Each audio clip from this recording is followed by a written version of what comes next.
It was a quiet trip going to pick up my son early from summer camp, but it felt quieter as we both drove back home.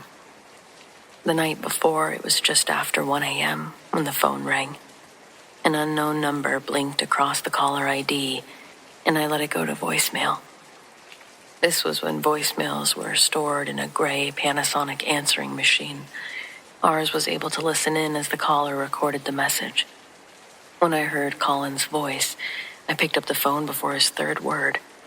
He was in hysterics. Hearing him like this, I was already in mom mode, getting my shoes and purse ready.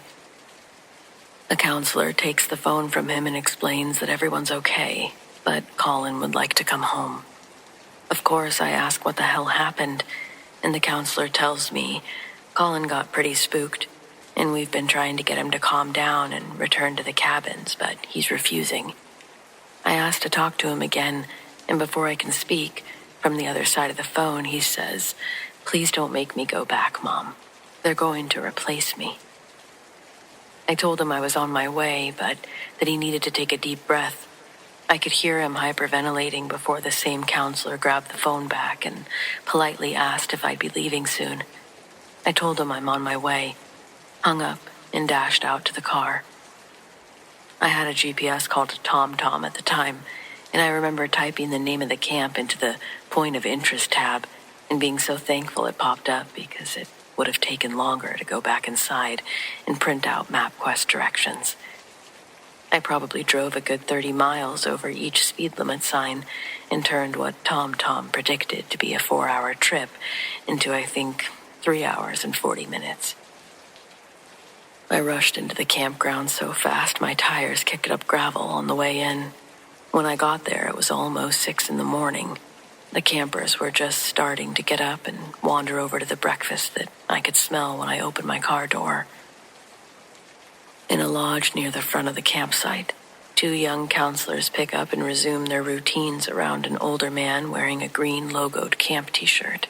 He's sitting in a swivel chair at the front desk, asleep, with his head balanced in his hands. Behind the desk, I see Colin bundled up under some blankets, fast asleep as well. The 2 teenage counselors tiptoed, stepping over his body to access the copy machine. I cleared my throat and say, "Excuse me." The eyes of the older man at the front desk pop open, like he too was surprised to catch himself sleeping. He was the counselor that I'd spoken to on the phone, and before we woke Colin up to go home, he asked me to go outside with him to explain a little bit more of his perspective of events. The man's name was Tim. He was one of the leads there, and the primary counselor trying to calm Colin down last night, though he'd admit that he didn't really know what provoked everything. A state patrol jeep rolled in and parked behind my car. My anxiety started making my hands shake. I asked him if they were there because of Colin, and he says that they're here because of what Colin claims he'd seen. Tim says that's why I wanted to talk to you first, because last night was pretty rough for everyone involved.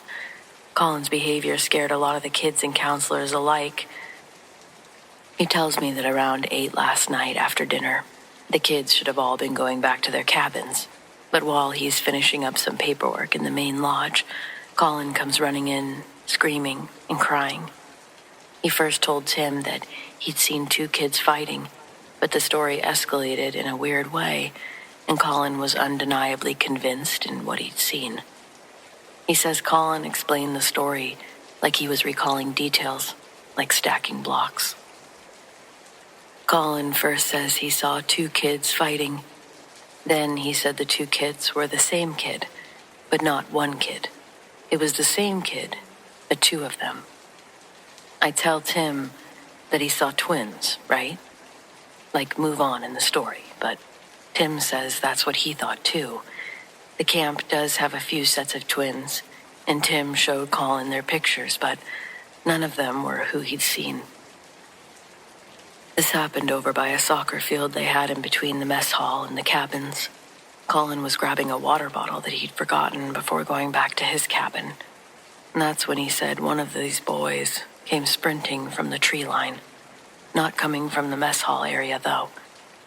The boy came from an almost parallel direction to him, how he explained it, 10 feet in front of him. The kid's being chased by another person that comes tearing out of the tree line behind him. That's when he said they looked identical. Then, one catches the other, and they both fall into the grass. Tim used both arms in a strangling gesture as he explained what Colin said one of the kids did to the other. He says he darted right past Colin to the soccer field, thinking, no matter what, Tim could at least deduce that Colin's saying 2 kids were fighting on the soccer field was true or not. But by the time he got there, he says there was 1 kid that he passed that could have possibly been coming from the soccer field. Tim first checked to make sure that there was no actual bodies on the soccer field before chasing that kid down and asking if he'd seen or engaged in a fight. The kid looked confused. Tim said that he had no idea why he was being asked that. They were close enough to the lodge for Tim to be able to shout out Colin in order to get him to come out and identify if that was the kid that he'd seen. But when he came out to the screen door and looked at them, he became inconsolable, saying, "That's him. Something took his place." Whatever that means. Colin ran back inside and Tim spent the next few hours trying to talk to him before calling me. The police were there because it was the only way that Colin would settle down after calling me. Tim called them when he thought I was close to explain the situation the best he could, softly advising the operator the level of emergency or non-emergency. She said that they'd have a unit stop by within a few hours to check things out. Hearing this was what let his little heart settle enough to fall asleep. I spoke to the responding officer, telling him Colin's never acted out like this. Nothing had changed in his home life. He had no problem being away. They obviously treated me like I was the root or the reason for all of this, and I understand that they're just doing their job, but the amount of suspicion that they had was a little much. Colin retold them the same story, the one that Tim had told me. They recommended Colin get checked out, mental health. At the time, I wanted to argue, but the claims Colin made were objectively unsound enough to get him set up with a specialist. So we went that route. This never made him change his story, though. I think what the therapy did was make him talk about it less, and then eventually not at all, which a therapist would call being cured. I don't know if I necessarily agree with this, yet if I'm disagreeing with them, that means there's something inside of me that believed my son when he told me that. I'll even go as far as to say that I don't believe all of the details that Colin stayed fastened to, but as a mother, I do know in my heart that Colin did see something that unsettled him. He was a completely normal 9-year-old kid. Again, never behaved like that. He was so embarrassed he had to leave his summer camp in such a bad way, but he also never wanted to go back there again. They're replacing the kids, he'd say. But years of that therapy, and it's been decades since he mentioned it. I haven't mentioned it either.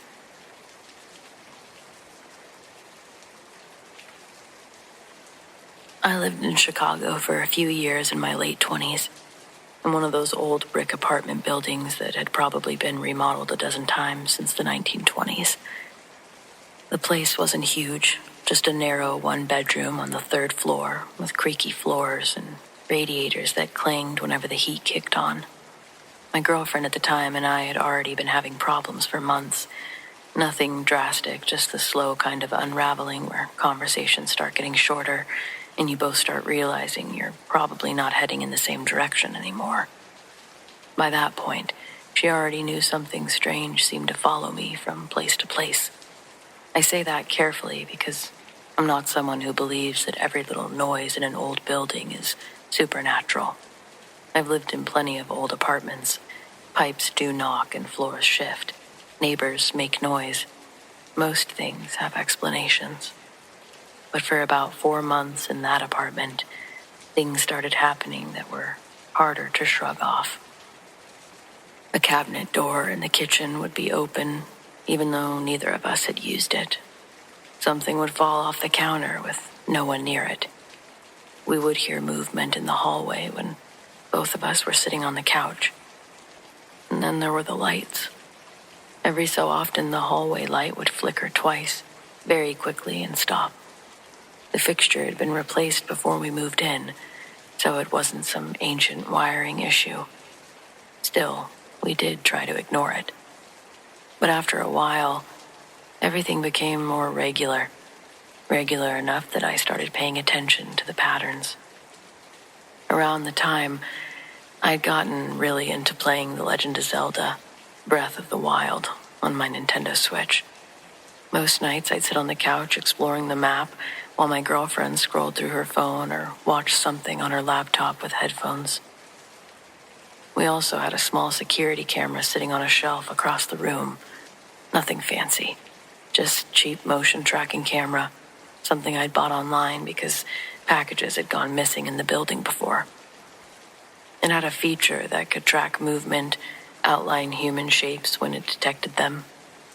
One night, while I was playing, my girlfriend said, "Why is your camera on?" I looked up and saw the small light blinking on the device. The app on my phone had opened automatically and was showing the live feed. 2 outlines were visible in the room. One where I was sitting on the couch, another where my girlfriend was curled up in the chair.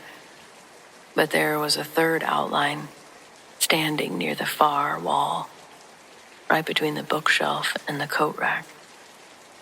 The weird part was that nothing could actually stand there. That corner was crowded with stacked boxes and an old floor lamp we never used. The camera wasn't just marking motion. It was clearly tracking something shaped like a person.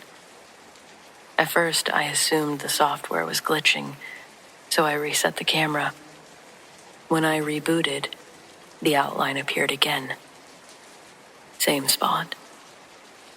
We both got up and walked over there, waving our arms through the space where the camera said the third figure was standing. There was nothing, no shadow or reflection. The camera continued tracking the shape anyway. For the next couple of weeks, I started checking the camera every night out of curiosity. Sometimes the figure wasn't there.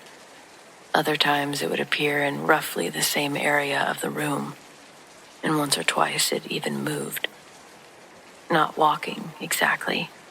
More like shifting positions in a way that made the tracking box slide slowly across the screen. My girlfriend really hated it. She started turning the camera off before bed because she didn't want to see it anymore. Around that time, I started keeping notes on my phone about the things happening in the apartment.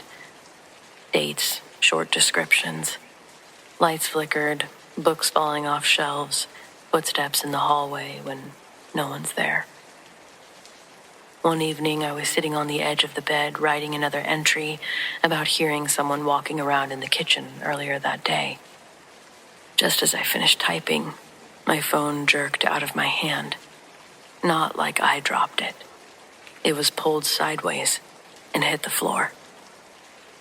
I sat there, trying to process that for a moment. My girlfriend was in the other room and hadn't come near me. I picked up the phone, stared at it, and added another note. Phone knocked out of my hand while typing.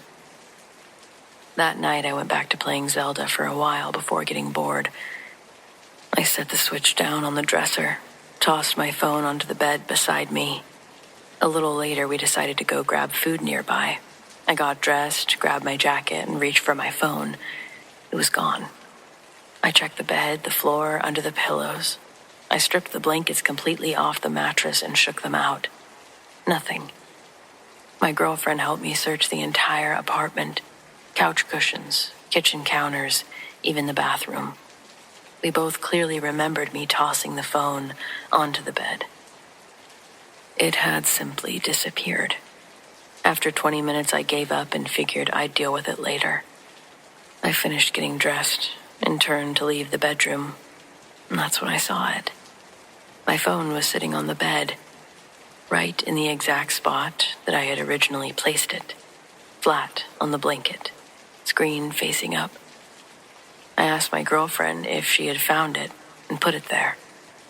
Her look was that of genuine confusion.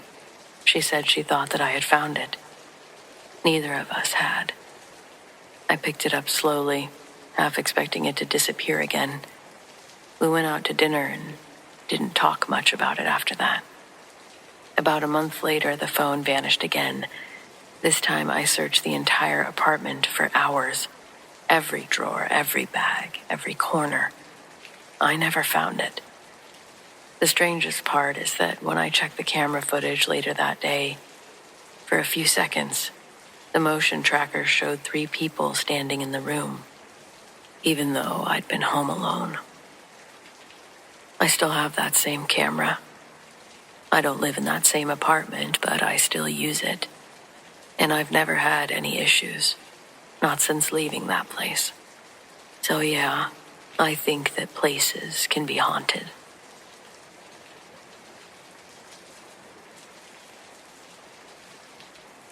A couple of years ago, I was living outside of Seattle with a roommate I'd known since college. We rented the top floor of a split-level house in a quiet neighborhood. Nothing unusual about the place, built sometime in the 80s, beige, thin walls, the usual. My roommate worked night shifts at a hospital, so evenings I had the place to myself. Around that time, I'd gotten really into VR. I bought a MetaQuest headset and spent most nights playing different games after work. It was the perfect way to unwind. Throw the headset on, disappear into another world for an hour or two, then crash. If you've used VR, you know how the boundary system works. When you set up your play space, you draw a virtual outline of your room so that you don't walk into furniture or walls. If something enters that space, the headset can sometimes detect it and shows a faint outline so you don't run into it. Most of the time, it's just your couch or a chair, the edge of a table. One night, I was playing a rhythm game, just standing in the middle of the living room, slicing blocks and trying not to embarrass myself. My roommate had already left for work hours earlier. The house was quiet. About 20 minutes in, something strange happened. A person-shaped outline appeared in the corner of my play area. At first, I assumed it was the coat rack near the door. The headset sometimes misreads objects, but this outline wasn't where the coat rack was. It was closer, right at the edge of the boundary line. The system only shows that kind of outline when it detects something that might move, usually a person. I stopped moving and lifted the headset slightly to peek underneath. The living room was empty. I could see the couch, the TV, the hallway leading to the bedrooms, nothing else. I figured the tracking glitched and I put the headset back down. The outline was still there, except now it had moved. Just slightly, but a step closer inside the boundary. The way VR displays those outlines is hard to explain unless you've seen it. They're faint, almost like a wireframe silhouette, but clearly shaped like a person standing upright. And this one was definitely shaped like someone standing there. My first thought was that maybe my roommate had come home early without me hearing the door. That made sense for about half a second. Then I remembered I'd locked the deadbolt right after he'd left. I slowly took the headset off again. The room was still empty. At that point, I felt that sudden rush of adrenaline that you get when your body realizes something might be wrong before your brain can even catch up. My stomach dropped so hard I actually felt a little bit nauseous. I walked through the whole house just to prove to myself that someone hadn't come in. Front door still locked, windows closed, roommate's room empty, no one in the hallway or kitchen, bathroom. When I went back to the living room, I was nervous to put the headset back on. But when I did, the outline was gone. I stood there for a minute waiting for it to come back, but nothing happened. Eventually, I convinced myself the sensors had just picked up something weird in the lighting. I tried to go back to the game. About 5 minutes later, I was facing the TV. The headset buzzed again. The boundary warning flashed. Something had entered the play area behind me. Sure enough, as I turned around, the outline was there again, right inside the boundary line, about 6 feet away from me. This time, it was moving. Just a slow shift forward, like someone leaning in to watch what I was doing. That was the moment that I think real fear hit.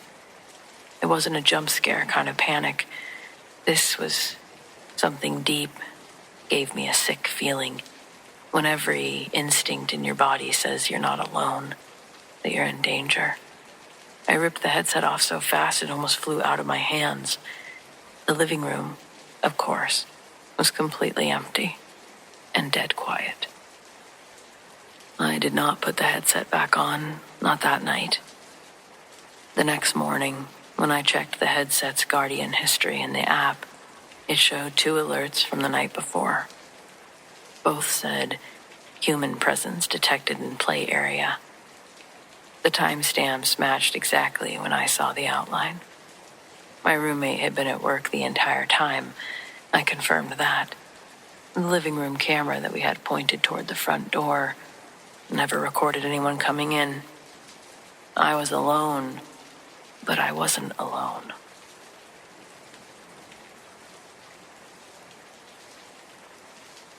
I never personally worked at PepsiCo, but one of my close friends growing up had a dad who was pretty high up in management at one of their facilities in Washington. He'd been there for years and knew pretty much everyone who worked the plant floors and the offices. Whenever we were hanging around at their house, his dad would sometimes tell us stories that he'd heard from employees. Not in a campfire story way either. More like the kind of thing that people say after a long shift when they're trying to laugh off something they can't really explain. Apparently, the night shift there has always had a reputation. Most of the building runs late because production really never stops, but the corporate offices and administrative areas empty out after normal hours. By midnight, the place is mostly quiet, except for cleaning crews and a handful of security staff walking the halls. According to his dad, that's when people start to notice things. Over the years, he said multiple employees, people who didn't know each other, had reported seeing the same thing. A young girl walking near the office hallways or near the elevators late at night. Not running, just standing there, moving quietly down the corridor before disappearing, sometimes around the corner. A couple of security guards apparently went to check on her once because they assumed someone had brought their kid into the building after hours. When they turned the corner where she'd been standing, there was no one there. Other people never saw anything, but said that they would hear footsteps in places where no one should have been. Bathrooms were a big one. Someone would walk in thinking a stall was occupied because they heard movement or shoes on the tile floor, only to find the whole place was empty. The elevators were another spot. More than once, employees said that they heard someone pacing back and forth in the elevator lobby after hours. When they stepped out to check, the hallway would be completely quiet. My friend's dad never claimed that he saw anything himself, but he'd say the weird part wasn't just one story. It was how many different people over the years had reported the same things. Security guards, maintenance workers, late-night office staff. Different shifts, different departments, same descriptions. Most of them laughed about it afterwards. The way people do when something unsettles them but nothing actually happened. But according to him, there were a few employees who refused to work alone on certain floors at night after those experiences. And when we asked him what he thought it was, he'd just shrug and say something like, "Every big building that's been around long enough ends up with stories." Then he'd change the subject, like it wasn't worth thinking about too much. Still, it always stuck with me that people were telling him these stories. They weren't ghost hunters, nothing like that. They were just employees trying to finish their shift and go home. And every once in a while, they'd walk down a hallway and swear that someone else was there with them. That's creepy.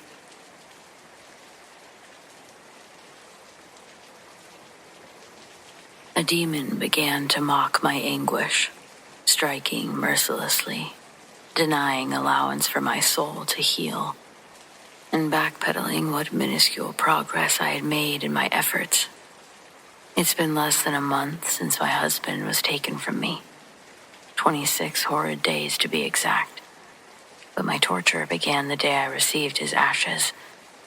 His family arranged for a quick cremation after the accident, and within 7 days he was returned to me in a navy blue urn.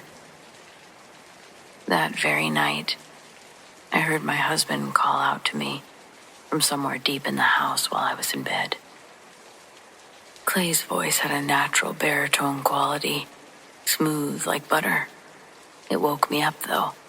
As my eyes opened, I wondered if his voice was simply woven into another sad dream. Even in my grievous state, I wasn't delusional about the reality of my circumstances. The voice that woke me up was believed to be imagined, until it spoke to me again.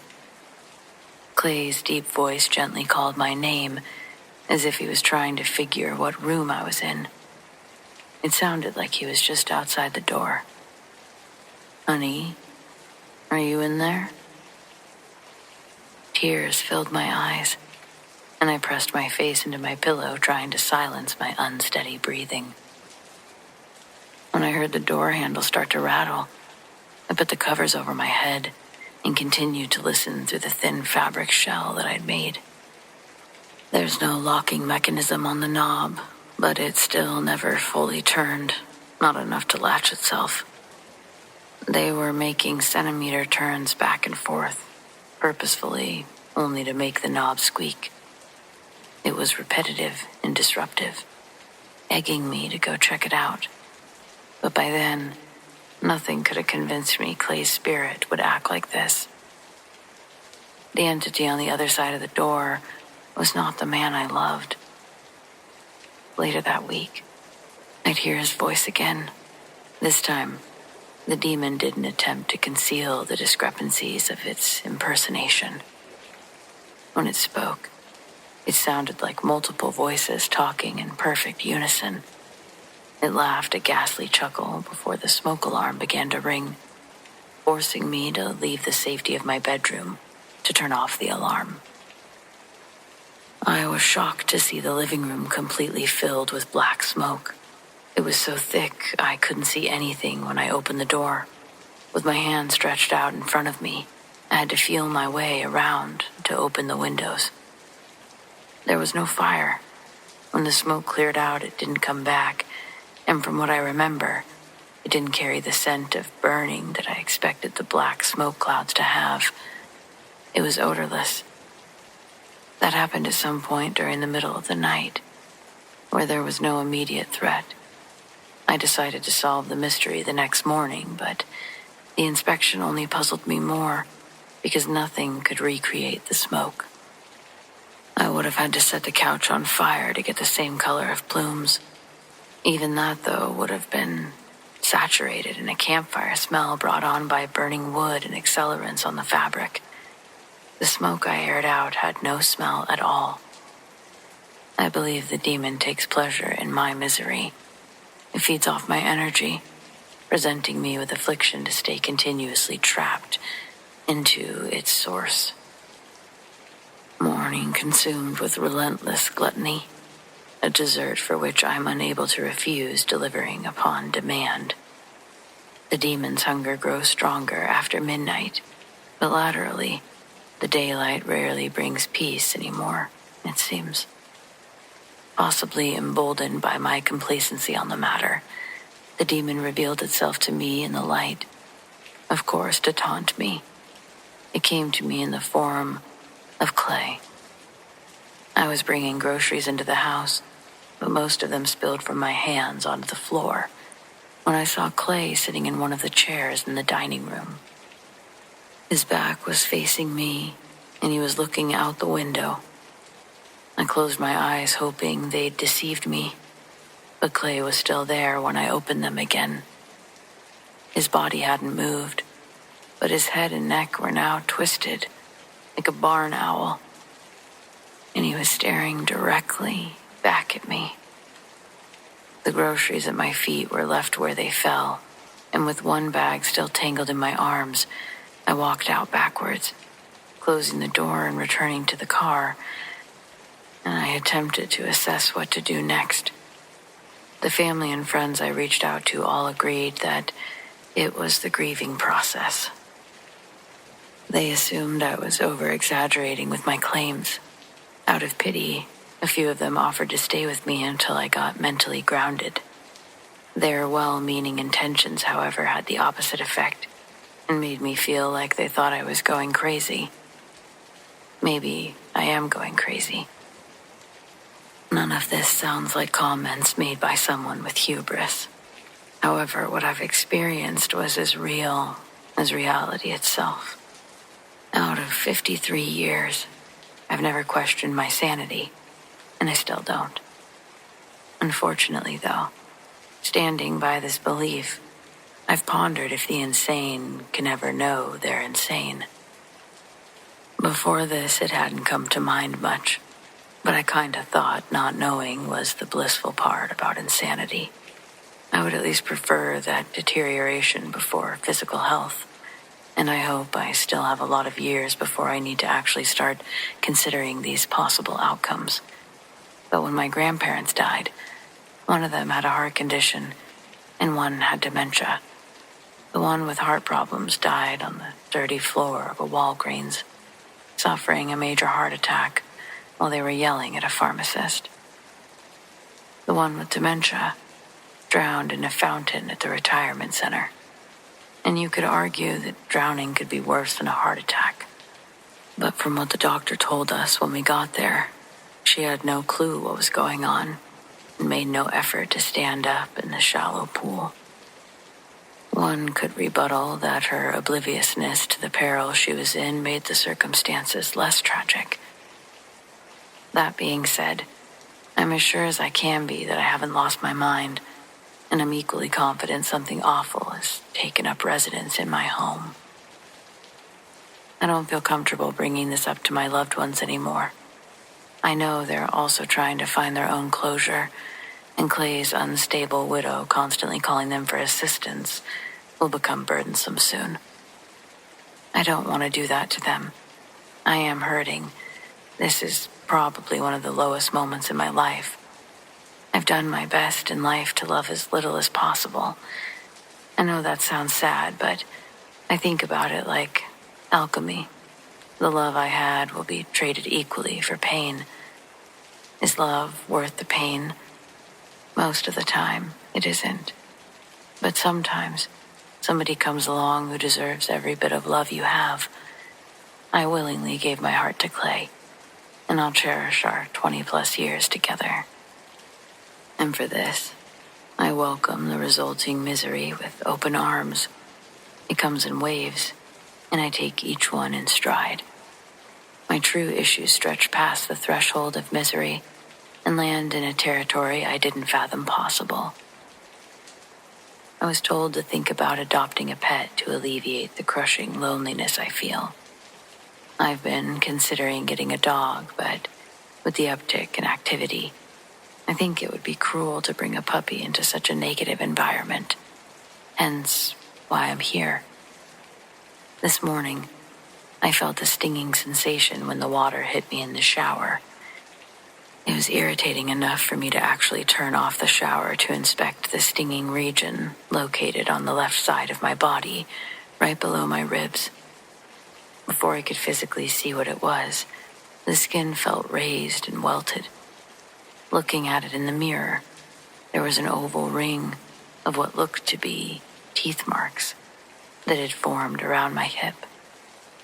Like a dog bite, but the markings weren't shaped like an animal's snout. It more resembled a human's bite, except the culprit was able to unhinge their jaw because the two crescents reached close to my back and belly button on both sides. Right now, as I type, the skin feels like scales and hurts to touch. I'm going to urgent care when they open in the morning. I don't know what this could be on my hip, but I'd love for someone to tell me that it's just grief.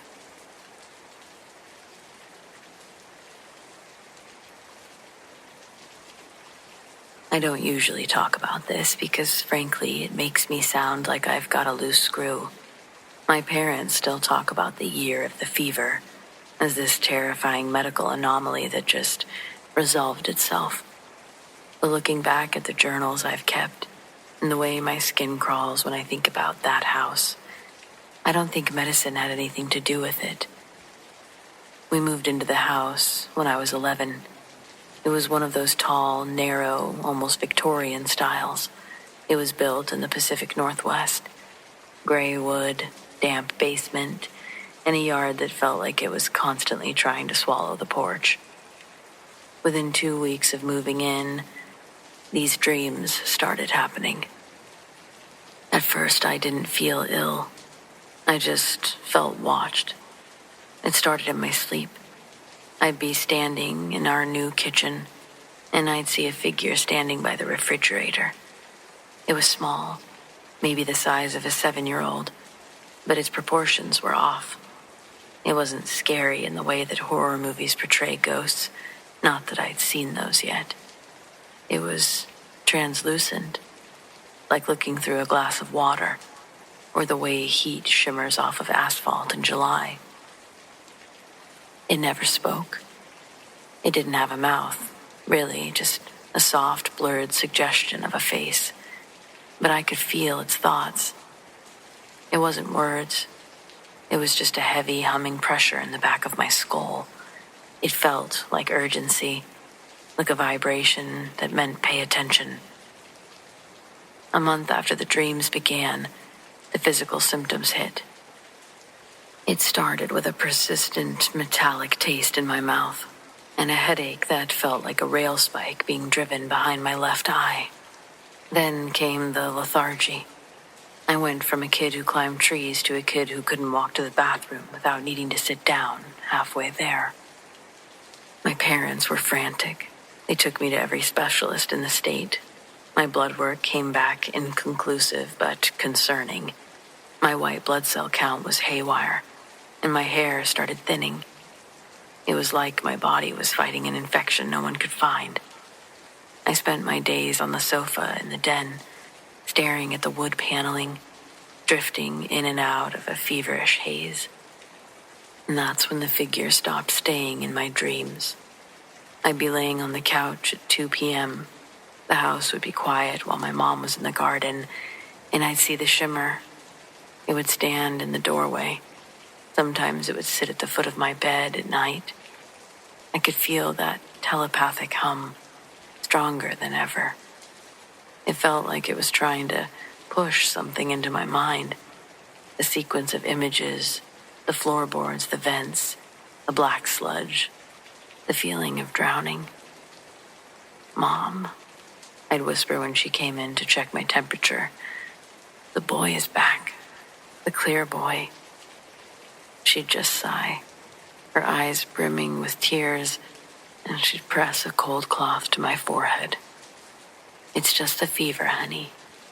It's normal with a fever like this to see things. The doctor said so himself." By the 3rd month, I was convinced I was going to die. I was skeletal.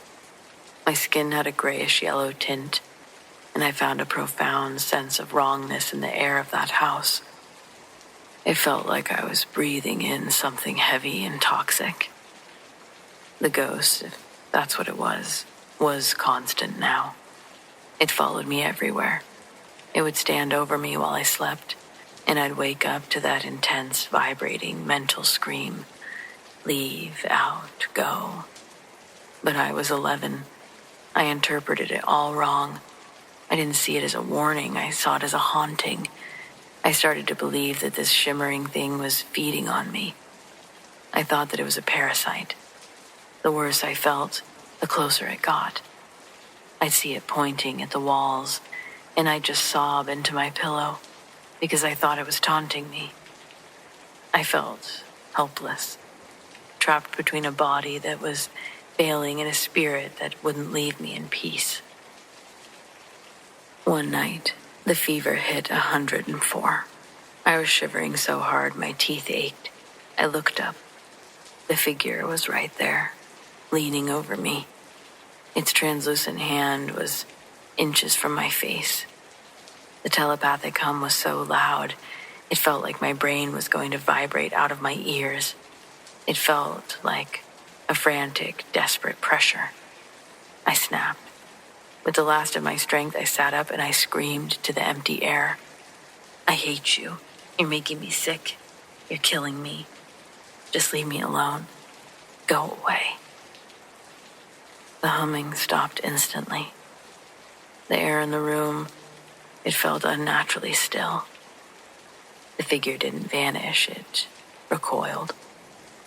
Even though it had no face, I felt a wave of profound, soul-crushing sadness emanate from it. It looked at me for a long time, and then simply thinned out until it was nothing more. It never came back. A week later, my dad found a massive leak in the crawl space. It had been there for years, long before we moved in, and something that was missed in the inspection. The entire subfloor was rotted through with a specific rare strain of toxic black mold that had been vented directly into my bedroom through a crack in the floorboard. The move from that house was pretty immediate. Within a month of living in a rental apartment, my mystery illness vanished. My hair grew back. My blood work leveled out. I was cured. My parents think that it was a miracle or just getting out of that dump house. But I've always thought that it was the shimmering boy. He wasn't the one making me sick. He was the one trying to tell me that the house was. He was trying to wake me up. I told the only person trying to save me to go away, and he listened. I got better, but I never felt more alone than I did that moment that the humming stopped.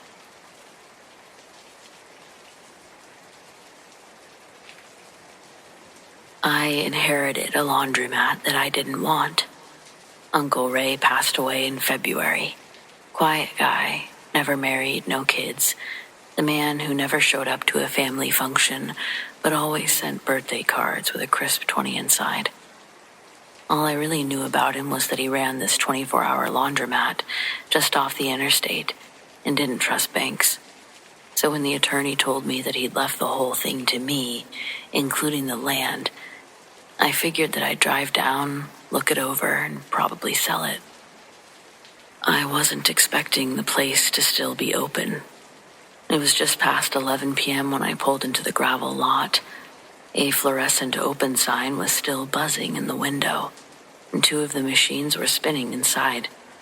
I walked in and was hit with that familiar detergent and metal smell, like heat and soap, and something slightly burnt. The air was dry, and there was no one behind the counter, no customers, just the hum of old appliances doing their thing. There's a long mirror across the back wall, and I caught my own reflection. Half-lit, road-tired, and deeply uncomfortable. I don't know why, but the place felt homey and eerie. I hit the bell on the front counter, no answer. And that's when I noticed a dryer in the back corner, number 6. A different model than the others, slightly rounder, older, almost retro.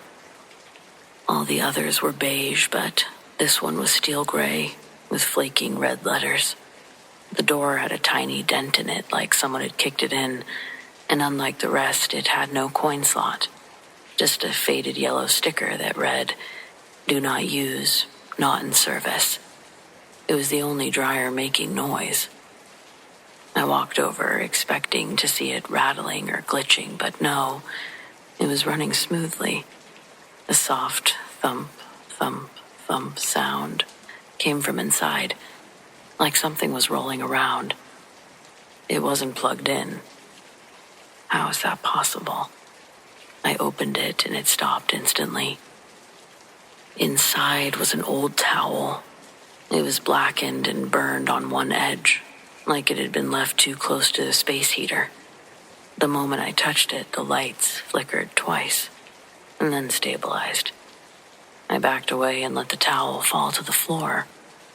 That was the first night there. Over the next 2 weeks, weird stuff started happening. The cameras that I had installed for insurance kept cutting out between 2 and 3 a.m. The same machines would spin, washers 4 and 7 and dryer 6, when no one was in the building. I had a buddy who's an electrician. He looked at the wiring. He said the panel behind the dryer was wrong. When I asked what he meant, he just said that it didn't connect to the rest of the system. Said it looked patched into something older. I was staying in the little manager's office upstairs. One night I was jolted awake by what sounded like screaming, muffled. I ran downstairs with a bat, thinking maybe a homeless person had broken in or gotten stuck. The door was locked, no windows open, but dryer 6 was running again. Something inside of it was banging against the door inside, like fists, loud, desperate. I opened it. It was empty. No towels, nothing, just a faint burning smell and a warm trail of water pooling onto the floor. I don't scare easy, but I called my sister at 3 a.m. that night. I told her that I was thinking of settling everything as is. 2 days before I had someone lined up to come appraise the property, I found a box of receipts and logs in the storage closet, handwritten, going all the way back to 1978. My uncle had recorded every incident that had ever occurred in the laundromat. Mostly boring stuff, but near the back was a page titled, "The Fire, October 13th, 1983. I didn't know about the fire. Apparently, a local woman, single mom, worked nights, had fallen asleep waiting for her clothes to dry. Her 5-year-old daughter was with her. The wiring caught fire in the back. The place went up fast. They only ever found the mother. The girl was presumed dead, though her remains were never located. The report ended with, dryer 6 was the ignition point. Manufacturer claims they never made a model matching its description." I think Uncle Ray knew about the weirdness. I think he kept the laundromat running because it kept something contained. Like it was a prison cell that only worked if people were still using the other machines, feeding it quarters and cycles and time. I think the girl never left, or if she did, something else took her place. I often see dryer 6 spinning. I'm never surprised, but sometimes when I open it, I see that burned towel back inside. I don't even know if it's the same one, or how it gets in there. Probably time to get rid of this thing, but from what I've read, I think Uncle Ray tried that already. I'm tempted to keep things exactly as they are. I've already inherited this laundromat I didn't want. I don't want to inherit some bad luck by messing things up or changing things. So, I guess it just stays for now.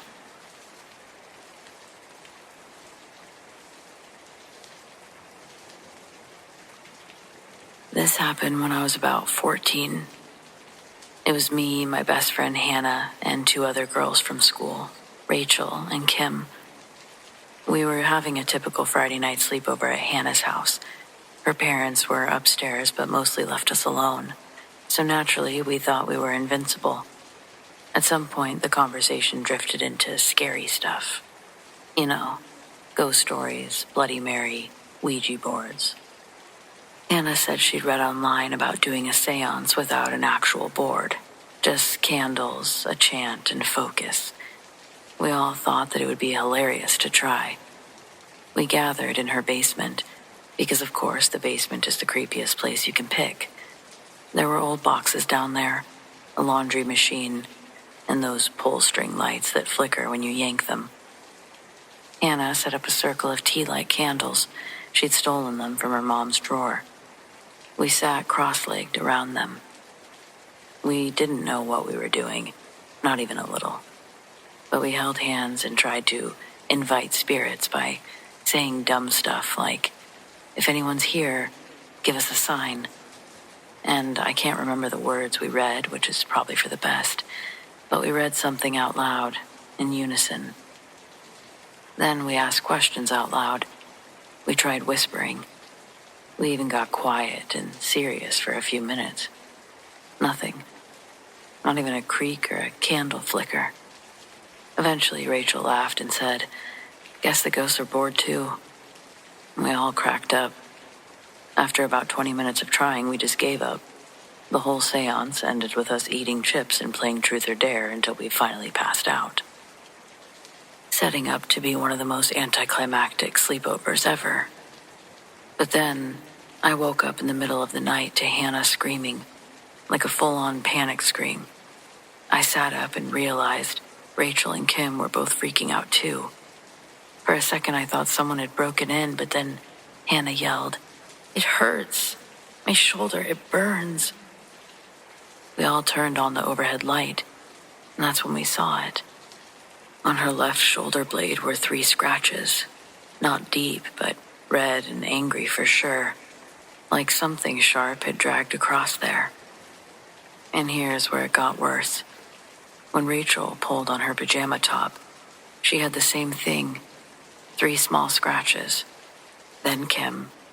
Then me. All of us. Same spot. Left shoulder blade. 3 marks. We just stood there staring at each other. Our mouths were literally open until someone started crying. I'm pretty sure it was me. None of us had been near each other in our sleep. We were all spread out on the floor, each in our own sleeping bags. There was no way we'd all scratch ourselves in the exact same place, in the exact same pattern. Anna wanted to wake up her parents, but Kim begged us not to. She was terrified that her super religious mom would hear about it and forbid her from hanging out with us again. So we stayed downstairs, all sitting together with the lights on until morning. The scratches faded in a couple of days, but I swear, I felt that sting a lot longer than that. None of us could explain it. We didn't talk about it at school because we knew people would say that we made it up. Even between us, it became kind of an unspoken don't bring it up thing. But ever since then, if I hang out with Hannah, we'll glance at each other if someone jokes about seances or Ouija boards, and it's like we both remember without having to say anything. I've read since then that 3 scratches is supposed to be a thing, like a mockery of the Trinity or some demonic calling card. I didn't know that at the time. We were just dumb 14-year-olds daring each other to summon ghosts. And I don't know if what we did actually worked or if something just noticed us. All I know is I've never tried anything like that again.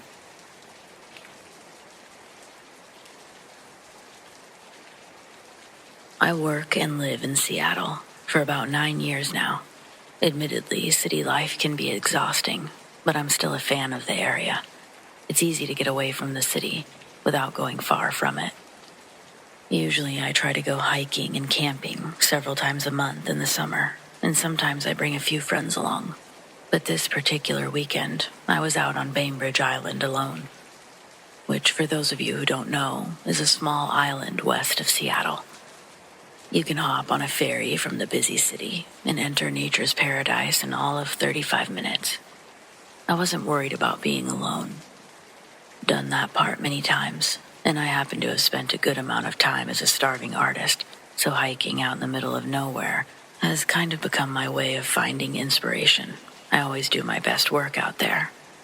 I mostly draw real things, nature scenes with flowers, trees, insects, and animals. I just want to clarify before I get into my story that I'm not going out there to dream up ghosts or goblins. What I saw the last time, it wasn't my imagination running wild, or too much smoking.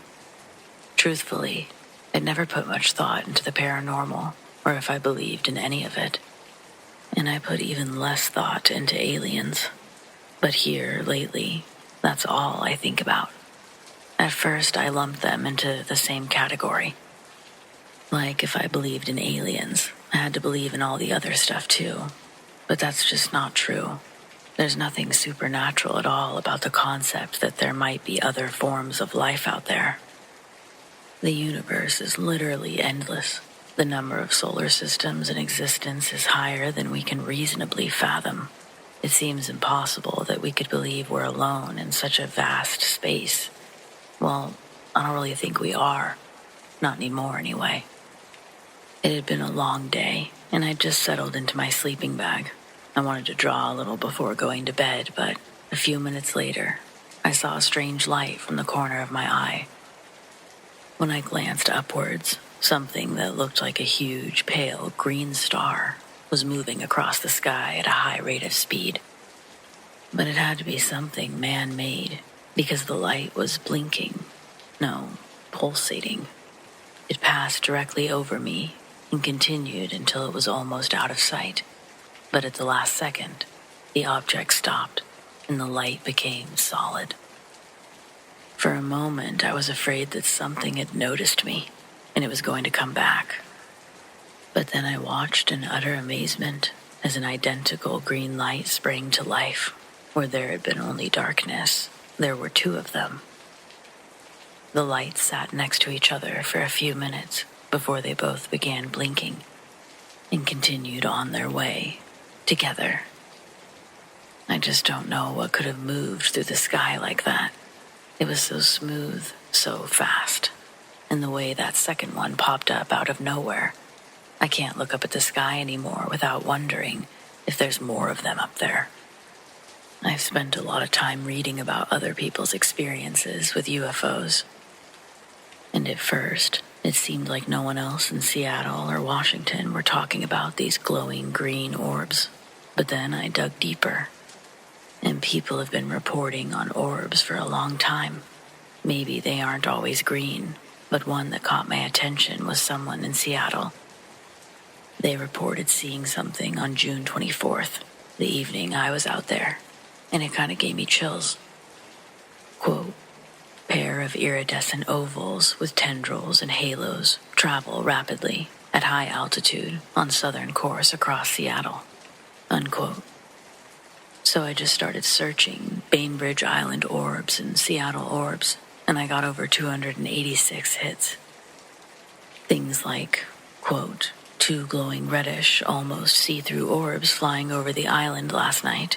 They stopped in synchronicity mid-flight. Then they continued with immeasurable speed. End quote. Quote, 2 high-flying bright orbs flew over us tonight. Anyone else see those? End quote. And then I found something I'd missed in my initial search for green. Quote, very pretty, bright, lime green, spherical objects moving very fast, in tandem.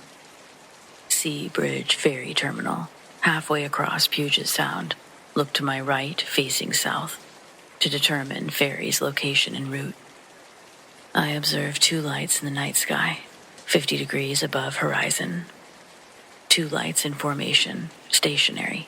They mirrored the movements of one another, slowly bobbing back and forth, up and down. Became still for only seconds. Then, one sphere shot off onto the direction of the island, while the other remained still for a few seconds before proceeding to do the same. Both spheres appeared and disappeared within seconds. End quote. Could be related, could be absolutely unrelated. Either way, I haven't been able to stop researching, basically. But I don't love everything I read. Meaning, I don't know how I feel about the different alien races, like the Greys, the tall whites, or any of those. But I don't think the concept of other species is all that far-fetched of an idea, and that's kind of unsettling. Even if what I saw wasn't a UFO, I still think there's a good chance that some people have had genuine encounters. I wouldn't be surprised if the world's governments really were covering up their existence. If these races already have the technology to freely travel through space and study other planets, just think about what their weapons can do. They probably have resources we haven't even dreamed of yet. Really gives you something to think about, doesn't it?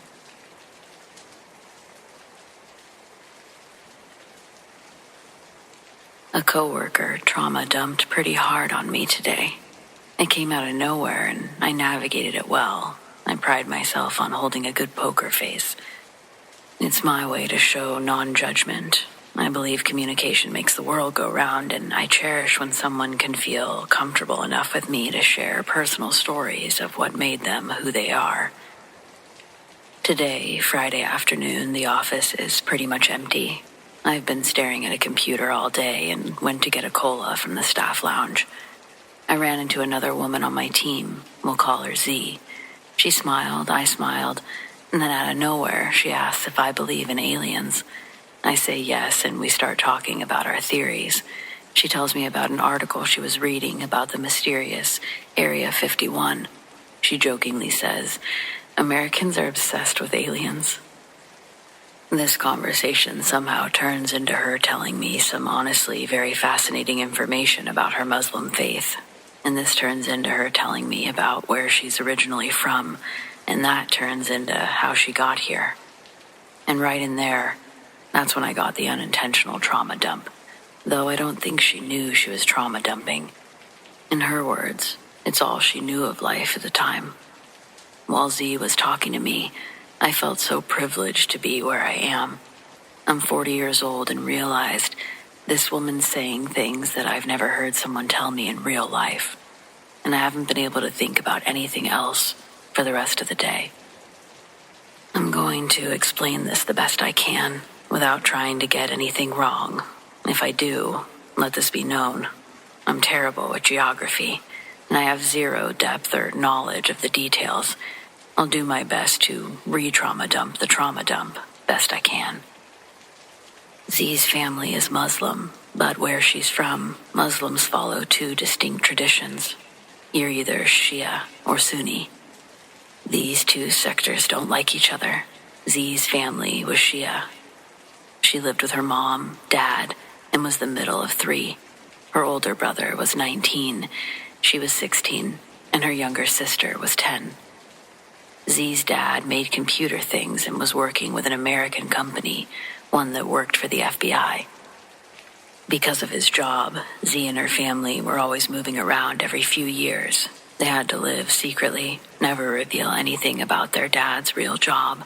Fighting starts in the town that they're staying in. They're given an address and told that a new home will be waiting for them when they arrive. So they picked up their belongings and once again fled for another location in Iraq. After traveling for hours, they make it to their destination and soon find out that their new home is right in the middle of Sunni territory. This is bad for Z's family. I would have never imagined how bad until she told me. So this next part, it's important if you believe in the paranormal, supernatural stuff. I do. But if you don't, this part might not be significant for you. Personally, I was unable to control my jaw almost touching the floor. Z's at the part about her family moving into rival territory, and she asks me if I believe in ghosts. I do, I guess. Never seen one, but I have enough friends with random stories here and there that it would almost be disrespectful to them if I flat out said no. She says they're called jinn there. Her family's house had several, and they primarily tormented the children. Z thinks that they fed off of their fear, that they grew stronger during the months that they had to stay while the Americans tried to find them another location. Most of the days the family spent their time indoors and rarely interacted with the neighbors. There was a constant looming unease that their identities would be discovered. The jinn made themselves known to Z's younger sister Nala first. She was woken up in the middle of the night to the sound of a dog's whimpering. But the family didn't own any animals, and only she heard it. Alone, Nala would go searching for the source. Leaving her room, she walked into the hall believing the dog noises were coming from somewhere down on the first floor. She walks down a long stone hallway towards the stairs, all while the dog's high-pitched yelps are echoing around her. When her foot touches the first step, the whimpering she'd originally heard transformed into a sinister laughter, resonating from the bottom of the empty stairway. Then the laughter abruptly stopped, and Nala stood silent, frozen, at the top of the stairs, trying to make sense of it. The lights had been intentionally left off not to disturb the others sleeping, out of pure ingrained paranoia that someone could break in at any time. But Nala decided to turn on the lights to give one more good look around. But as she's reaching for the switch, disembodied footsteps begin dashing up the stairs towards her. Nala somehow suppressed her scream while running as fast as she could to Z's room. She woke her up in a panic and told her everything. After Z was able to calm Nala down, she got out her flashlight and they searched the house until they were certain that every door was locked and only family was inside. They both slept in Z's room that night. It was a large home with plenty of rooms, but when possible, the family always chose to sleep in the furthest rooms opposite of one another as they could. Even the mother and father would sleep alone in their own rooms of the house. They'd make a bed against the wall that the entry door swung towards, leave it open, and lay as tucked away as possible. I had to ask why. It's because if the unfortunate event of their home being targeted, they'd have a better chance of at least a few of them surviving if they weren't all bunched together like cattle. But exceptions were made when the rest of the family started having experiences of their own with the jinn. Candles randomly lit in the house, and whispers were commonly heard in the night. Z's dad was plagued with night terrors, ones that made it hard for him to sleep. Walking through the house one night, he watched their large living room couch slide at him effortlessly across the floor. It knocked him over, and he hit his head on the ground. I don't remember who found him in the morning, but there was a big pool of blood around him. They all thought that he was dead until he woke up. They also found small footprints, ones that looked like they had walked through the blood and up the wall. It wasn't the dad's blood. He didn't have any open wounds on his head, just a baseball-sized welt above his right eye.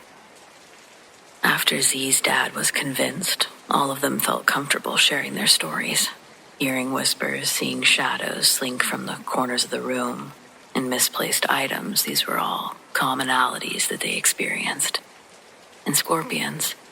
They'd find dozens of scorpions in their home, in their beds, clean laundry, hiding in their sandals. The mom and dad searched every inch of the house for holes or cracks, but nobody knew how the scorpions were getting inside.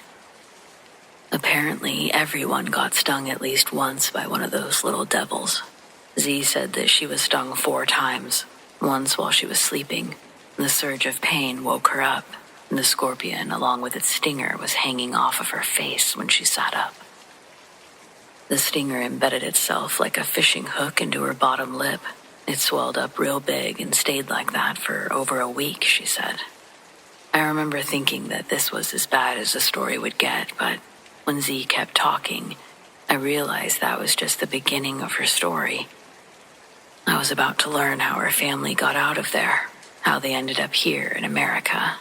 More specifically, everything that they lost to come here. This part was the trauma. Z told me about the night that her family's location was compromised by their rival, the Sunnis. They had no choice but to flee. The plan was to escape to a new, safer location, but before they could get that far, they were ambushed. She described the scene vividly. how she was sitting in the back seat of the van with her 10-year-old sister and her father. Her mother was up front in the passenger seat, and her older brother was driving. They'd packed whatever they could and left in a hurry, but it wasn't long before chaos surrounded them. Enemy vehicles had them boxed in, leaving no room to turn, no way to escape. Z said that everyone was panicked, talking over each other, yelling, trying to figure out what to do. And then, the first round of gunfire erupted. Bullets rained down on the van, shattering windows, tearing through the metal. She was sure that one of the bullets had hit someone inside the van, but as she looked around frantically, she didn't see any blood. She told me that she barely had time to check if everyone was okay when another round of gunfire ripped through the van. This time, the damage was unmistakable. Z's voice hardly trembled when she described it. She said that she looked over just in time to see her brother's head lose its shape. And that's how she would put it. One second it was there, the next it wasn't. She said that she couldn't believe what she was seeing. She looked ahead, and there were his hands, still gripping the steering wheel, as if he were still driving. The van was bumping along the uneven road, and for a moment, she said it almost looked like he was still in control. Of course, she knew better. Her brother was gone, and if they didn't do something fast, they all would be. Z's mother screamed from the front seat, a guttural, heart-wrenching sound as she described it. But there wasn't time to process or to grieve, not for Z. The van swerved violently as the lifeless weight of her brother slumped against the wheel, his foot still pressing the accelerator. The vehicle jolted to the right, narrowly missing a ditch. And Z's father, he lunged forward, reaching for the steering wheel from the back seat. Z remembers him shouting for everyone to hold on, his voice breaking under the strain of the noise. Nala, her sister, clung on to Z, her small hands gripping her arms tightly. Her eyes were wide with terror, her mouth opening and closing like she wanted to scream, but she couldn't find the air to do it. Z said that was one of the hardest parts. She barked for everyone to stay down, yanking her sister towards the floor as another hail of bullets shattered the windows. Shards of glass rained down on them, cutting into their arms and neck. Z barely felt it through the adrenaline. Her father managed to grab the wheel just in time to stop the van from careening into the trees. Z glanced up. She saw her mother, frozen in the passenger seat still, tears streaming down her face as she stared at her son's lifeless body. Z claims that she shouted for her mother to help her father, hoping to snap her out of it, telling her they needed to keep moving. But her mother didn't respond. She just sat there, her hands trembling, gripping the dashboard, staring ahead as if she couldn't bear to look back again. The van jerked violently again as her father struggled to maneuver from the back seat. Z said her father was shouting for help, stating he couldn't do it alone. Before he could finish his sentence, a sharp bang echoed through the van, louder than the gunfire outside. Z turned just in time to see her father clutch his chest and collapse backwards. His body pinned Nala and Z to the floor. She screamed for her father, shoving at his weight. Her voice was breaking as she tried to free her and her sister. She described the van beginning to slow, its once erratic jerk settling into an eerie glide as it lost momentum. Z's eyes darted to the open windshield. Through the haze of dust and shattered glass, the enemy vehicles were closing in. They were out of time. Z knew that she had to act.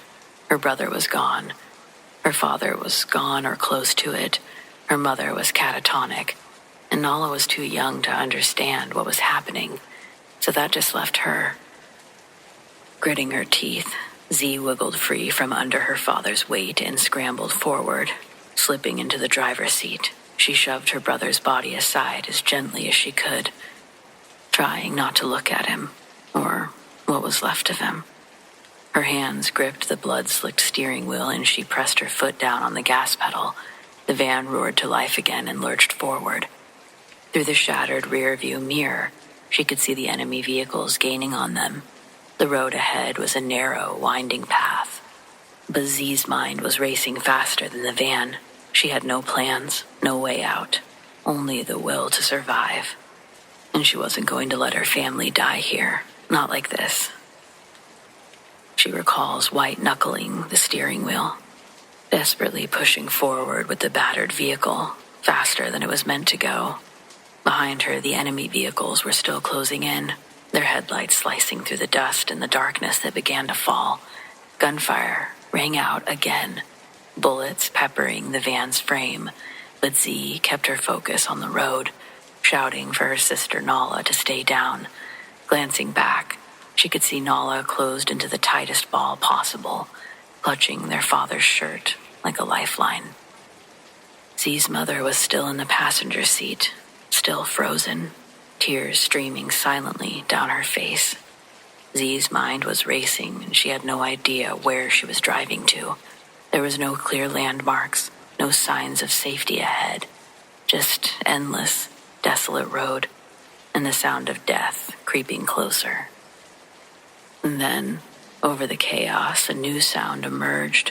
At first it was faint, barely audible over the rumble of the van's engine and the sharp crack of gunfire. But as it grew louder, Z recognized it, the low, unmistakable thrum of helicopter blades. She glanced upward toward the shattered windshield, and she saw it, a silhouette against the moonlit sky, its spotlight cutting through the dust. The United States military.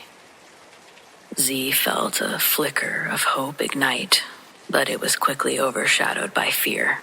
The enemy vehicles were still closing in, and there was no guarantee the helicopter crew had seen them. The van jolted violently as another bullet hit the rear tire. The vehicle swerved, and Z fought to keep it steady. She slammed her foot down on the gas pedal, desperate to close the distance between them and the helicopter. Suddenly, a powerful beam of light swept across the road, blinding her for a moment. The helicopter's spotlight had locked onto them. Z says she knew they likely couldn't hear her, but that they were all screaming now, "We're here, we're here." They were praying that they could hear them, see them, waving their arms out the windows, screaming, "Help us." A deafening roar from above as the helicopter opened fire, not at the van, but at the enemy vehicles behind them. Explosions lit up the darkness, and Z risked a glance in the rearview mirror. She saw one of the pursuing vehicles veer off the road, engulfed in flames, while the others skidded to a stop. The road ahead and behind were suddenly clear.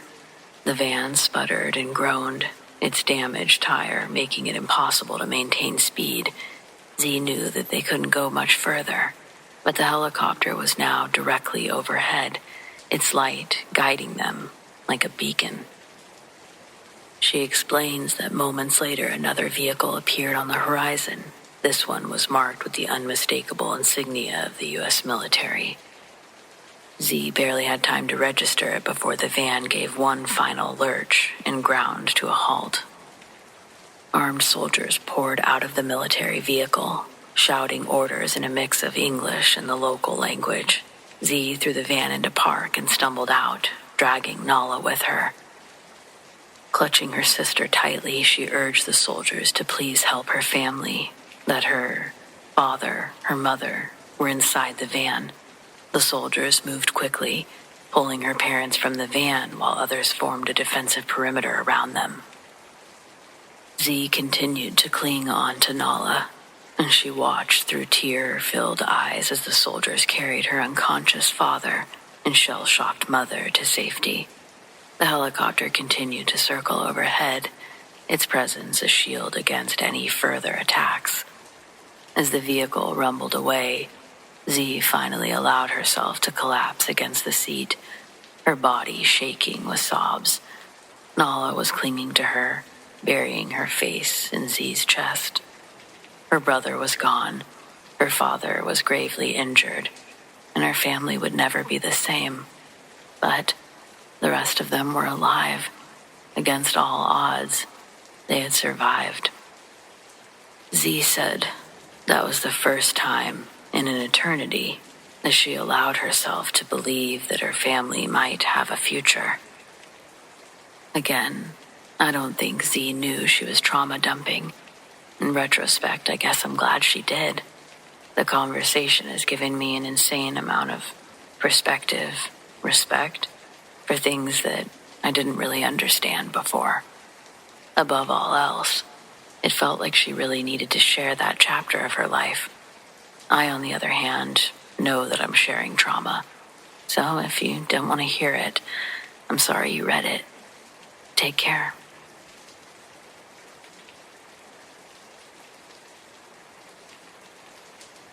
This isn't a creepypasta or anything. This is a true story my dad told me, and one that he always swore by. In Tijuana, there was a demon-like creature that used to wander the streets, preying on the unhoused and women of the night. My dad's name is Carlos, and when he was in high school, there was a string of murders that happened, really putting the town on edge for about a month before everything got back to normal. Tijuana and easy living are opposites. Crime rates have always been high, but these murders were different. When the bodies would be found by the shop owner opening up in the morning, or a kid walking to school, all of them looked like they'd been mummified. Not with the white wraps. They looked like their insides had been sucked out, but their skin stayed intact. They looked petrified. They died with their eyes wide open, hands in front of their face. Police at the time had no leads, and the victims didn't have stab wounds or bullet holes. It was like nothing anyone had ever seen before. The first victim was found by garbage men. They found a deceased man lying on his back in the middle of the street. He was an anomaly, and the police were so stunned at what they'd seen, they didn't investigate it like a murder. The mummified bum became a celebrity for a day, and people young and old left their houses to see it at the station. By evening, the excitement wore down, and the town returned to its usual routine. A deli shop owner would find the second victim, huddled up against the metal exterior gate of his shop. Another member of the community, found dead in the same horrific state, wasn't met with the same enthusiasm as the first. Police didn't prop this one up for locals to see, and they launched a real investigation, blocking off the street most of the day to gather evidence. Then, another body would be found, and another. By now, a few people had come forward as witnesses to seeing this thing, the one responsible. Local newspapers embellished their accounts, printing stories about a demon retrieving souls for El Diablo in hell. Other reports referred to it as the chupacabra. However, what people described didn't sound anything like a chupacabra. Not to mention, they wouldn't travel near urban areas. Witnesses said it was pure black, darker than the night around it. One person would come forward claiming that they watched it move interdimensionally, like from second to third. That was the report made by my dad when he was 16, and what he saw scared him more than anything he'd ever seen in the Mexican army. I won't go into detail about those things, but let's just say the cartel uses flesh like painters use paint. It's an art expressed with passion and an emphasis in detail. So, him saying this demon thing was scarier than that stuff was pretty wild to me. Carlos was on his bike. He'd just had a romantic evening with a girl whose name he'd forgotten, but it doesn't matter for the story. When Carlos enters the city, he always got off his bike and pushed it a little before he got to his house, because at that time of night, there weren't a lot of cars on the road.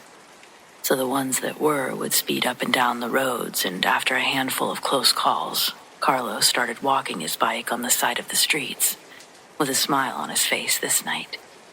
He was very accustomed to being in the city at night, He and his friends would often meet up to skateboard right when that started getting big in California.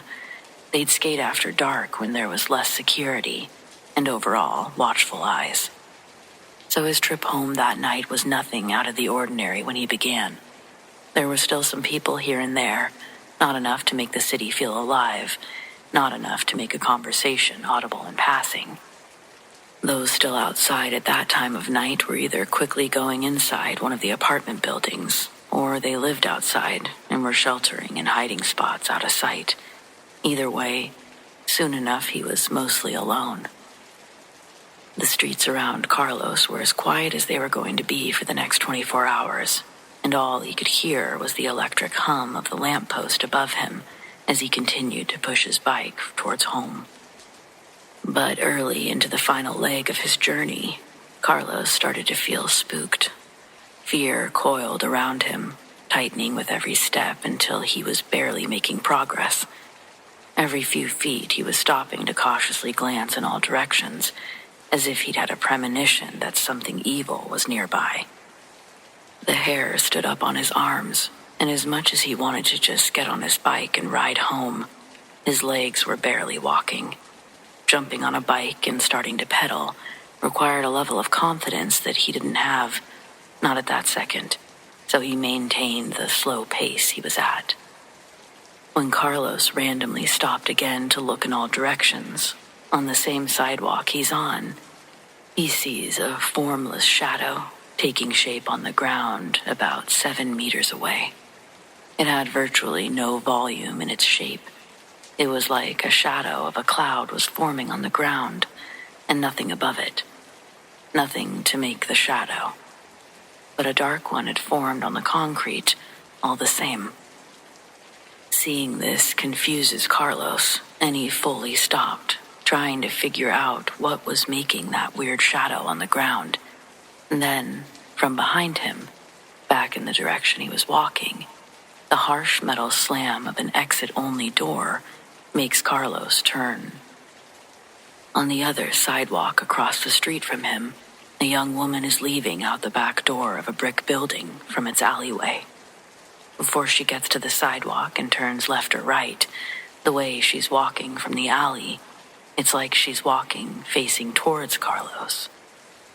Not wanting to make the woman think he's staring at her, Carlos quickly averts his eyes back to the shadow cloud behind him on the side of the road. It's almost impossible to spot amongst the other shadows being casted. And if he hadn't already seen it form, my dad probably wouldn't have seen anything that happened next. So, as he's finding it again, he can hear the woman's high heels on the concrete. The pop noise of her heels echoes off the brick around her and sounds like she's walking in the direction opposite of him. They wouldn't have crossed paths because they were on the other sides of the street. But just as Carlos lays his eyes back on the shadow, it moves silently on the ground to where Carlos couldn't track it anymore. Through the dark of an unlit road, he looks back up at the woman. She's not paying attention to anything going on around her. It's to be questioned if she even noticed Carlos on the other side of the road. There's a cigarette in her mouth, and she was digging around a big black and gold purse for a torch. The purse is held up by her left hand while she furiously pushed stuff around with the other hand. Then, under the illumination of a lamppost across the street, Carlos sees the shadow cloud again take form and start sliding towards the woman, like how he first saw it coming towards him. The woman still hadn't pulled her head out of her purse by the time the shadow gets to her. And that's when Carlos watches the shadow grow up out of its flat dimension. As it grew in volume, its shape was no longer resembling a cloud. It now looked like a beast out of nightmares, with a tornado of black around it that melted into the ground. Its face elongated and hooked like a beak. The swirl moving around it moved with immense force, but none of the litter in the road was disturbed, and the woman didn't notice. Its beak opened, and the woman dropped her purse. Carlos described what he saw happen by saying an aurora borealis-like thing, only gray and blue, was pulled from the woman. The black creature absorbed the essence like a vacuum. Her skin aged centuries in a matter of seconds, and then she collapsed to the ground. The creature sank back into the black tornado, and the tornado dropped back into a shadow on the ground next to the lifeless woman. Carlos had a surge of do or die, and he hopped onto his bike, pedaling as fast as he could until he got home. Completely exhausted, he called the police from his home and made the report. My dad never spoke of that night again, not until he told me. Even then, he told me because I asked him directly about the story in the newspaper, about the reports of a demon roaming the streets of Tijuana. He recounted it as fact, not legend, and he swore that every detail he shared was true. He still remembers the exact spot where the shadow emerged, where the woman fell, but he's never gone back. Not even in the daylight would he pass that same spot.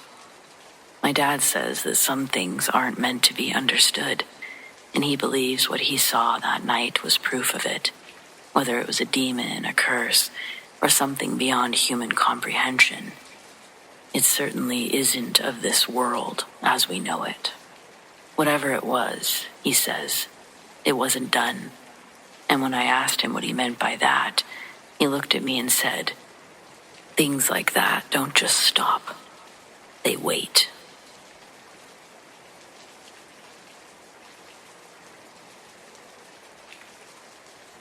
I was told ghosts can still feel love, even after death. If that's true, then it's also true they can still feel hurt after death, too. When my dad died, I could sense his presence in the house. He was an Air Force colonel and a very serious person. The pictures I drew were always hung up on the refrigerator, but his interest in anything I did was uncomfortable and forced. It wasn't my gender he struggled to bond with, as he had no yearning in his soul for a son. He didn't want any kids. He didn't like kids, and though he wasn't mean to me, he was never kind. We didn't have the chance to develop a meaningful relationship before he passed. The only person in the world who could make my dad smile was my mom. They were madly in love and one another's best friend. On a cold December morning, 2 servicemen would knock on our door, handing my mom a folded American flag. One of the men would begin talking to my mom about an accident. Standing behind her, I make eye contact with the officer that's not speaking. His eyes were dry until he saw me. He quickly looked back down, in any other direction that he could, in a desperate attempt not to cry. I was old enough to know what they were talking about, but I was unable to comprehend that our lives as we knew it had just changed forever. I was able to finish off the school year with my friends and all the teachers that had dealt with me using kid gloves. Then, the following year, it was off to a new school with teachers who could care less about the circumstances that put me in their classroom, one that was already at max capacity. With our SBP, my mom was able to purchase a little home off the base, and she got a job at a gas station to make ends meet. I learned to wake myself up for breakfast and how to do my own laundry. I'd only see my mom after school near dinner time. To make extra money, she asked her boss to work double shifts. On those days, she'd still be at work when I'd catch the school bus. Laundry was a chore that I'd put off as long as I could during the week. Our washer and dryer was located in the basement down a set of creaky wooden steps. At the top of the steps was a white pull string. It turned on a single halogen bulb. The small source of light was the only option for illumination in that basement. It was barely enough to read the settings on the machine. A few times I'd open the door and reach for the string. Instead of it hanging at a reachable level, I would find the string tightly wrapped around the light fixture itself. Like someone had yanked the string down, and when it flew back up, it got tangled. The first time dealing with it, I resolved to prop the door open with a kitchen chair and go down with my basket of laundry. While I loaded the washing machine with my dirty clothes, I heard the chair that was holding the door open slide on the linoleum floor. The small rectangle of light that I was using is wiped over in black from left to right. The clothes in my hand were thrown, and I blindly ran up the wooden steps to the door. I found the railing and began using it to guide me up the stairs. Sliding my palm up the railing, I touch what feels like another hand. The sensation makes me fall backwards, and I almost fall down the steps, but I catch myself. I'm sure the neighbor could hear the scream I let out. I bounded up the last pair of steps and clawed at the wood until my fingers touched the brass door handle. That night, I waited for my mom to get home and untangle the string before I went down there to finish laundry. Even with the light on again, it was impossible for me to ignore the chills I was feeling down there. It was more common than not that I was home alone when the activity would ramp up. On a handful of incidents that my mom was home with me, we'd both hear pounding on the basement door. She insisted that it was old pipes making all that noise. Lying in bed one night, she was talking to me from the doorway, and we both heard her name be called from the living room. Enough for her to pause what she was saying and take a step back from my room to look around the living room. The voice we heard sounded just like my dad's. It didn't scare us. The tone was so familiar. My mom was able to hold a state of bliss for a fraction of a second before becoming disillusioned by the impossibility of its reality. Leaning back into my room, she denied what we had heard, describing the sound as nothing more than a dog bark. Though I don't think it would have changed things if I told her this. What she didn't know was that I'd been hearing my dad's voice in the house prior to that incident. Things had been happening around the house while she was at work. I was secretly excited when we both heard her name be called. I was hoping that this was a chance to confide in her about everything that had been happening around the house while I was alone. However, her being so adamant about what we actually heard made me think that she would belittle whatever I told her, try to explain anything away. Just like how we heard her name in the living room, I heard my dad over my shoulder while I was doing homework at the kitchen table. The inquisitive he used to give me while briefly inspecting my work in passing. It was his hint that I better recheck my answer. The first time it happened at the new house, the sound didn't register to me past redoing the math problem I was on. Adding the numbers on a second effort gave me a new answer that I'd replaced my previous equation with. After correcting the error in my work, that's when I remembered I was home alone. It made me feel melancholy, a rare memory that made me genuinely miss my dad. Early one morning before my mom left for work, she woke me up and told me not to use the bathroom sink until she got home. She was running late for work and one of her earrings had fallen down the drain. Lifting my hand out from under the covers, I gave her a thumbs up before falling back asleep. The next time I was woken up, it was by my alarm clock signifying the start of my morning routine before school, beginning with my visit to the restroom. When I sat down, I remembered what my mom told me earlier. At my height at the time, the counter of the sink is about neck level.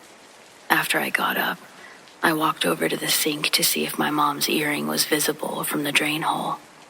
Turns out, the earring was very easy to spot because it had somehow moved out of the drain pipe and was now resting in the bowl of the sink. I carefully reached in and pinched the small diamond tightly in between my fingers before pulling it out and setting it on the counter next to the matching one. The presence of my dad was always felt through little things like that. The first day we moved into our house, my mom was grieving. Unpacking boxes from the moving truck was a slow process, one that she undertook on her own. If there were boxes I could carry, I did my best, but the responsibility of unpacking rested solely on her and the allotted time that we had with the rented moving truck. When the last box was inside, we dropped off the truck and drove our car back to our new home. The front of our house only had street parking, but in those days there weren't a lot of cars congested on the road. We also had a designated spot with our address number written on the curb. It's dark, and as our headlights brighten up our parking spot, my mom applies pressure to the brakes, before the car pulls into the spot. She's staring at something in front of the car. I have to take off my seatbelt and climb higher in my seat to get at her eye level, see what my mom's focusing on.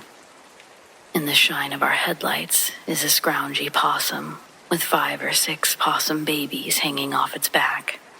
The mom possum is frozen with its mouth open, staring at the headlights. This was probably the ugliest representation of God's creation, and the sight of it makes me laugh out loud, but my mom's response is to start crying. Her tears silenced my laughter, and she apologizes. Then she tells me that possums were my dad's favorite animal. Finally, she broke a smile under her tears, saying that she never knew why he loved those crazy creatures. Home alone, I'd regularly hear the distinct sound of our basement steps creaking, like someone was pacing up to the top of the stairs and then back down.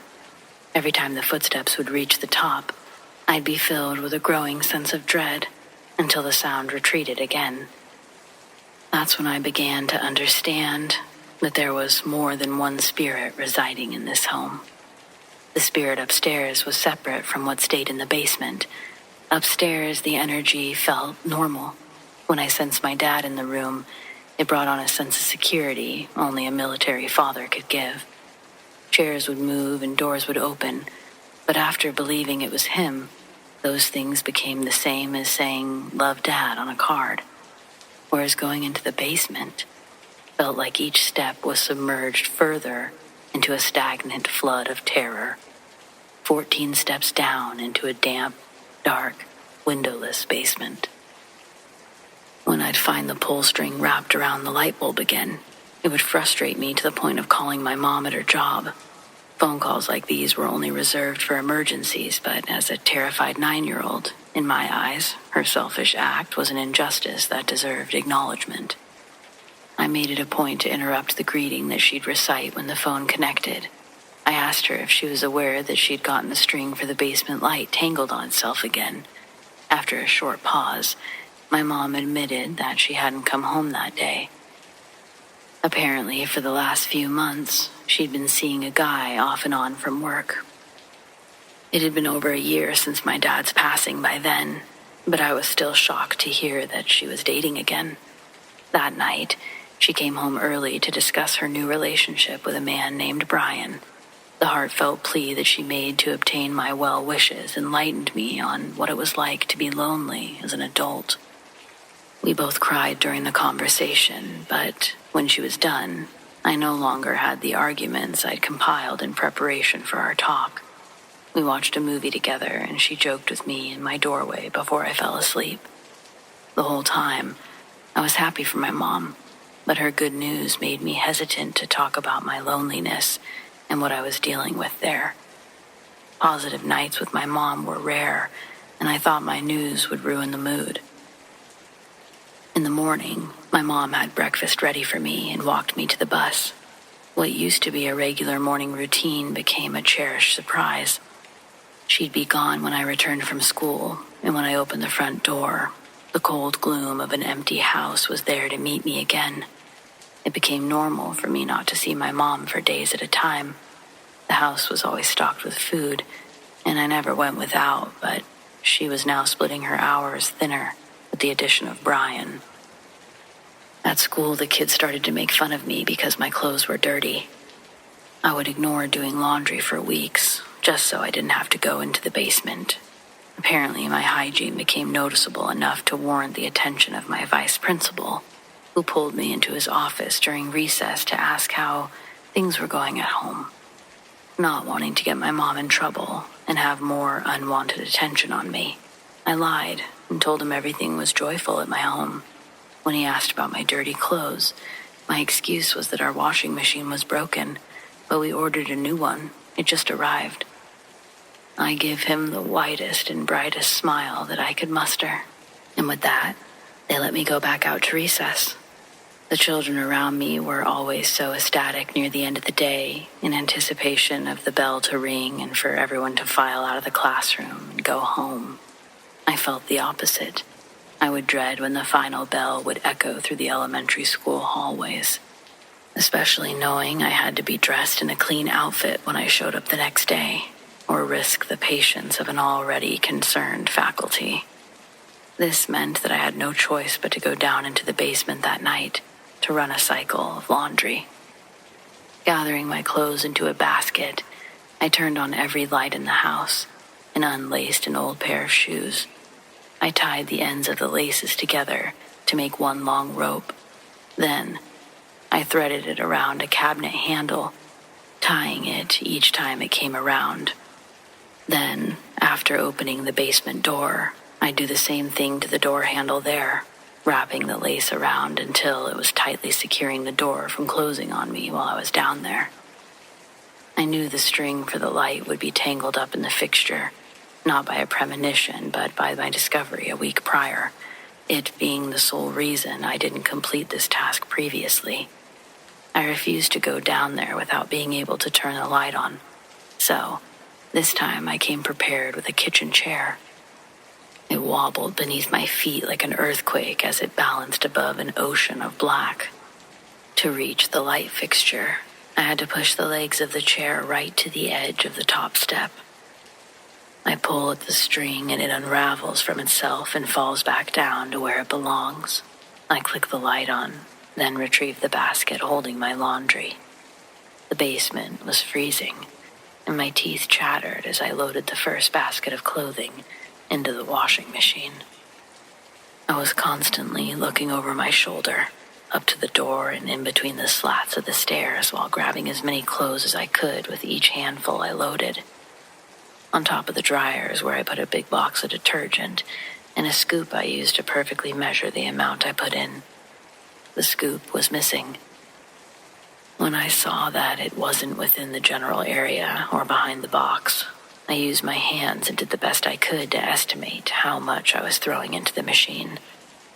Nothing was going to keep me down there longer than I had to be. I quickly let the washer door slam into place. The harsh metallic noise always hurt my ears, but these washer and dryer units took more strength to fully close than new age models. They wouldn't start otherwise. I ran back upstairs as fast as I could, with the wicker basket in my hands. The feeling I was being pursued had struck me by the first step. Reaching the top, I threw the basket and tried to untie the knot that I had made with the shoelaces.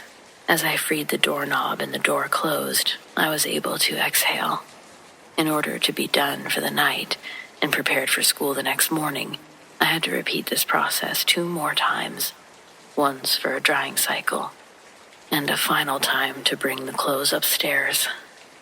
When I heard the washer stop, I brought a chair with me to the door, but the basement light was still on. I still made sure to tie the shoelaces tightly to the door handle before I went down to switch the load over. Then, with the same frantic urgency as before, I raced up the stairs, untangled the knot, and slammed the door. The drying cycle took longer than the wash did. During that time, I tried to distract myself by watching TV. It didn't work. I was all too aware of what I would have to do soon. When the final buzzer went off indicating the dryer had stopped, I must have been overly confident at how simple my first 2 trips had been. Pulling the chair up to the basement door again, I became even more confident when the light was still on. Then, I made a decision I would regret, with unwavering affirmation later. I didn't tie the shoelace around the doorknob, like I'd previously done. Instead, I thought I could retrieve my clothes quicker than the time it took to fasten the door open. Ignoring my better judgments, I slid the chair against the door and hustled down. The dryer is on the left of the washer and is positioned at an angle, making it difficult to clearly see the door. After I filled the basket, I turned around to see that the door had been closed.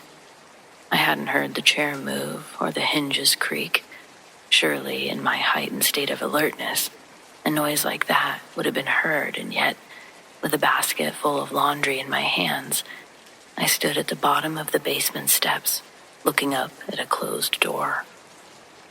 Then I counted back from 3 in my head before running up the stairs. With a burst, I ran through the door into the kitchen, then threw the basket on the ground to catch my breath. But as the basket landed, I heard heavy thumps of footsteps climbing the stairs from behind me. I spun around and quickly slammed the basement door shut, then put my back against it with all my weight. There was an impact from the other side that almost knocked me forward. The door was pushed out about an inch before it slammed shut again. If I wasn't pressed against the door like I was, the hit would have swung the basement door wide open. That realization brought a wave of emotions that my adrenaline had been keeping at bay. They sunk me to the ground, and I sat, sobbing into my lap while still feeling the door getting pushed from the other side. There was a blanket inside the laundry basket that I could reach from where I was sitting. That night, I cried myself to sleep on the kitchen floor, wrapped in a blanket, pressed up against the basement door. Needless to say, I didn't get a lot of sleep that night. When I woke up that morning, I almost missed the bus. The alarm had been set up in my bedroom, and I couldn't hear it sleeping in the kitchen. I'm usually up before the sun, so at first, I wasn't sure about the glaring light focused perfectly on my eyelids. Registering that it must be the actual sun, I shot awake, looking directly at the clock on the stove. I had 10 minutes to get dressed and run a block to my bus stop. Now awake, I realized there was no sun. It still hadn't fully reached the horizon. I couldn't find any light source. Nothing that could have been shining a glare in the direction of my bed. This was the least of my concerns, though. I had to get going. As I dug through my fresh-smelling clothes in a sleepy haze, I was happy knowing what I'd gone through last night was worth it. Before leaving, I slid the kitchen table against the basement door, and within that 10 minutes, somehow, managed to catch the bus. At school that day, I was tired and hungry, but nobody could say that I looked dirty. The week scrolled by without any extra anxiety added to my plate. The table stayed in front of the basement door, and I did my homework in the living room. The night my mom came home, I saw my dad's silhouette. It followed her when she left my room. When her shadow moved from the hallway wall, a second one trailed after. Then, my mom poked her head back into my room, asked about the kitchen table. I told her that I saw a big rat down there when I was doing laundry, that I didn't want it to come upstairs. My mom cringed and told me to leave the table where it was, and she'll handle it when she's off work early the next day. The look on my mom's face was the exact expression I wanted to see. When I said rat, her mouth opened and her eyes got wide. I thought what I did was the same as yelling fire when you're being abducted instead of just yelling. If I told her there was a demon in the basement, she wouldn't have been so ready to inspect every corner of said basement. And at least this way, she'd have to go down there, experiencing and feeling how creepy it was for herself. The next day, it's Saturday, and I watch my morning cartoons. As I pour my milk for my cereal, I see the spoons have already been set on the counter. When these small things happen, I always make sure to say, "Thanks, Dad." It was like he was being more attentive as a father in the afterlife than he ever was on Earth. When my mom arrived home, a second person accompanied her through the door. Standing beside my mother was an older gentleman. She introduced him as Brian. He looked much older compared to my mom, but my mom always looked young for her age. He spoke with a gravelly voice of a committed smoker, and he smelled like he sounded. But he was funny, talkative, and ready to tackle the rat problem my mom had. He pulled the kitchen table away and opened the basement door. Taking the first step, Brian feels around on the wall for a light switch. Then he looks up to see the way that you turn the light on is done by a pull string, and the pull string was tangled around the light. Within a few seconds, Brian had it clicked on and continued down the stairs. Playing up the damsel in distress routine, my mom follows down the stairs close behind him. I stay in the kitchen and wait for them to return. I hear the washer and dryer get slid around, mumbling tones and my mom's giggling. But it doesn't sound like they found anything of significance. When they came back up, it was concluded that whatever got down in there had probably found its way back out. Brian stayed for dinner that night, and my mom got to show off her homemaking skills. Brian and I were sitting at the kitchen table while Mom prepared the food. There's a baseball game on in the living room that keeps the pause in conversations from becoming awkward. Brian's attention is on the game, and I'm watching my mom cut carrots. Beside her, a silverware drawer flies out from its cubby, catapulting forks, knives, and spoons everywhere on the kitchen floor. The noise scares us all. Brian gets up to help my mom and asks what happened. She thinks her apron got caught, and that's what pulled the drawer out. She really did believe that's what happened too, because Brian left that night, and I asked her about it. She didn't even flinch when telling me about the apron thing again. After that night, my mom was back to her regular pattern of being gone for days. Time would pass, and I no longer felt my dad's presence in the house. I think he left the night Brian came around. I no longer heard his voice in my ear.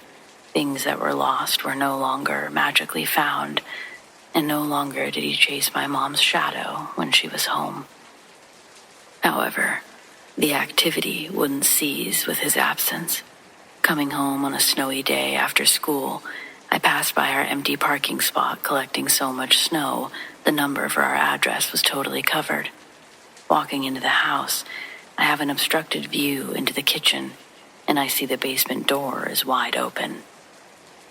The table that was firmly pressed against it is now pushed back enough for the door to fully swing open on its hinges. The lights I turned on earlier that morning were suddenly off. My closest source of illumination was the living room light. It was a few steps in front of me, and I made them quickly across the carpet. I reached into the lampshade and began tapping the fixture's button off and on, but the bulb didn't heat up. Out of frustration, I gently shook the lamp, and I heard the glass jingle around. I reached my hand further up until I felt the bulb. It had been unscrewed, just enough to not activate. After I rotated it twice, the bulb lit up under the lampshade. As I went to the next closest lamp, I found that bulb, along with all of the other ones in my house, had been unscrewed. It had finally made its way upstairs, and the dreary interior of my home would further digress into a hopeless black hole that took energy from me the moment I entered its chambers. The shadow man would show himself in my peripherals, but this time he brought a suffocating agitation, one that would smother me enough to lose concentration on whatever I was working on, and then focus intently on the fear of him coming closer. If I looked in his direction, he'd disappear and move somewhere else in the room, waiting for me to find him again. I'd also get progressively sicker in a very short amount of time. My mom was home with me the night that my fever really spiked, and she had to take me to the hospital. Other than dehydration from puking, the doctors couldn't figure out why my temperature was so high. They gave me some medication that brought the fever down enough for me to be released home. I was still in the triple digits, but not hot enough to cause brain damage. My mom took work off for the next 2 days, and when she had to go back, she started coming home right after to take care of me. She even stopped in on her lunch breaks. Brian also stopped by a few times with gifts for me. It was nice to have a full house again, even under such circumstances. When he came over, he would sit in a chair next to the couch that I was laying on, keeping me company if I was awake. The strong, empathetic nature of Brian made me feel safe. I could fall asleep easily when he came over. Then it dawned on me through a dream. I needed to tell Brian what had been going on in the house. He'll be able to retain the information with an unbiased filter. When I woke up, I heard him and my mom talking in the kitchen. I'd almost pulled the covers over me to go in there, but as I listened to what they were saying, their words had me frozen. I heard my mom's soft voice say, "Kill her now." And Brian's low, gruff voice replies, "Kill the girl." They repeated those phrases back and forth to each other. The soft, monotone way that they were talking to each other was so eerie and bizarre. Slowly, I turned my body to look over the arm of the chair, and as I lifted my head, their voices stopped. When I fully looked into the kitchen, nobody was there. A few minutes later, Brian and my mom would walk inside with groceries for the night. I pretended to be asleep when I heard my mom's keys jingle in the door handle. The next time Brian sat down by the couch, I took the opportunity and first tested the waters by asking if he believed in ghosts. Brian smiles big and says, "Well, yes, I do." And then he asks, "Why?" I told Brian everything, and he sat there calmly, listened until I unloaded all of the stories of horror that had been cluttering my life. When I was done, he gave me a hug. He stood up. He grabbed his car keys. Before my mom was done preparing dinner, Brian was back inside with a stack of books about ghosts, demons, how to ward off evil. He got my mom involved, and she was more open to the idea when the words came from his mouth. She was shocked by my stories, but she also felt a sense of embarrassment that I hadn't told her any of it.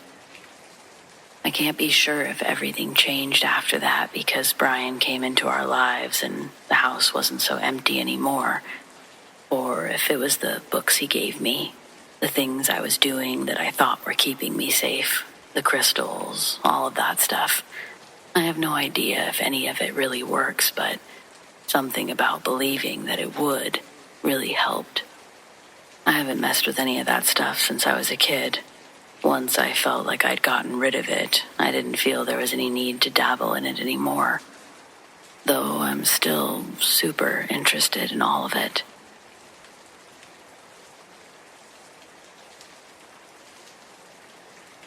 Okay, I'm going to tell you about my night shift at the county morgue. We aren't a huge place, but we always have at least 5 or 10 bodies at any given time. I'm sure you've seen the cold storage cabinets on TV, those things. At first, it's kind of creepy, but you can adjust to anything. My first week, I didn't want to eat in that same room, but by the end of my first month, I was eating my sandwiches 5 feet away from bodies. It's just what happens. One night, we got a John Doe. The body was found in the woods, and animals had started feeding on him. The damage was extensive. We determined he was out there for at least a week. As you can imagine, it was hard to look at, even when you've built up a tolerance. After storing him in cold 6, I snuck outside for a snack. When I came back, I heard what I thought was moaning. It was low, grunty. The storage cabinets were divided into 3 sections, and it was coming from where I put the John Doe. He was the only one in that section. My first thought was that the poor guy was still alive. I rushed over and pulled him out. Once I saw him again, I knew how ridiculous that was. You can't get any more dead than that guy. Most of his insides were gone. By then, the moaning had stopped, so I put him back. It didn't take long to convince myself that I was hearing things, but I was still spooked. There was a lot of paperwork stacking up on the desk, though, so I put in some headphones and stayed busy until the morning shift relieved me. That evening, a detective came to my house, asked me about my shift. He wanted to know every detail, if I left at any point, if I saw or heard anything unusual. I was so thrown off it didn't occur to me to mention the moaning. I thought that someone had tampered with evidence or leaked information. I was trying not to look crazy.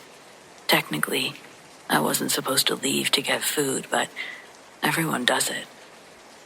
After a while, I decided it would be better to admit leaving than risk looking complicit in evidence tampering, so I confessed everything. down to the silly moaning and listening to music for the rest of the night. Sure enough, that's what he wanted.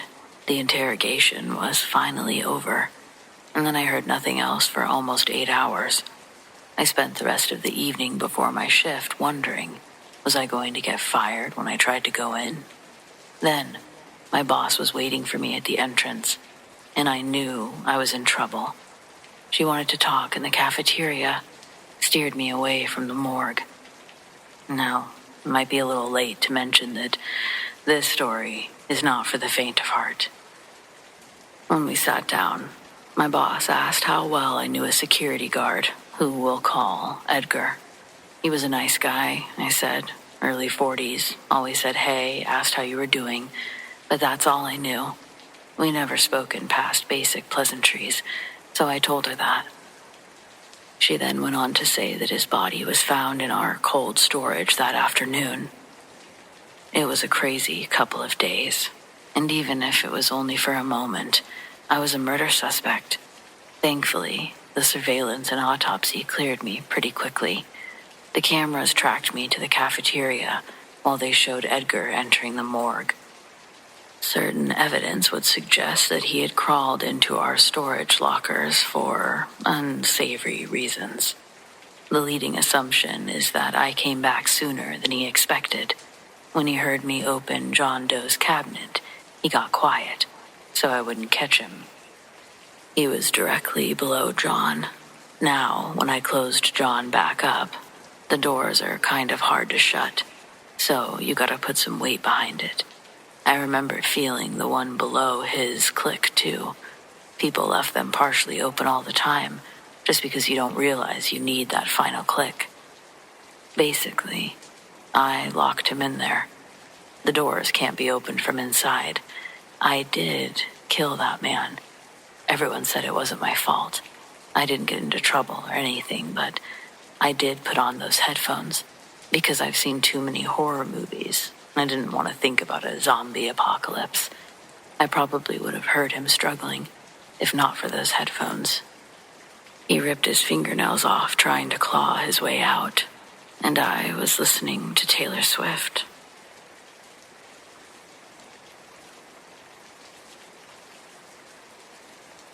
Back when I was captain in the fire department, we responded to a house fire early in the morning. When we arrived, the roof was breached. The flames had taken out 2 windows on the second floor of a split-level home. We made entry even though the roof was breached. The thermocline was about 2 feet off the first floor. We wouldn't have gone in at all, but a child was missing, and the father and the mother had gotten out of the house, but they couldn't get to their daughter's room. The father was treated for burns on his hands and forearms as he had tried to go in after her. Suffice to say, they were frantic.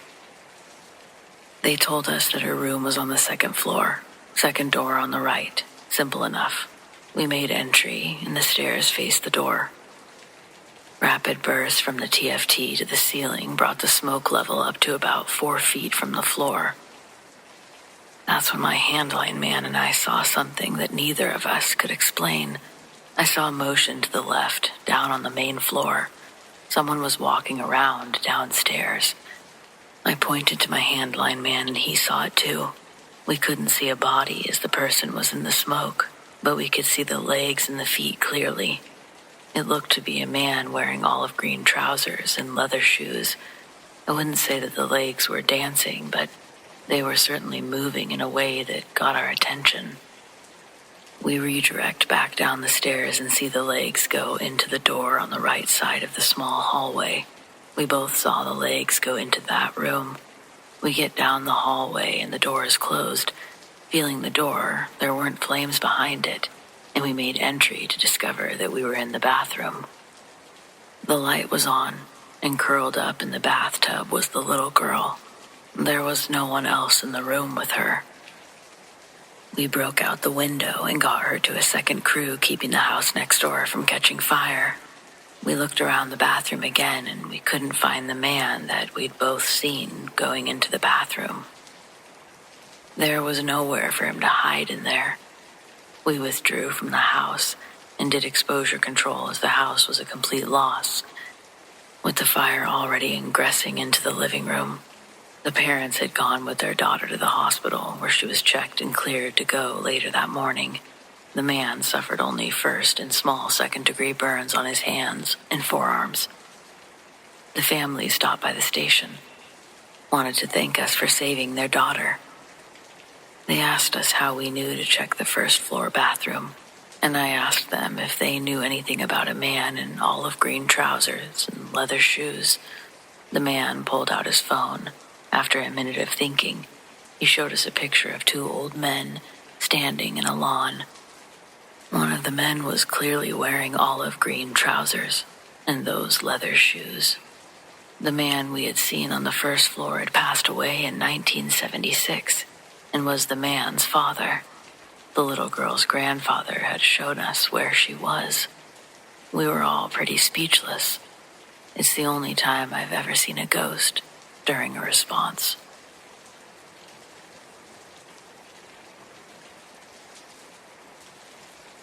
I used to work at a bowling alley, a real relic of a bygone era. Creaky floors and the faint smell of stale popcorn embedded in its walls. The place always had a strange vibe at night, especially when I was the one closing up. I never paid too much attention to it, at least not until one night. It was late, just past midnight. The last customers had long gone. I hadn't even had a chance to turn my music on yet, so the eerie silence seemed to echo off the polished lanes. I went through my usual routine, locking the doors, shutting off the arcade games, and finally flipping the switch to turn off the overhead lights. The place fell into near darkness, save for the faint glow of the exit signs. I was just about to grab my keys and head out when I heard it. The unmistakable hum of a lane powering on. My stomach tightened. There was no mistaking that sound. The sound was distinct, followed by the mechanical clatter of the pin setter coming to life. I turned around, and sure enough, one of the lanes at the far end was lit up like it was ready for a game. The thing is, the lanes don't turn on by themselves. Each one has a manual switch hidden behind a curtain in the back. I stared at the glowing lane for a moment, half expecting to see someone step out of the shadows, but the place was empty, or so I thought. Swallowing the lump in my throat, I flipped the main lights back on, and I started walking down the aisle towards the back. The air felt heavier every time I took a step, like the silence was kind of pressing down on me. I reached the curtain. I was about to step through it when the lane shut off just as suddenly as it had come on. The silence that followed was suffocating. For a moment I just stood there, staring at the now dark lane, trying to make sense of what had just happened. A chill ran down my spine, and I couldn't shake the feeling that something else was there. But still, I tried to rationalize it. Maybe a power surge, maybe a malfunction. But deep down, I knew that wasn't it. I considered going behind the lanes to check the switches, but something about the oppressive stillness made me hesitate, and I guess I've always learned to trust my gut. It was like the darkness beyond the curtain was waiting for me, and not in a good way. The next day, I told my boss what had happened. He laughed it off, dismissing it as a figment of my imagination. No cameras, no proof, he said. I could tell that he thought I was just tired, maybe looking for an excuse to leave early, but it didn't stop there. A week later, while closing up again, I heard the faint thud of a ball rolling down a lane. The sound sent a jolt of fear through me, and I spun around to see a single ball sitting in the gutter of the same lane that had turned on before. Only this time, I knew I hadn't left any equipment out. I didn't stick around to investigate. I grabbed my stuff and I left as fast as I could, locking the doors behind me. To this day, I wonder what would have happened if I'd gone behind the curtain. And sometimes, late at night, I would think about the bowling alley, about the strange energy and how it felt, not being alone. I would wonder about the things that went on when no one was around, and I couldn't help but wonder if something or someone was actually trying to get my attention. Or worse, trying to lure me into something.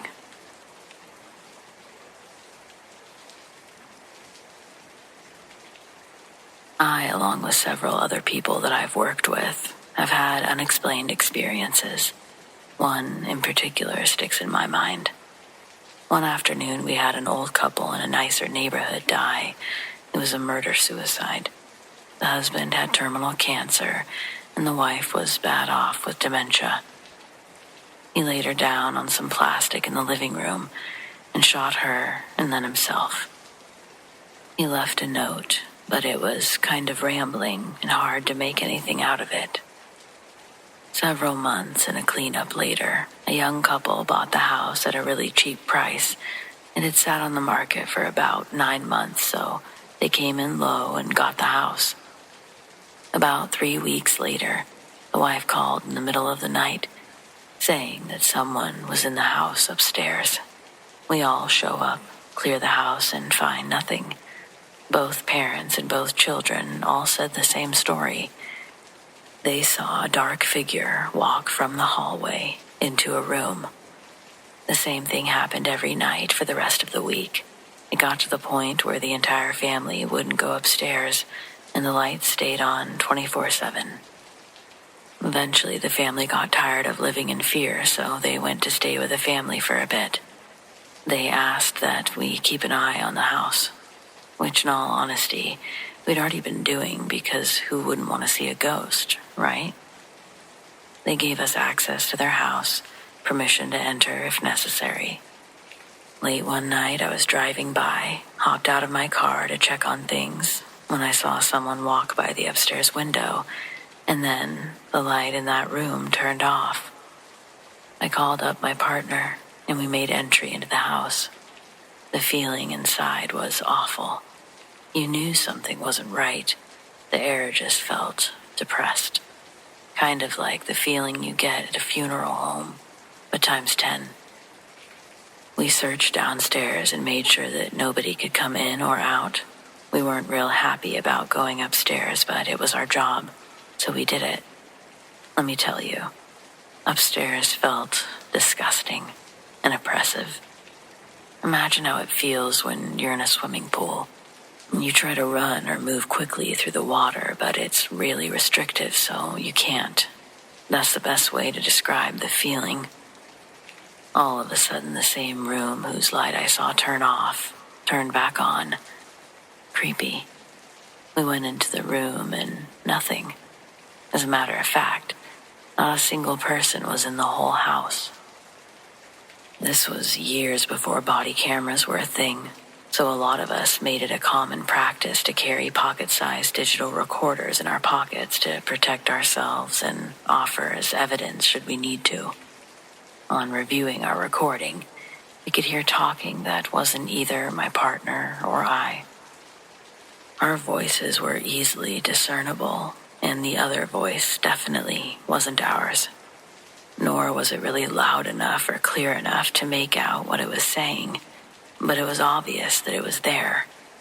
It would have been like if someone was in another room talking, and you could pick up the conversation, but couldn't make out the words. Neither of us heard the talking when we were there in person.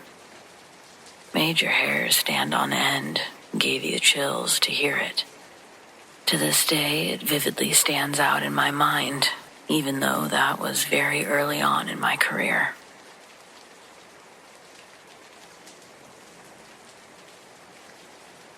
In 2011, my friend's sister Mira joined an engineering college with on-campus hostels for both boys and girls. Mira was assigned a room on the second floor of the girls' hostel, Building C, with a roommate named Santa. The room was intended for 3 people, but for reasons unknown, the third bed and cupboard remained empty from the day Mira moved in. The first week went uneventfully.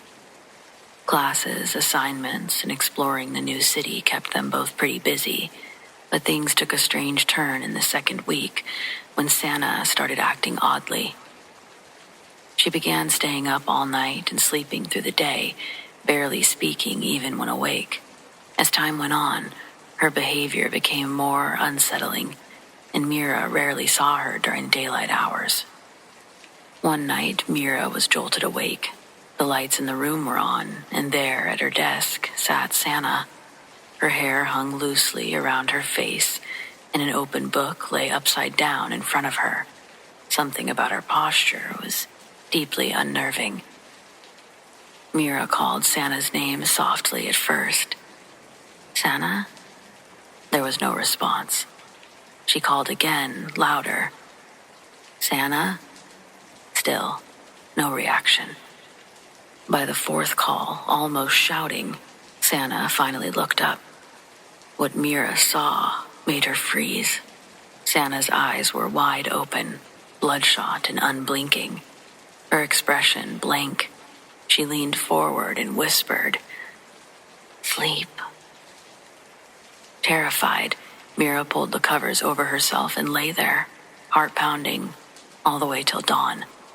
The next day, as soon as her lectures were over, Mira rushed to the warden's office to request a room change.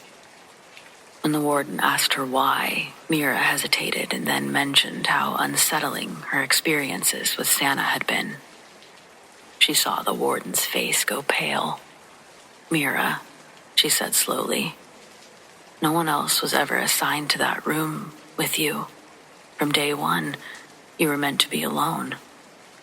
Mira never saw Santa again.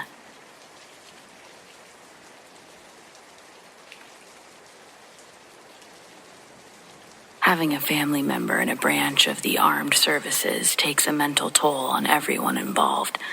My brother Clay and I couldn't have been more different growing up, and that stayed the same way through our adulthood. Clay served in the military while I listened to Rage Against the Machine and skateboarded. He became a police officer in a neighboring city, and I was arrested multiple times for drug possession, theft, and burglary in the city he served. He never had the honor of taking his little brother down, but he would visit me whenever he found out I got locked up again. Clay had always been a serious kid, never joked around, always working his ass off at something. Tough kid too, and that transferred into adulthood. There's still banners at the old gym with Clay's name on it from all of the boxing records and awards he'd won.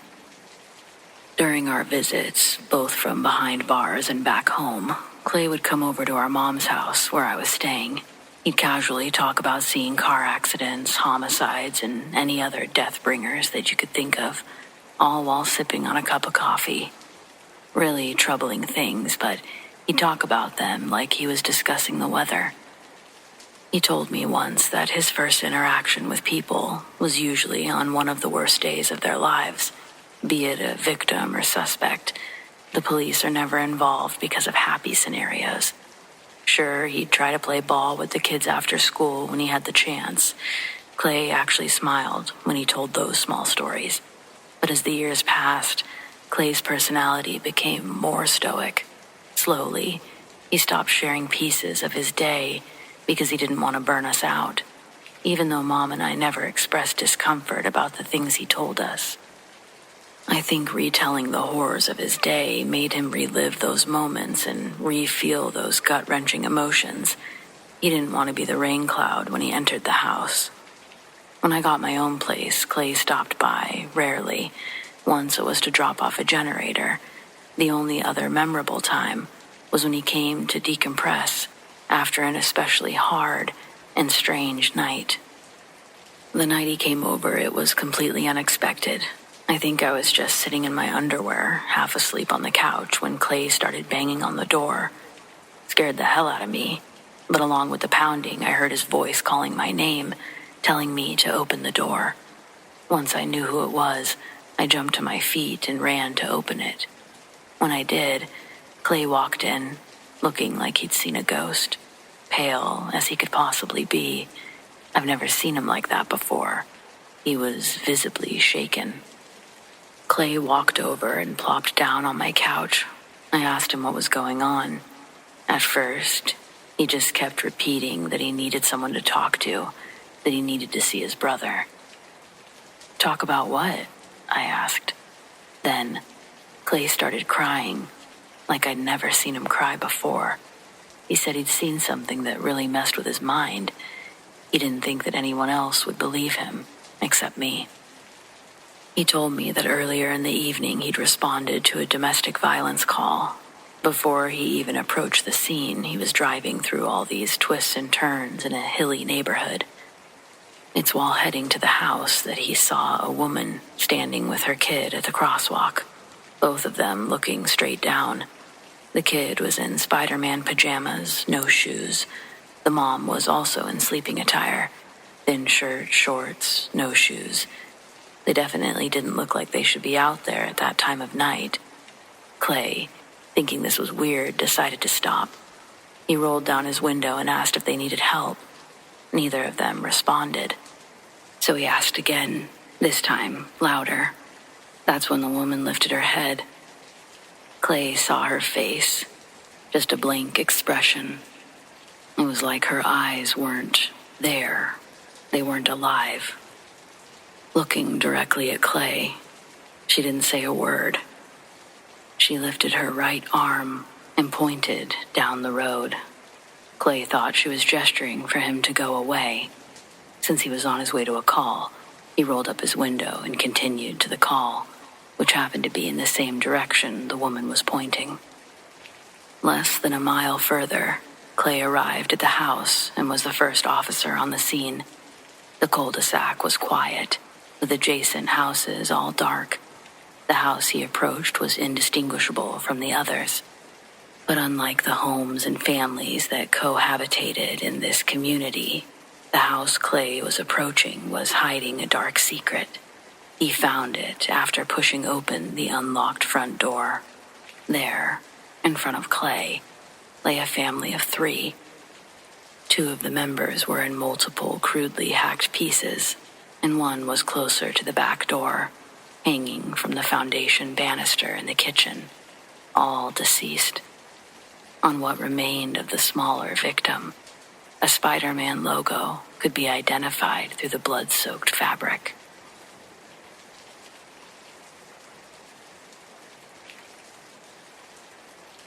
I manage a restaurant in Halifax.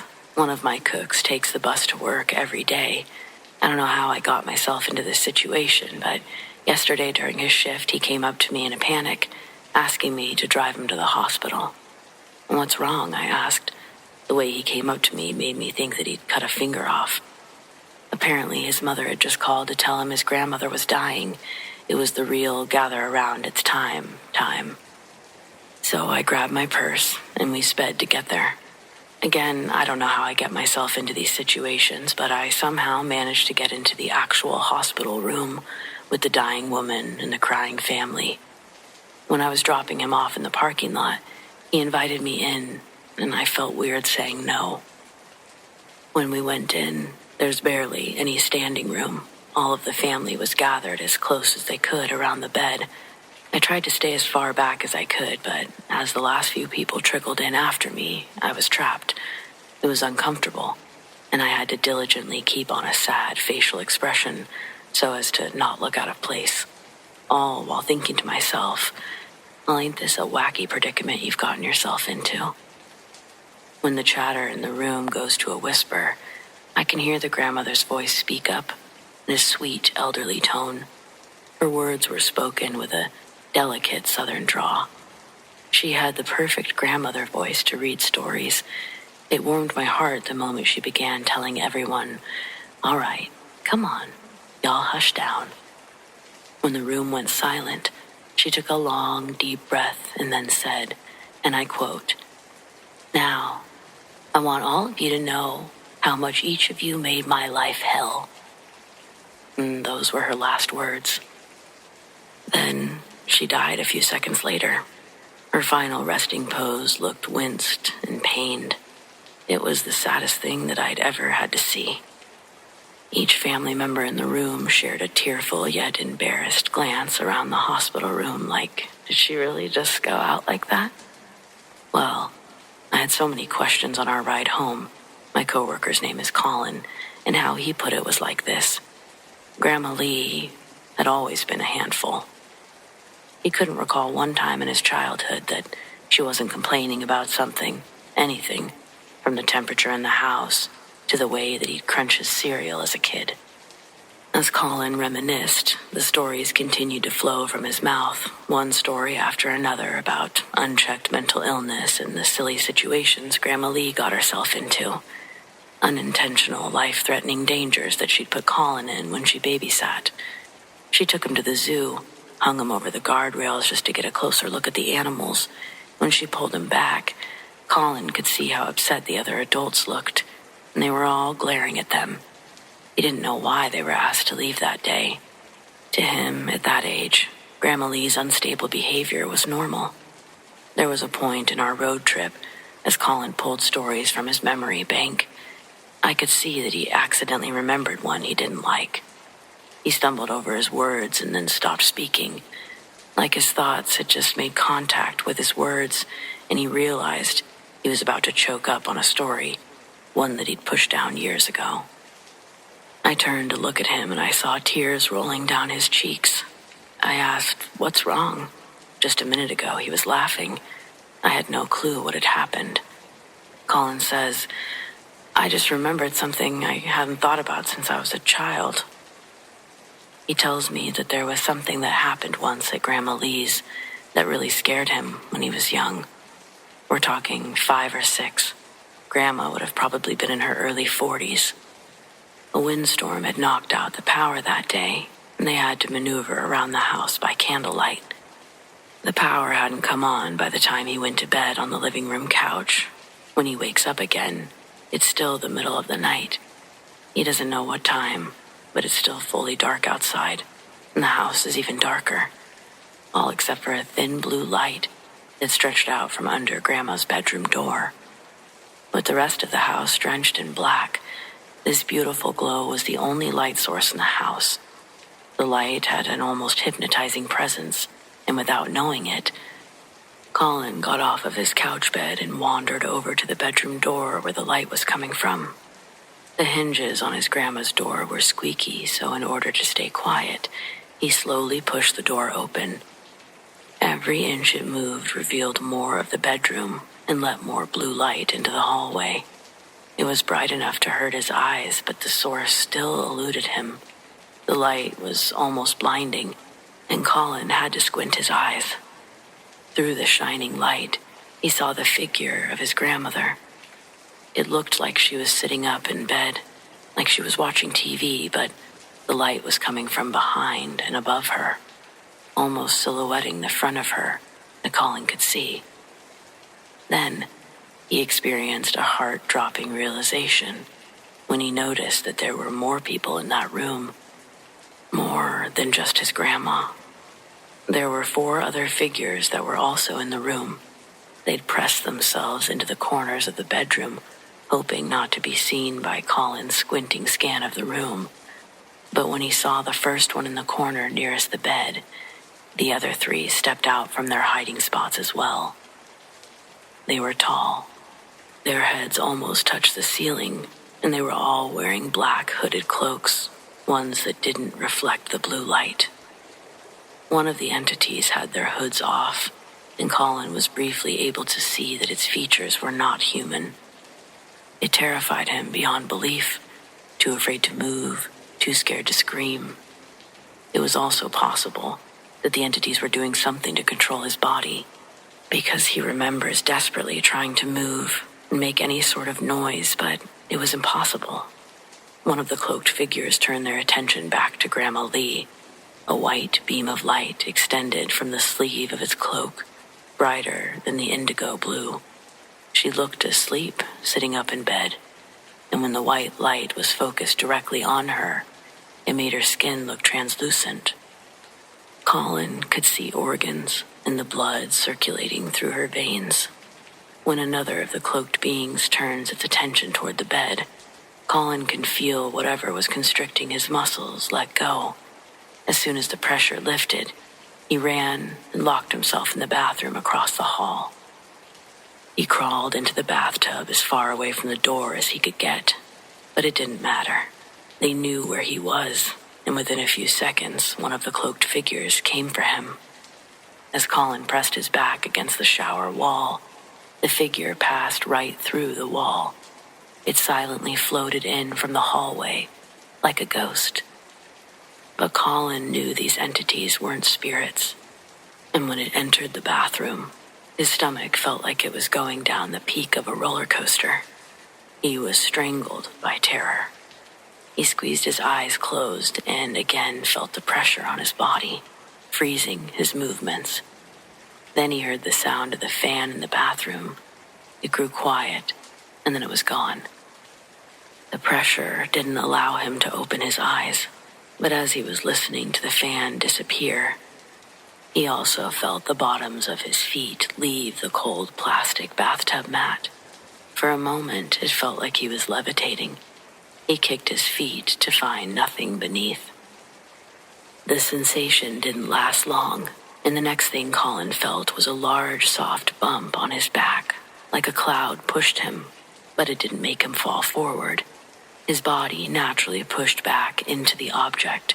It fully engulfed him in warmth, and the grip of terror loosened the longer his body stayed idle.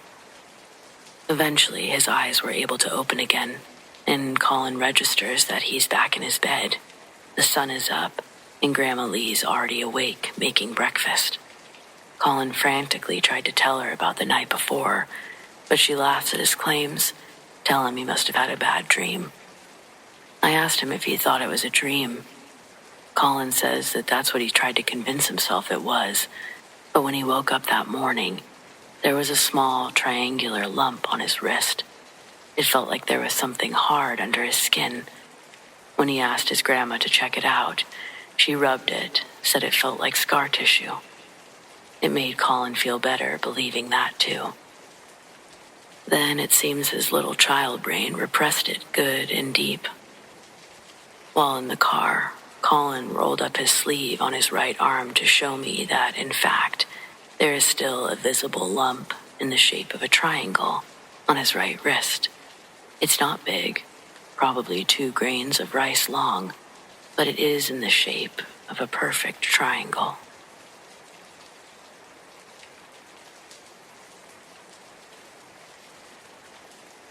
I worked nights at an office depot in the early 2000s. There were 2, at most 3 of us locked in the store overnight. The manager would let us out at 6 a.m. No one could come in or out without setting off the alarm. The weird things that happened started with footsteps down the hallway. My coworker and I would be in the back office printing signs, and all of a sudden you'd hear someone walking down the hallway towards us. One of us would peek out, and there would be no one there. One night we're working, and around 3 a.m., the store phone keeps ringing. My coworker finally picks it up, listens for a few seconds, and says, "Sorry, you have the wrong number," and hangs up. It rings again. Same girl. He hangs up. Calls again. This time he puts her on speaker. She's crying, sobbing. "Why won't you talk to me? What's wrong with you?" My coworker, "Ma'am, you have the wrong number. Please stop calling." He hangs up. He looks at me and he says, "This is fucking weird, man." I tell him it's just some crazy person calling. No big deal. The phone rings again. He puts it on speaker. "I'm not crazy." Click. She hangs up and never calls again. Scared the ever-loving shit out of us. One night I'm stocking the supply side of the store, envelopes and stuff like that. My coworker comes running over from tech and heads to the next aisle over. He says there's someone in the store. I think that he's messing with me, but he's clearly disturbed by it. We search the store, and no one's there. I asked what he saw, and he says that there was a man walking parallel to me on the next aisle. He was up on a ladder stocking printers and saw him. He was extremely spooked by this, almost falling off the ladder. One night, 3 of us were working together in one aisle, goofing off, really, and we hear a man's voice on the other side of the store yell out, "What the hell?" at the top of his lungs. It scared all of us so badly, we called the morning manager. He wasn't happy, told us to quit fucking around. When I took 2 weeks off for my honeymoon, the guy that they got to cover for me lasted 1 week before he quit.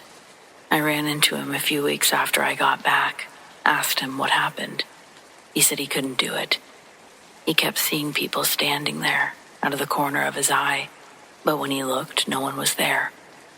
He said footsteps turned into something charging at him. Something invisible.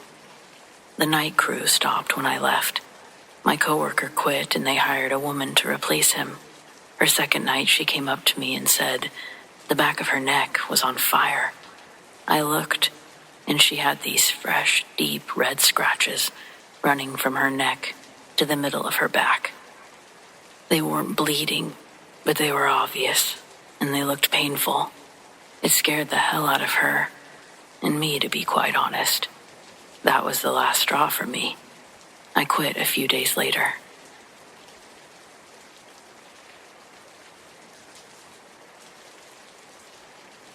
I used to do wildlife research up in northern Minnesota, mostly trail cam work. One winter, I was out alone for a few days, checking cameras deep in the woods. Snow was heavy, no other hikers or hunters that time of year, which usually made it peaceful, quiet. But one night around 2 a.m., I woke up to crunching in the snow outside my tent. I assumed it was a deer until it circled the tent, slowly, over and over again. No breathing sounds, no snorting like a bear or moose would make, just long, deliberate steps. Then something scratched the side of the tent, not like an animal brushing against it, like fingers dragging. I didn't move, just laid there, heart pounding, until the steps eventually stopped. I waited until daylight to get out. I found no prints, just long drag marks in the snow, leading in circles around my tent before vanishing into the woods.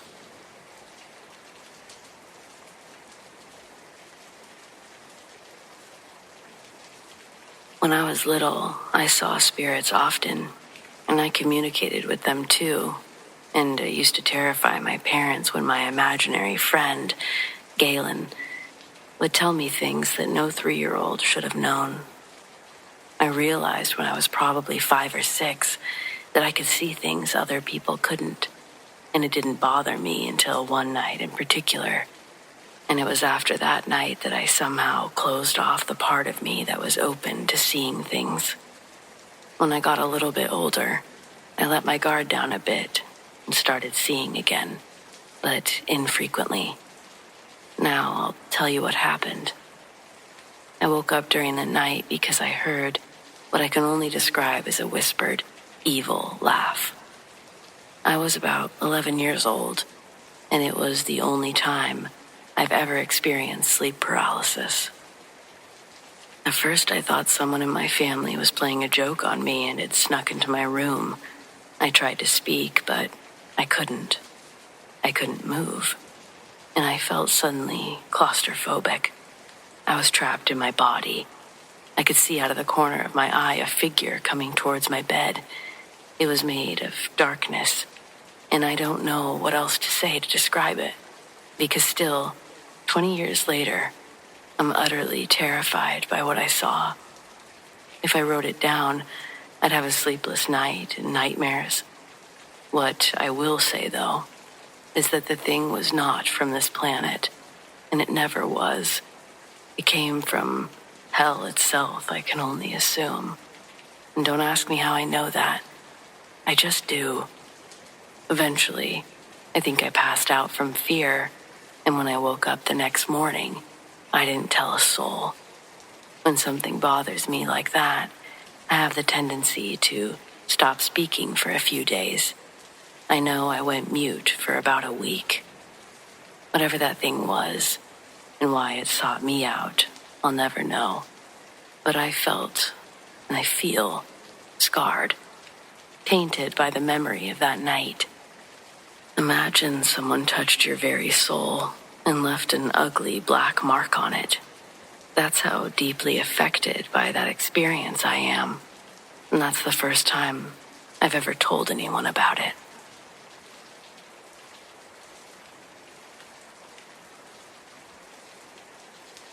In 2016, I went on a week-long camping trip in Mississippi. I had just spent the prior week in Alabama, and needless to say, there was more hiking involved here. I spent 2 full days hiking deeper into the woods before setting up my permanent camp in a small clearing. I've been going on solo trips since I was 17, and this was supposed to be an easy one. No caves or mountains to explore, just a relaxing week in the woods with my fishing pole. Everything was going great until night 4, when I heard something walking around my camp's perimeter, just out of the firelight. I tried to stay calm and pretend not to notice because it was something on 2 legs, and that usually means people. But its stride sounded off, almost like a very heavy person trying to tiptoe, yet not quite that. Mostly, I just felt in my bones that something was the bad kind of wrong about it. All my years in the woods, and I'd never heard anything sound quite like that. It gave me chills.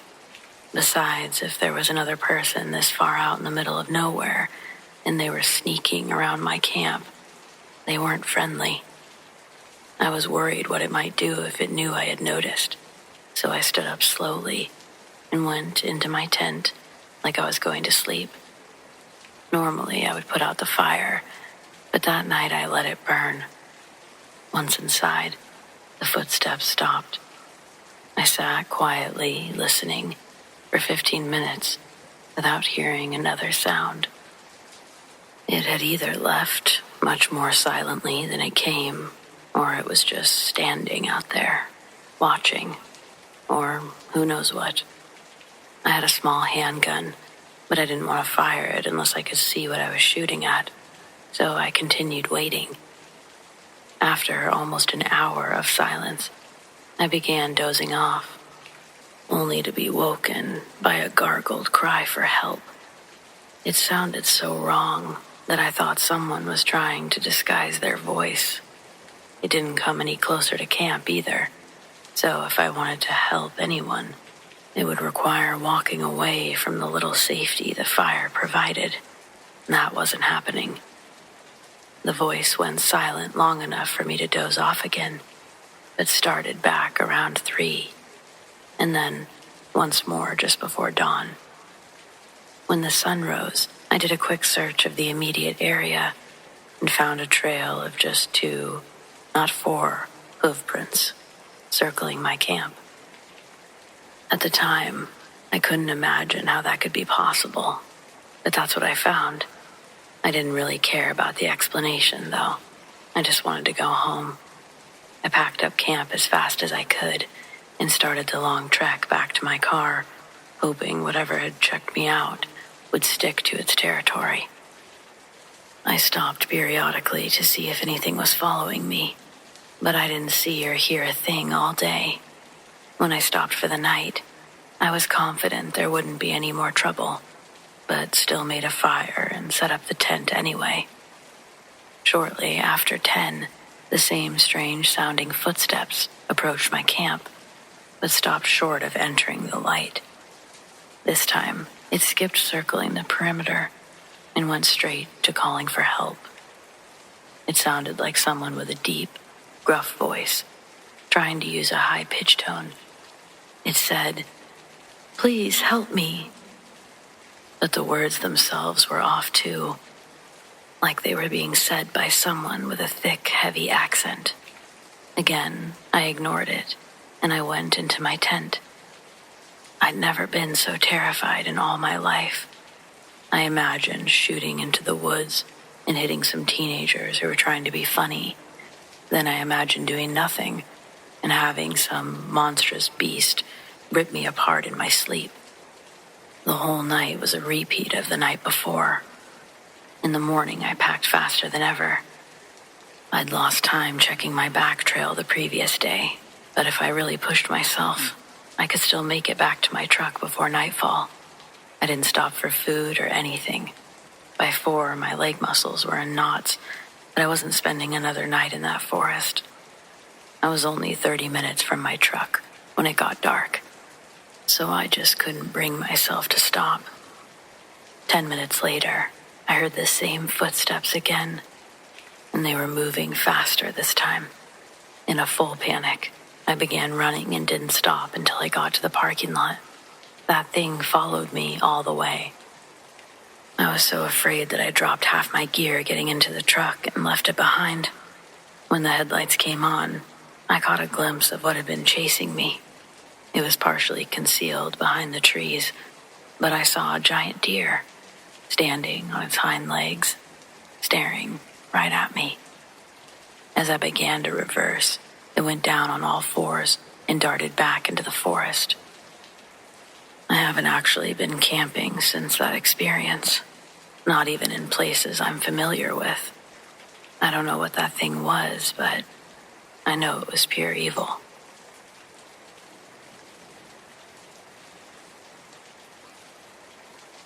I may be a fully grown adult female now, but I have had a crippling fear of doctors, especially surgeons, since I was a teenager.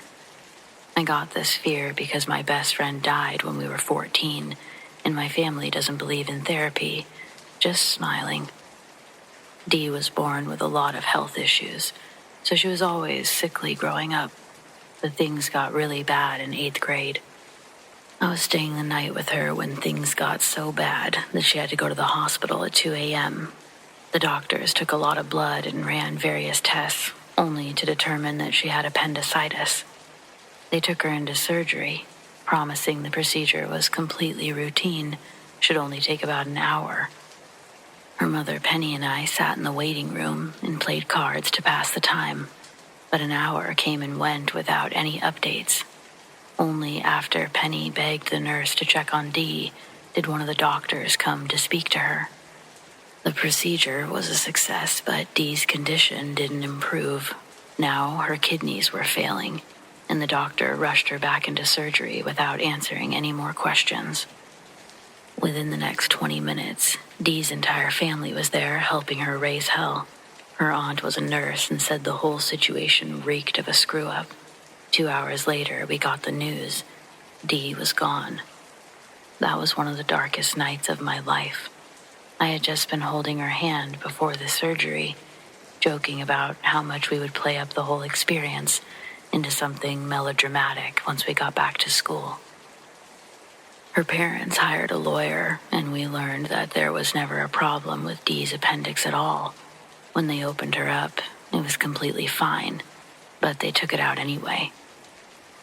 The stress her body endured exacerbated her actual problem, her failing kidneys. They removed one and were in the process of removing the second when she passed away.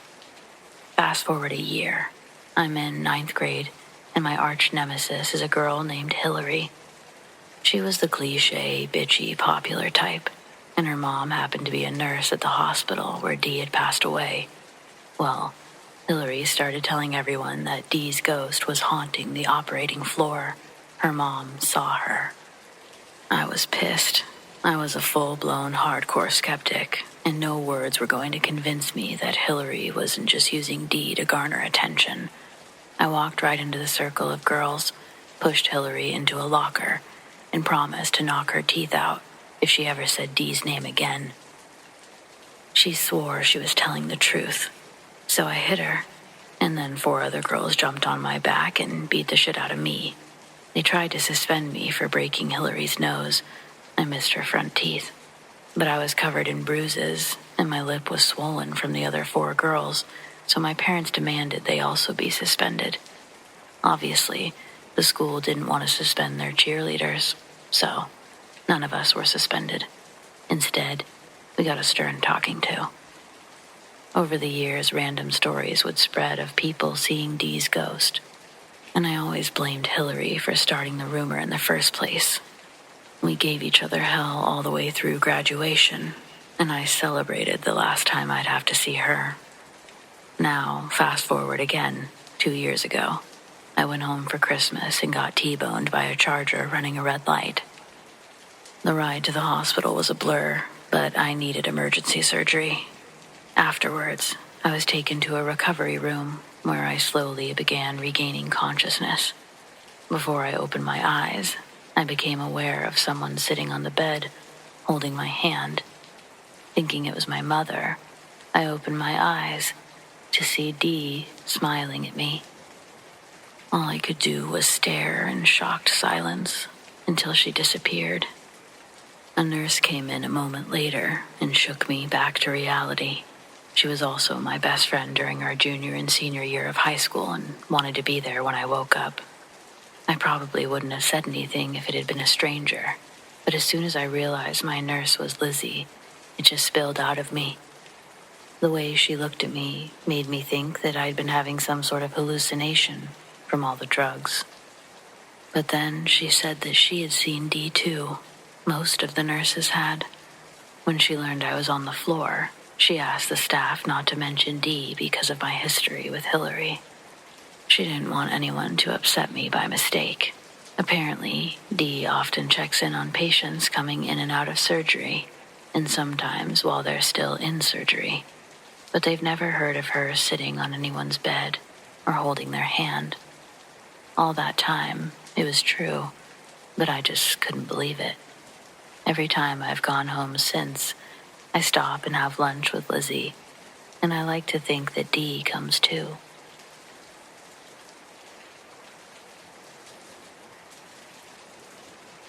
I live in Maine, close to Rumford. There was a man following me on my jog today, around Ellis Pond, but I couldn't wrap my head around how he kept ending up in front of me as I jogged. The first time I noticed him was earlier on my run. My playlist had just started when my mom called. I stopped to answer it. During our 2-minute conversation, I had the chance to stop and look around, really soak in the serene landscape that I was always running through but never really slowed down to appreciate. The sun was close to rising. Far in the trees on the left side of the path, I see a figure walk in between 2 large tree trunks, vanishing when he fully passed behind the second tree. The diameter of this trunk was far too thin for this figure to hide behind. I surely would have seen his shoulders poking out if he was standing behind the tree. When I hung up with my mom, what I saw wasn't there anymore. I jogged a little faster along the path with my headphones off while I scanned the surroundings. I was about halfway complete on my route. It would have taken me longer to backtrack. 10 minutes later, on my left again, I made eye contact with a pure black owl sitting in the trees. The feathers were the deepest of black that I've ever seen on a bird. Its circular yellow eyes were the only thing that gave away its position in the branches. When I finally couldn't crank my neck any further and still keep running, I had to relinquish our staring contest and keep moving. At this point in my jog, the suns just began to glow on the horizon, providing me a bit more light and further visibility. Up ahead of me, the path bends to the right. The tree line follows its bend, so before I make this turn, a patch of trees are directly in front of me, less than a quarter mile ahead. I don't see anything as I approach. I'm just about to let my guard down, but before I turned right, I looked left, and I saw the same dark figure. This time, they were walking between the trees far in the distance. They were much closer, walking towards me. It was a man in all black. He was wearing a ski mask that covered his face because his eyes were the only discernible feature. His face was a blank canvas. When I turned and saw him, he picked up his speed and started charging through the trees at me. The feeling gripped me with such shock, but I was able to scream. My legs became jelly, though, and I collapsed onto the ground in fright, tucked into a tight ball. I heard his shoes cross from the grass onto the concrete, sprinting my way. I continued screaming as loud as I could, curled up in a fetal position for a while, before realizing I hadn't even been touched yet. I move my arms away from my face, and I see that the man is no longer there. I sit up, and I'm once again all alone on the path. I try to stand while I'm still shaking with fear, thinking this guy could have ducked behind one of these trees, that he's waiting to attack me again. But why would he have prolonged his attack? The sun was almost up, and the chances of someone else coming on this path was only increasing now. I wasn't going to wait and find out, though. I ran the last mile as fast as I could to get to my car. I didn't see the man again. This is a popular trail. That's why I like to get my workout in early before other people started showing up. But now I don't think that I'll mind the extra company on the walking trails during my workout. It was the realization that something bad could have happened and nobody would have known. My roommates know my route, but they wouldn't have noticed that I disappeared until they got home from work that night, maybe even the next day.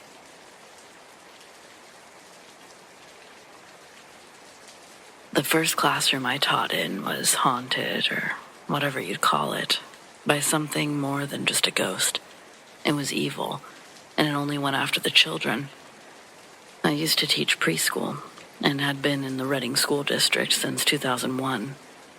I left this preschool job shortly after all of this started happening. I'd been at the school for almost 2 years up to this point. 2 years of no events, and then suddenly, all hell seemed to break loose. I'd just moved into my new classroom, one that was tucked away on the east side of the building. It was smaller than most, but in fairness, my class was also the smallest, and I was technically the newest teacher on staff still. The room, it smelled a bit like mildew, as it had been previously used as storage. I did everything I could to make that room feel warm, but sadly it never did. Within the first weeks of kids being back in class, I was just getting to know my new kids, and so naturally this period of time just comes with a lot of learning about each kid, what makes them tick, their learning styles, where each kid is at with speech, etc. All of my kids were incredibly hesitant to use the sink inside the classroom. I assumed that they were adverse to washing their hands or water, so I taught them all the importance of hand washing in the big bathroom. And oddly enough, none of them seemed to have that same problem. Only they did again once we were back inside the classroom. 2 kids ended up with injuries before we'd made it through the first month, but it's the way the injuries occurred that caused me pause. The first child, it happened quite literally in front of me, but there was nothing to explain how it happened. The child was standing in front of myself and a group of kids. They were showing everyone how to do the itsy bitsy spider hand motions for the song. They weren't nailing it, of course, but it was cute and fun that a student had something they could share with everyone. As they're standing practically perfectly still, aside from their hands, I watch as this kid's shirt collar is pulled away from his neck by some sort of invisible force, only to then proceed to yank the child backwards, pulling them down to the ground. Everyone sort of jumps back, inching closer to where I'm sitting. I plunged forward to grab the child, who's understandably upset. As I'm consoling one child, the others gather even closer than before, and one of my kids, the strongest talker of the group, says, "Why did she hurt William, Miss Reese?" I didn't know how to answer the children, but I understand there's a time to lie and a time to tell the truth.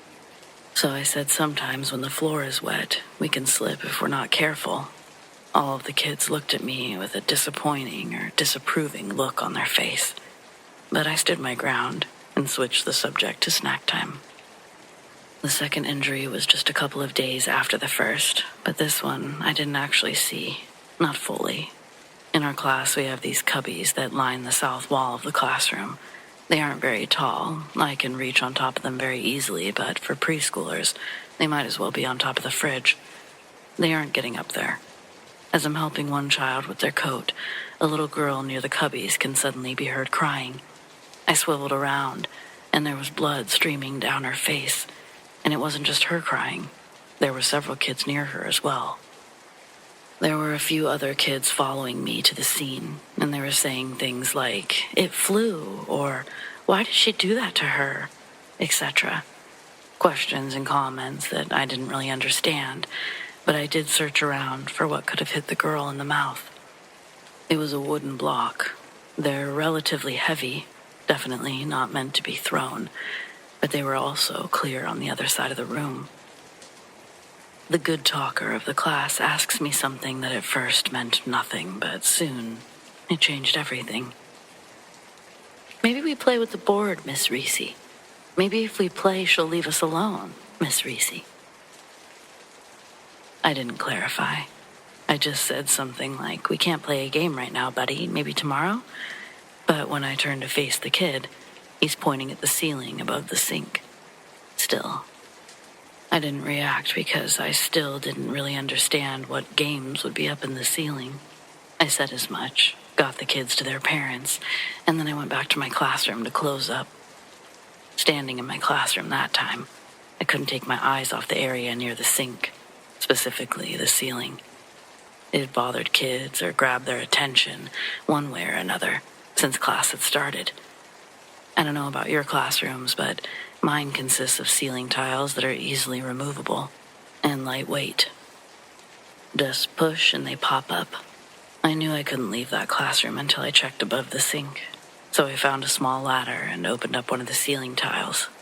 I didn't see anything, felt around a bit, just dusty. So I lifted another, and this time I did find something. A Ouija board.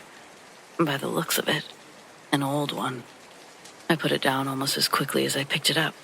I didn't know much about this stuff to understand how dangerous it was, but I'd never heard anything great about them. I almost left it there. But this thing, whatever it was attacking kids. I couldn't let that continue. At the very least, I couldn't let the board stay.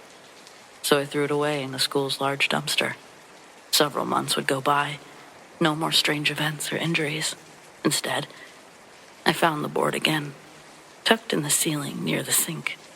I wouldn't have even thought to look again until my talker told me the board was back. I laughed, didn't even acknowledge it. Instead, I acted normal for the remainder of the day, and then immediately looked again once the kids were gone.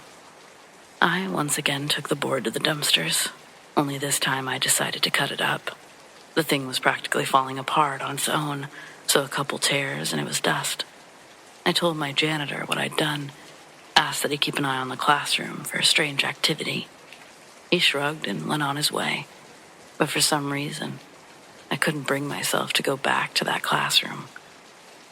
I called the next morning to inform my boss that I was going to have to visit family in Utah for a family emergency. A few days after that, I put in my 2 weeks' notice. Since I wasn't ever going back, I figured I'd be honest with her. Naturally, she didn't believe me, and instead probably thought that she'd gotten lucky, someone like me leaving on my own accord. But God, I'm so curious if she ever looked in the ceiling, and even more curious if it was still there. I mean, I'll never know because, well, I'm never going back. Hi, my name is Nancy, and I think we have something evil in our home. In total, there's 6 of us living here. Myself, my husband, his ailing mother, and our 3 children, ages 15, 10, and 7. The first incident happened almost a month ago when I came home from work. Now that we're caring for my mother-in-law, Linda, I leave my office at noon and work from home for the rest of the day, but a nurse stays with her from 8 to 12 while I'm away. As usual, I came in through the kitchen and headed upstairs to change clothes. Linda's nurse was coming down as I was going up, and she said, "I'm sorry, Nancy, what was it you needed?" I was completely lost. I hadn't spoken a word since arriving home. The confusion must have shown on my face because she proceeded to clarify, "When you called for me just now." But I still didn't know what she was referring to, and that made her confused. So she further clarified. I couldn't step away until I finished Linda's IV, like it was the most obvious thing in the world. Judy is such a nice woman, and we've always gotten along very well. But in that moment, I realized she was a little wary, as if she expected me to bite her head off. I asked if everything was okay, and she said, "Yes, ma'am. You just seemed a little upset when you called. I was worried that something bad had happened." After explaining I never called for her, she became very confused and asked me to follow her back to Linda's room. where my mother-in-law was much less polite about it.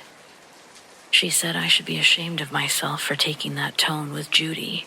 I had to pull up the security footage to prove I had done no such thing.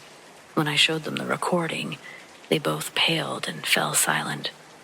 I tried to pull up the footage of whatever they heard, but the cameras only pick up Judy and Linda's voices. They swore that I called for Judy 3 times in progressively harsher tones, and their reactions on the video clearly show that they were disrupted by something. I told my husband, Kevin, we're both believers, but we didn't tell the kids yet.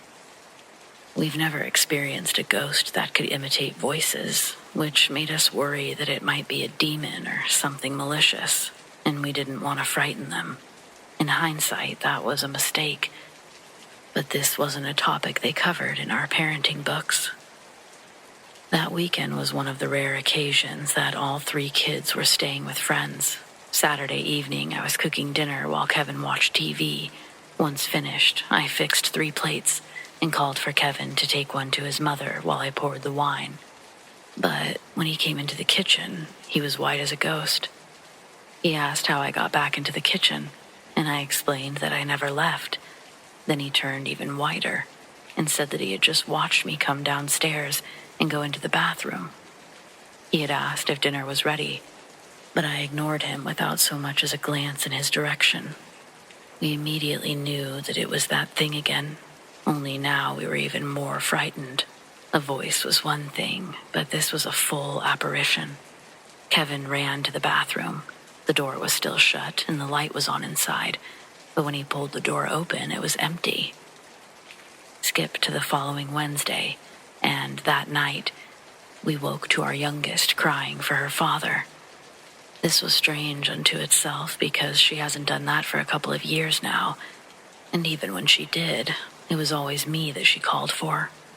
When Kevin came back from checking on her, he was clearly shaken. He walked in just as she was almost to the door, and upon asking where she was going, she said, "I have to go with Mommy, but I don't want to. She's being mean."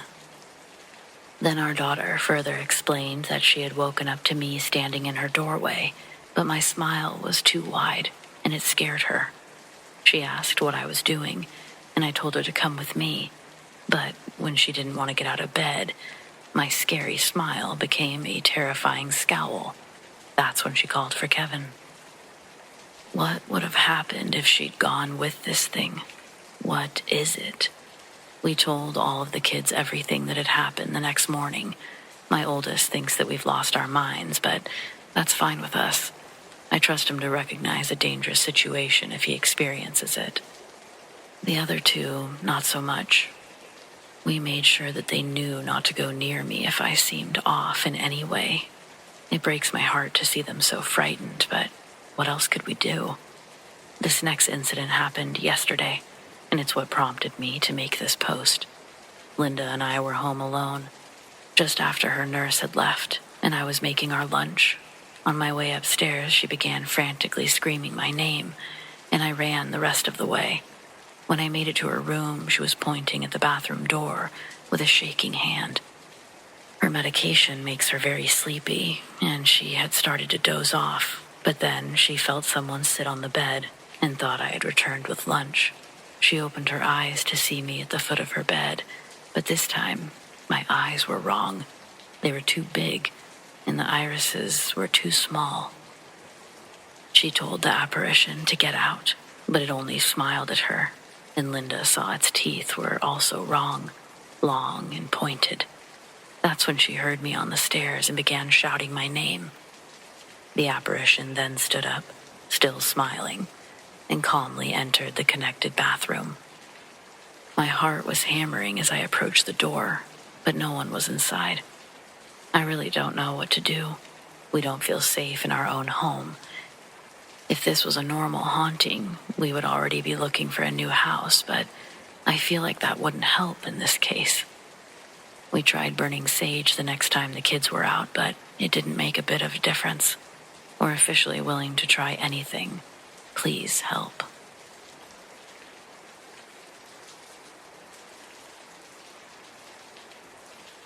When I was about 7 or 8 years old, I used to see ghosts. I don't say that lightly, and I don't say it for attention. It was just part of my reality back then. I would see them in our house, at school, sometimes even in restaurants or grocery stores. They didn't look like horror movie ghosts. They looked like people who didn't quite belong in the room, like someone had walked in from the wrong year and no one else seemed to notice. They never screamed at me or did anything dramatic, but it still terrified me. It always happened when I was alone, which made it worse because there was never anyone there to confirm what I was seeing. My stepdad told me to stop lying, that I was going to scare my mom. He thought I was being dramatic, trying to get attention. But my mom, she's always been very spiritual, and she believed me. My sister, too. They didn't encourage it, but they didn't dismiss it either.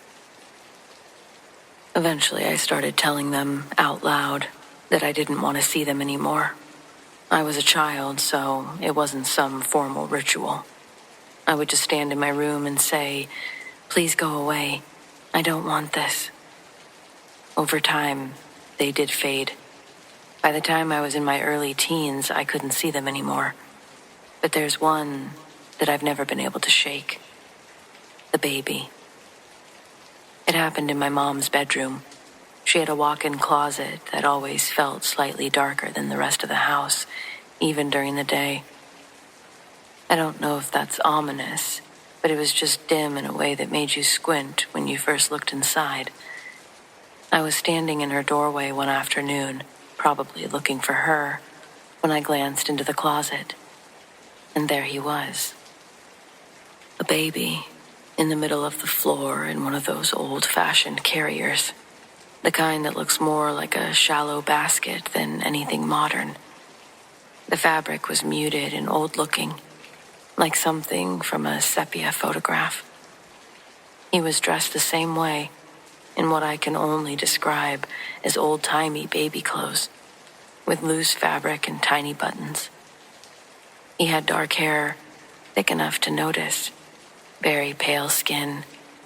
He wasn't crying, not moving really, just lying there awake, staring upward. For a split second, my brain tried to make sense. Maybe someone brought a baby over. Maybe I'm confused. Maybe. But we didn't own a baby carrier like that. There was no baby in our family. This wasn't an object I could mistake for something else. It was a baby in the closet. I felt heat rush up the back of my neck, into my face so fast it made me dizzy. My heart started pounding so hard that I could hear it in my ears. And I remember stepping backward without even realizing I was doing it. The baby didn't disappear right away, and that's what made it worse. It stayed there long enough for me to fully register what I was seeing, not excuse it away. And then it was gone. Just poof out of existence. The closet was empty again. I didn't go back in there for weeks. That house had other stories attached to it. Family members and friends later said that they'd seen a woman dressed entirely in white walking down the hallway. I never saw her myself, but I remember how casually people mentioned it, as if it were something that you could add to a conversation like a weather report. Oh yeah, the lady in white. Well, in my teenage years, the sighting stopped. I thought maybe I'd grown out of it, maybe my imagination had matured, or my brain had sorted itself out. But the quiet never really came. Instead of seeing things, I started hearing them. Chairs scraping slightly across the kitchen floor when no one was in there.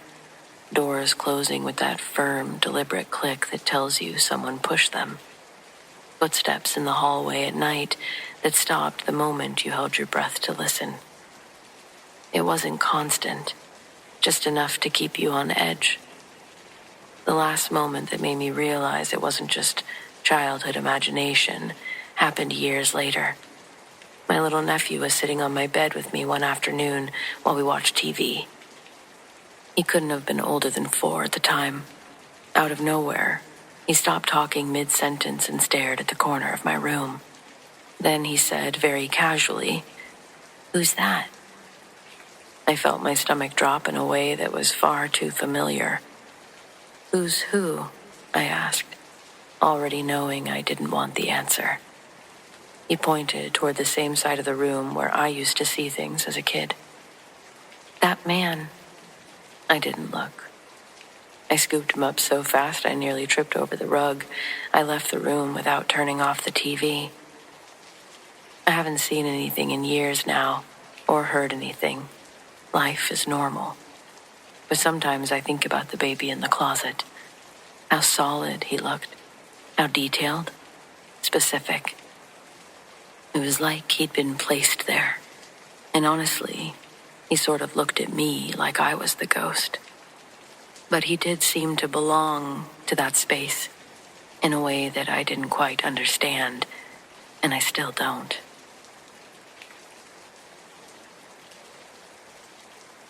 Every year at the end of May, the family decides on a vacation destination. A few years ago, we planned our trip to the Grand Canyon. It was going to be 3 days of camping, hiking, and outdoor adventures with my daughter, Peyton, who was 6. She's a girly girl, and most of what she'd packed in her suitcase were princess dresses and Barbies. She was horrified when I showed her the big, cumbersome hiking boots that she'd be wearing most likely the whole trip, as opposed to her plastic Beauty and the Beast slippers that she'd wear religiously around the house. We also couldn't leave without her packing her pink Barbie Jeep. Thankfully, we've got a big enough SUV, but loading and unloading was a nightmare in itself. But I won't bother you with the details of that. Let's just say by the time we got to our campground, the 6-hour trip had worn on all of our patience.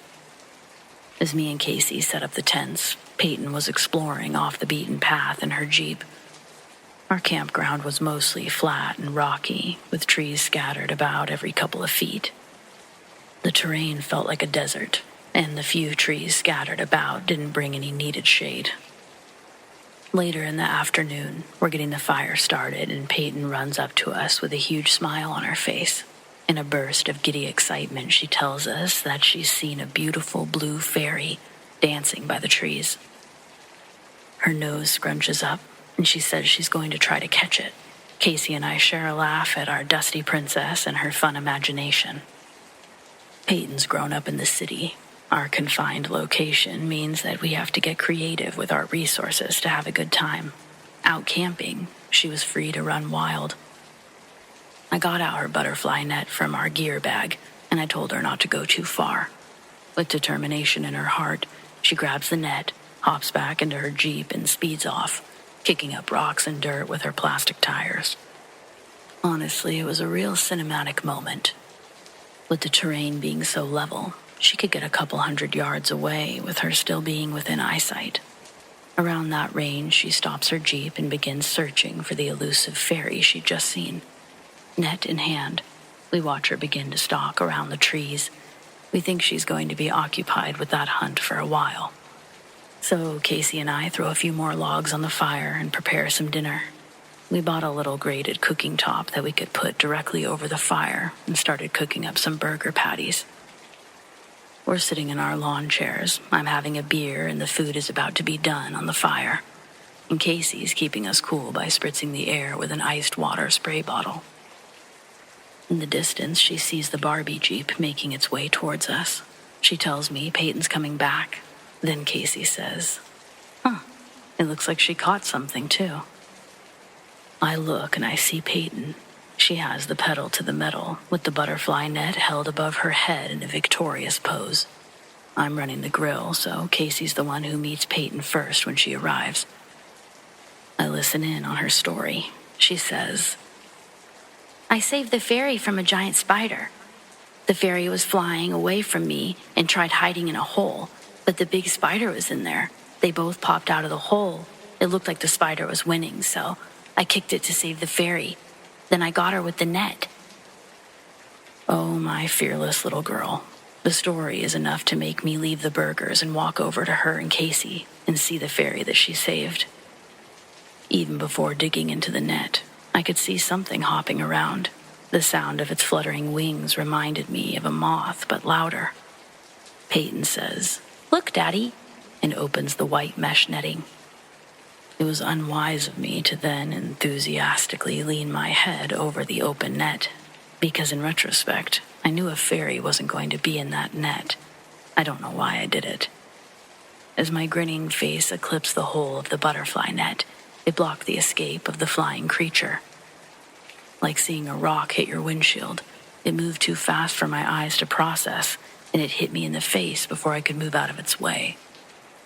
When I throw my head back, my hands instinctively swipe at what's on my face, but before I can make contact with it, Peyton's fairy stings me on the left side of the cheek, with a stinger large enough for me to feel its penetration.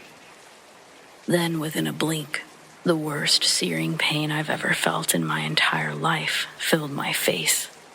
It's to this day the most excruciating pain I've ever felt on any part of my body. I've been hit in the face with fists, baseballs, and even a bowling ball growing up. None of these, not even the bowling ball that literally caved my nasal cavity, nothing compared to the pain I felt that day.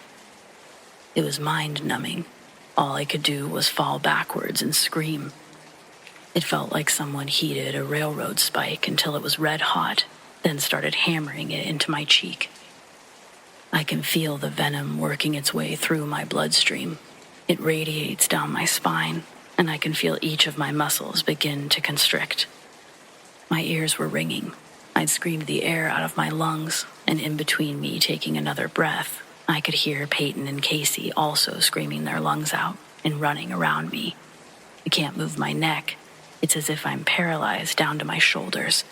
All I can do is kick my legs. It swells the whole left side of my face, and the stabbing pain continues to hit me full force.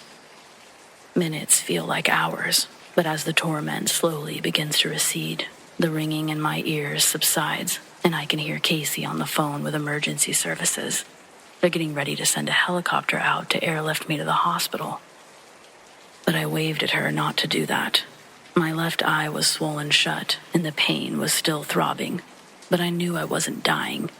Casey would have to drive us all the way out of the canyon, but we didn't need an airlift. For a moment, though, I sure thought that I was dying. The sting area was red and left an ache for the remainder of the day. After this thing dropped me, Casey said that she soaked it with a spray bottle and wet its wings, then stomped it. When I got to see what actually got me, I was astonished. I'd never seen an insect this big in real life. I mean, I could understand how a 6-year-old could mistake this for a fairy. I know Peyton hadn't seen anything like this either. To give an idea of its size, do this. Open your hand and spread all 5 fingers as wide as possible. From the gap between your pointer and thumb to your pinky is how large it was. The curve of your hand is also how it was shaped. The blue fairy Peyton introduced us to was actually an insect, specifically a type of wasp called the tarantula hawk. I don't know who's more traumatized by this, honestly. Peyton hadn't really stopped talking about the time Daddy almost died at the Grand Canyon. But I'm still plagued with nightmares that I find their nest. They chase me until I wake up. I can still hear their heavy wings after I'm awake. My left cheek still has a red small dot that resembles a freckle where the venom destroyed cell tissue, scarring me. I thought I was going to die that day. I accidentally terrified Peyton away from her fantasy interest. I think a little bit of her still thinks that a fairy tried to murder me.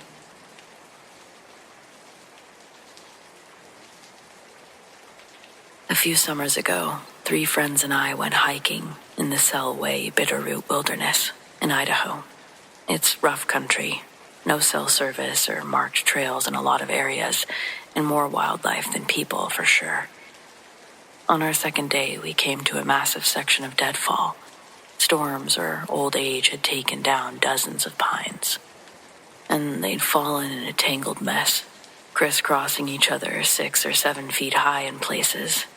It looked like a giant had thrown a pile of pickup sticks into a forest. We could have backtracked, but it would have cost us hours. So we decided to pick our way through it. That's when I noticed something weird. The bark was gone. Not in patches, completely stripped from some of the trunks.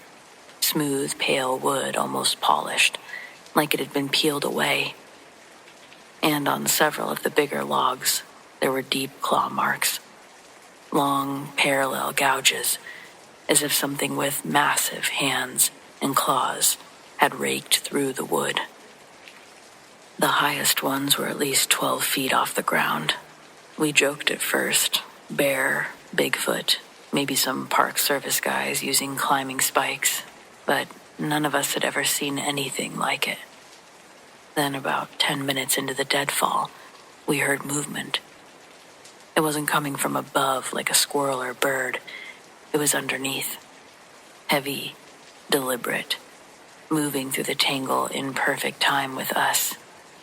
Every time we paused, it paused. When we climbed over a trunk, there'd be a creak and a shift somewhere below, like weight pressing against wood. It never got closer or further away, just kept pace, always somewhere beneath the pile. At one point, Mason leaned down to look in a gap between two massive trunks. I'll never forget watching the color leave his face. I asked what he saw, but he shook his head and said, "Let's keep moving." We sped up after that, stumbling, scraping our shins, anything to get clear. The noises followed us right to the edge of the deadfall.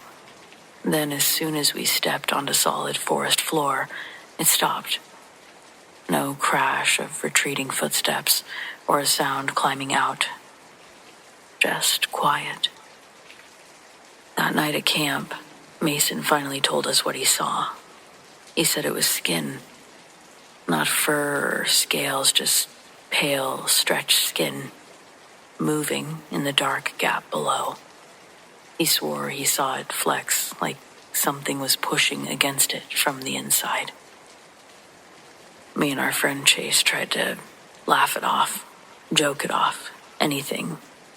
But Mason was dead serious.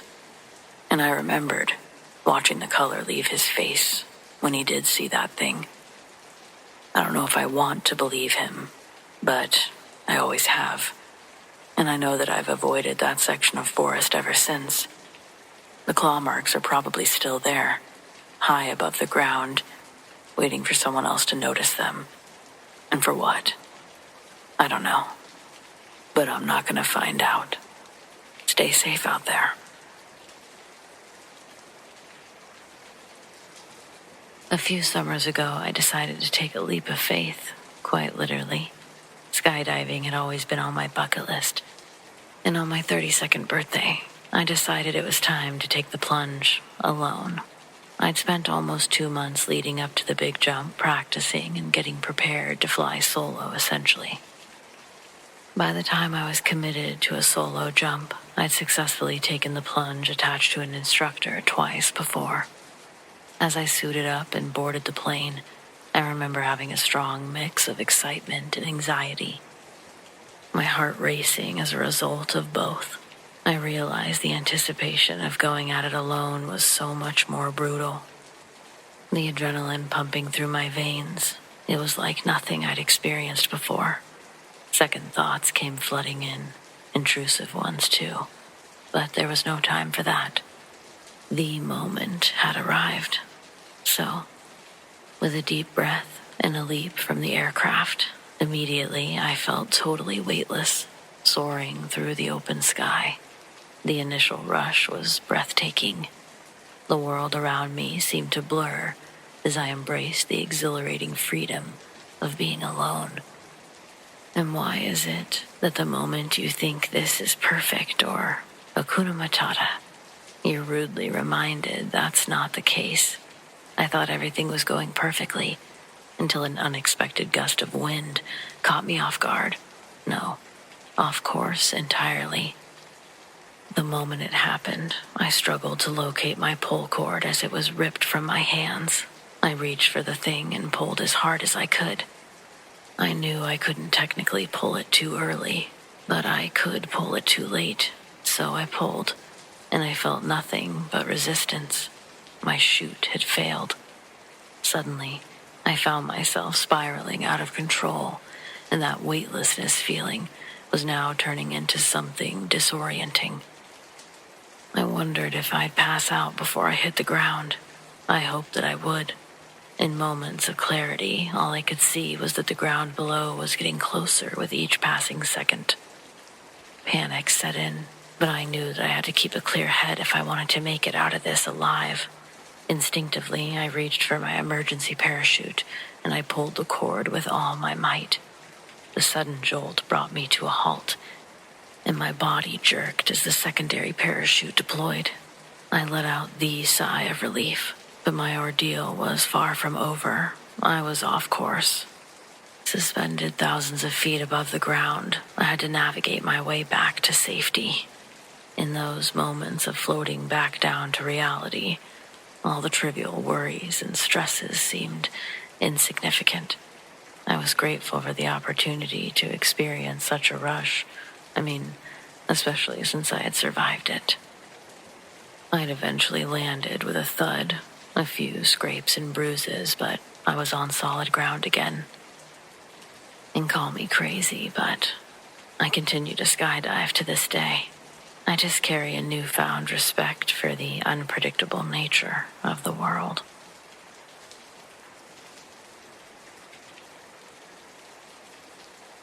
I'm a social worker and counselor in Michigan.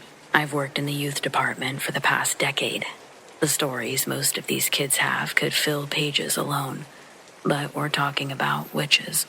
Yes, witches. I want to preface this by saying and emphasizing that when I say I can rock a mean poker face, I mean it. I secretly pride myself on keeping my face and body calm when I'm approached in a frantic manner. At work, nobody's seen me break. I don't believe the workplace is where you should bring your home issues. As is the same when they say, don't bring your work home with you. Although, if I was asked this question on a company survey, I'd say that you should feel comfortable to express your emotions at work. Because I know this is a personal bias of mine, one that I shouldn't expect from others. So, long story short, I don't let others affect my day. Whatever's going on in my life, whatever kind of morning I've had, when I get to work, it's like stepping into another dimension. One with distractions and threads to their own stories, unattached from the ones at home. In May, a new girl started working in our office. We'll call her Annie. She's nice on all accounts, and I don't believe what she's doing is intended to be scary.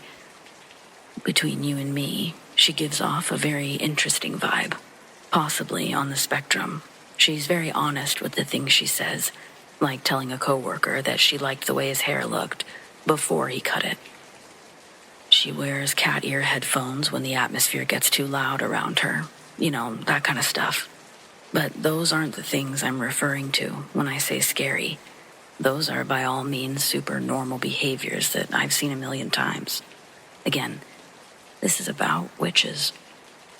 A few weeks ago, my wife and I had gotten into a pretty big argument the night before that lasted into the morning. But when I got to work, I was pleasant, and I acted with the same work attitude I do on all other days. I was actually leaned over at the front desk, making our little old secretary laugh, as I do, when Annie walks in the front doors. I turn around and I tell her, "Good morning," rather jovial. And she says, "Oh, you're feeling rough today, huh?" I'm like, "What? No, it's a great day."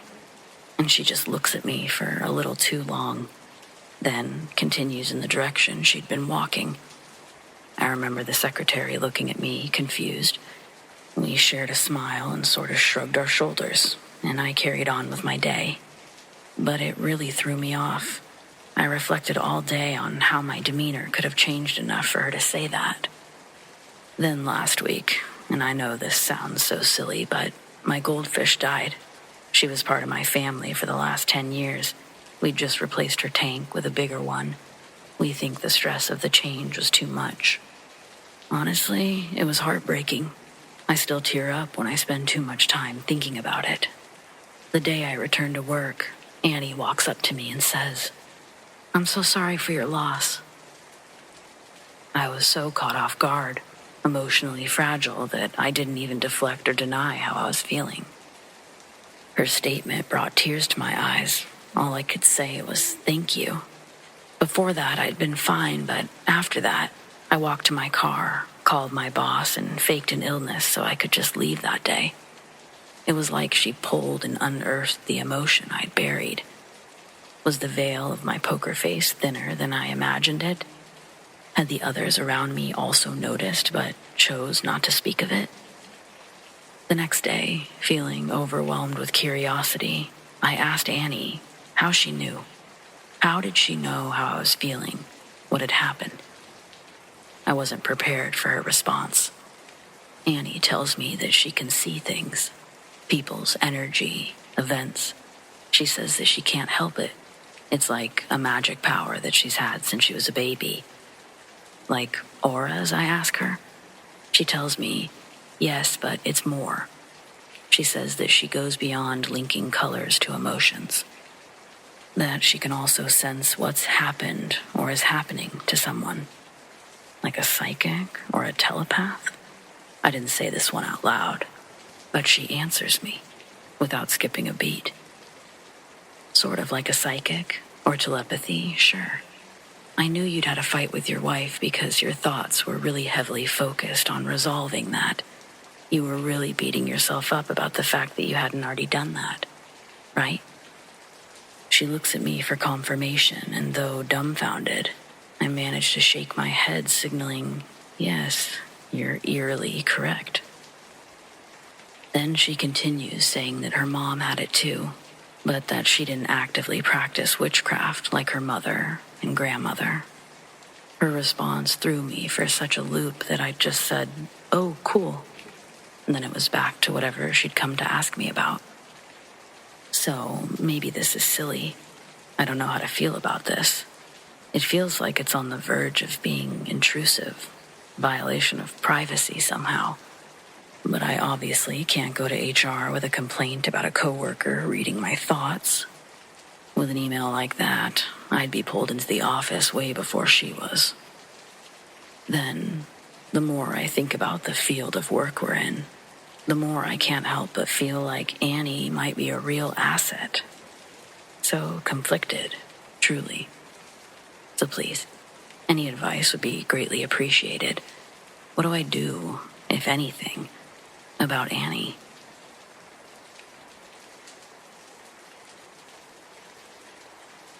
I was around 13 years old when this happened. My family rented a cabin at a state park in Mississippi for a long weekend. It was actually a really cool place. A big lake, lots of trees. You could fish during the day or take a little boat out. During the daytime, it felt pretty normal and peaceful even. But the cabin itself had this older feel to it. Not falling apart or anything, just quiet in a way that made every sound stand out. The living room had 2 couches. I was sleeping on the one closest to a door that led into a separate bedroom area. My uncle was on the other couch across the room. Everyone else was in the bedrooms. We all fell asleep fine. Around 3 a.m, I woke up for no reason. I didn't hear a loud noise or anything, not at first. I just opened my eyes like something had nudged me awake. It took a second for my eyes to adjust. The only light in the room was faint moonlight coming through the window. And that's when I heard something. The doorknob to the room next to me.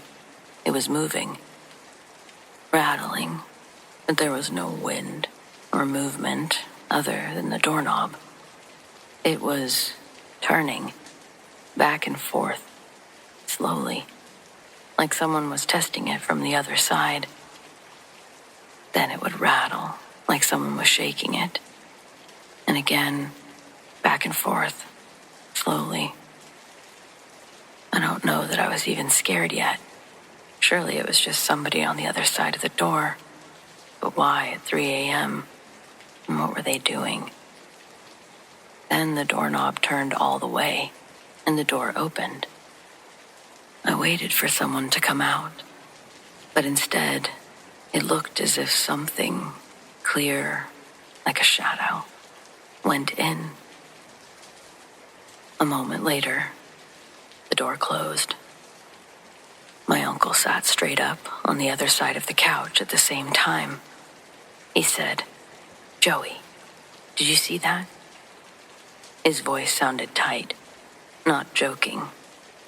And I had seen something, but I couldn't answer.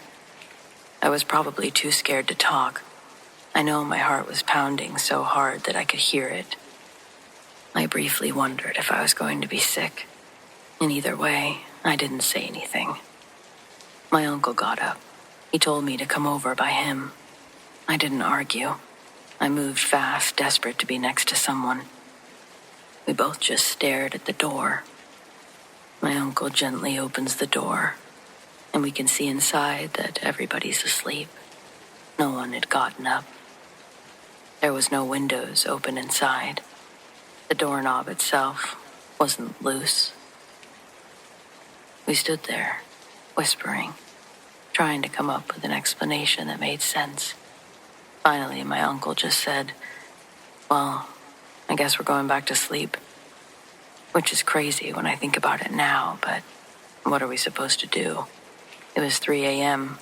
We were in the middle of a state park, so we just laid back down. I'm not sure that either of us did much sleeping. I know I didn't after that.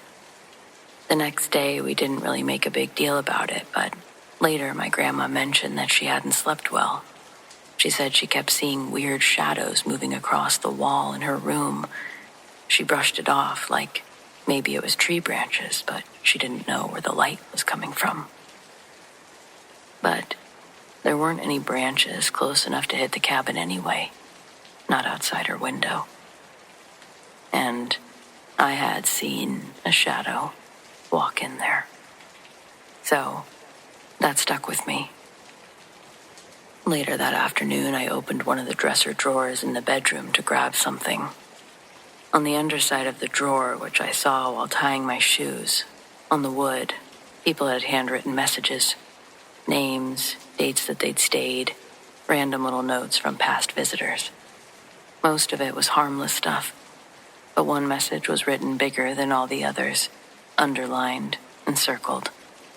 In bold letters, "This place is haunted." It could have been a prank, but I felt like someone else had experienced something and needed to leave proof that they weren't crazy.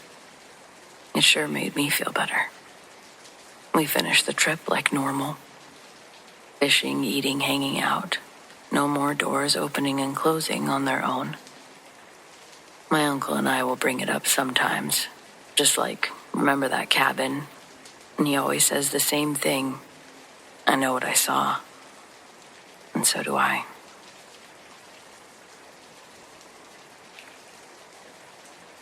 I saw a ghost once. I don't tell people that. Not in real life. Online feels different, anonymous, contained.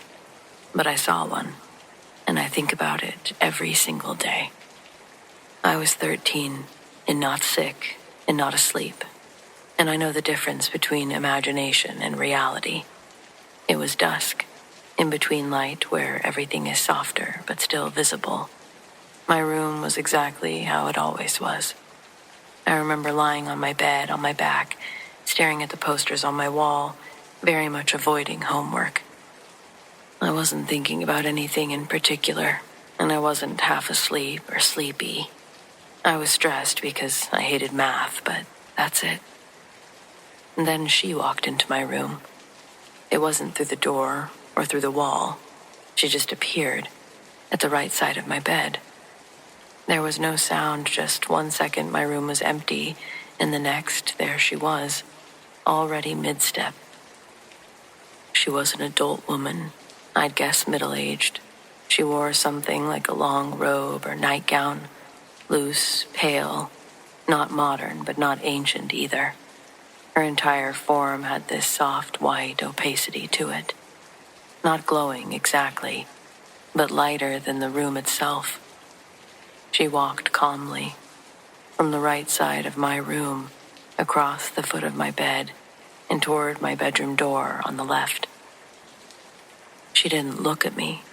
That's something I want to clarify. She didn't acknowledge me at all. She walked with purpose, like she was headed somewhere specific. I could see the outline of my dresser faintly through her. I remember thinking very clearly, this is real. Don't panic. Don't be afraid. Just watch. I didn't move or even blink. I didn't say anything. I watched her reach my open doorway, and then she was gone.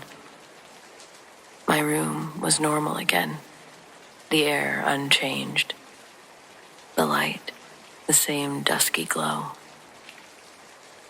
I sat up slowly and walked to the hallway. Nothing. I walked through the house. My parents were in the kitchen. The TV was on. Everything was ordinary. I didn't tell them. I think part of me knew that saying it out loud could make it smaller or crazier. Instead, I just kept it to myself. It's been decades. I've never seen anything else like it. No shadows or voices or repeat performances. Just that one woman. And the part, I guess, that still gets me, I'm not prone to hallucinations, of course. And I don't have a history of sleeping disorders. I've never experienced delusions. I went on to study science. I trust evidence. I believe in measurable things. And yet, that happened. I've replayed it thousands of times, naturally, trying to find a flaw, a neurological explanation, trick of peripheral vision, a memory distortion over time, but the clarity hasn't changed.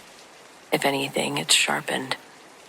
I can still see the fabric of the robe shifting as she moved, the steady rhythm of her steps, the way she existed in my space without interacting with it. I don't think it was malevolent, but it wasn't comforting either.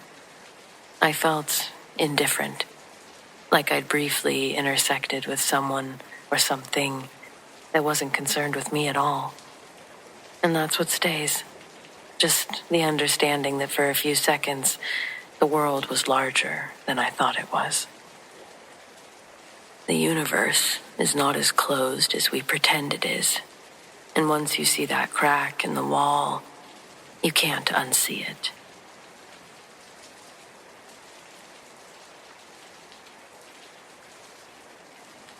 So, me and my mom found an estate sale a few neighborhoods down from us while we were on our morning walk. She and I have a summer routine of waking up at 6 and walking the neighborhoods before breakfast. The house was one of the largest in the neighborhood, and presumably the oldest. Or let's say, most worn in amongst the other houses. At first, we didn't know if it was open to the public yet, but the front door was propped open with a wooden sign that literally said, "Come inside."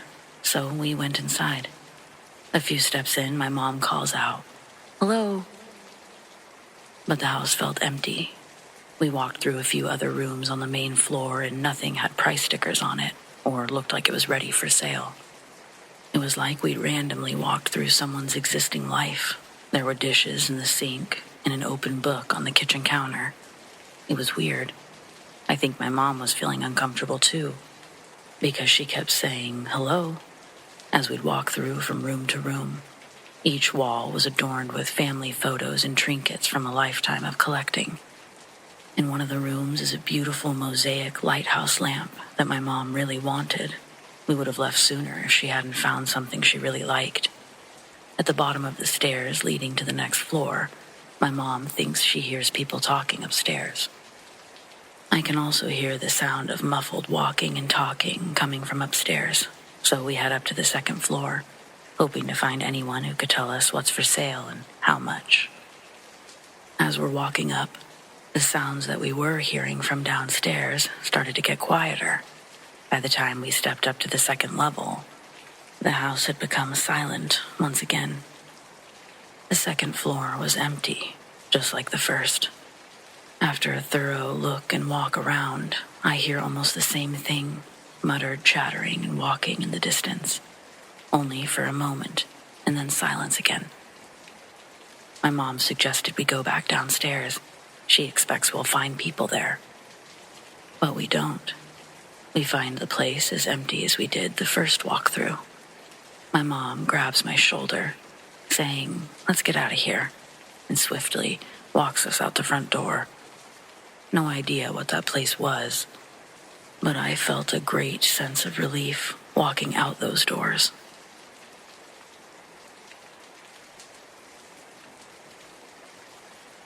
After my father died suddenly, I had to clean out his place and dispose of any of his things that we didn't want to keep.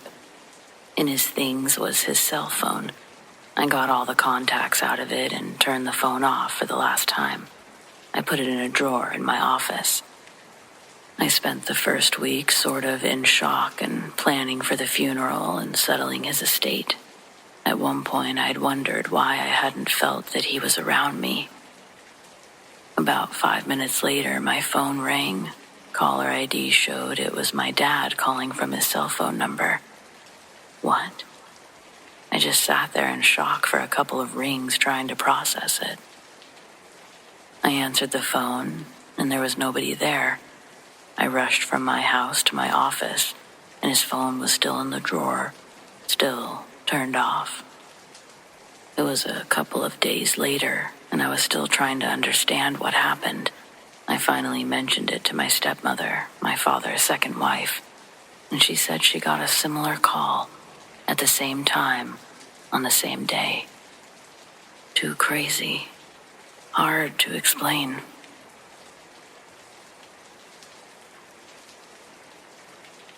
My mom told me a story of when her and my great-uncle Hector went caving.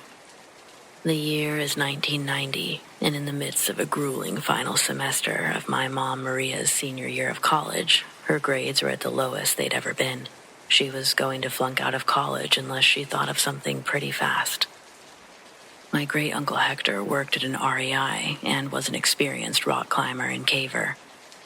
She knew he was out on the trails every weekend. Hector was pushing 70, but acted like he was 20. One Friday night, they're on the phone together, and Maria's telling him her worries about failing her natural science class. That's when Hector had an idea. He said that new passages are always being discovered in caves, some big, some small. He was going on a hike this weekend. He suggests that she asked her professor if this cave exploration could count as some sort of credit.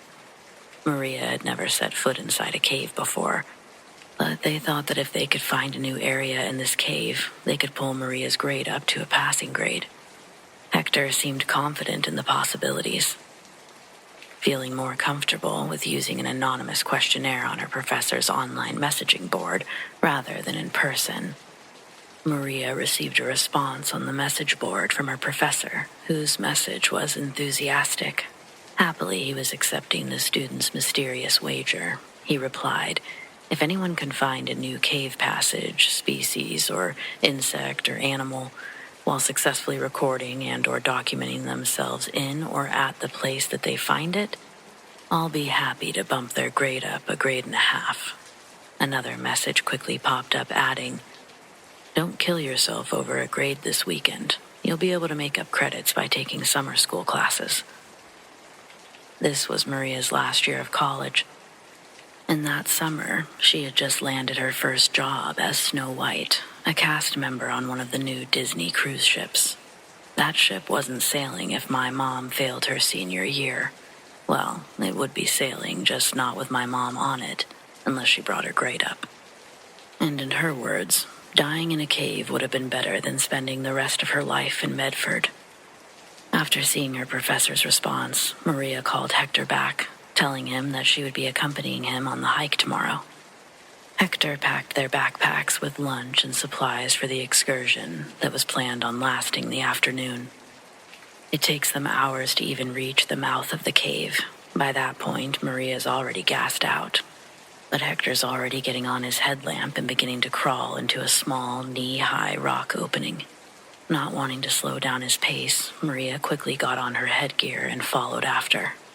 When they got into the cave, the first room they crawled into was a large open area with 4 or 5 different passages. She slowly walks behind Hector as he takes one of the passages. Maria and Hector would then climb steep rock walls, squeeze through narrow openings, and jump crevasse gaps in the pitch black.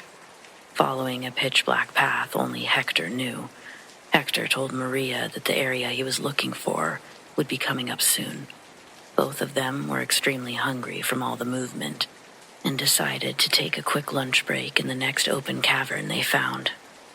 After some more tight squeezes, they entered a large room with a rock wall that reached further than either of their beams of light could reflect.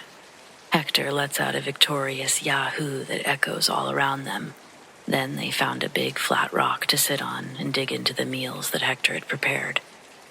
With a small pen light, Hector shows Maria a map of the cave they're in, showing her where they've been and where they plan to go next, circling 3 spots that could potentially break off into other chambers.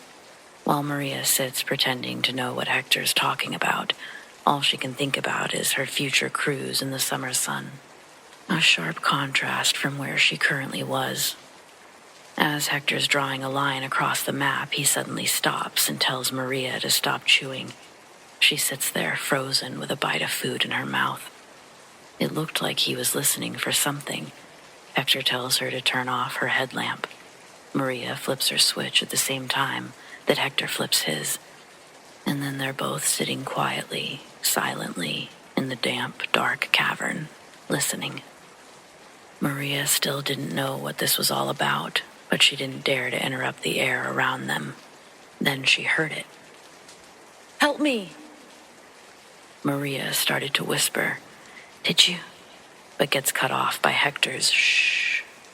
Making sure to stay completely still, Maria goes back to listening to the voice, and again, after a few moments of sitting in silence, they start hearing this voice calling out to them.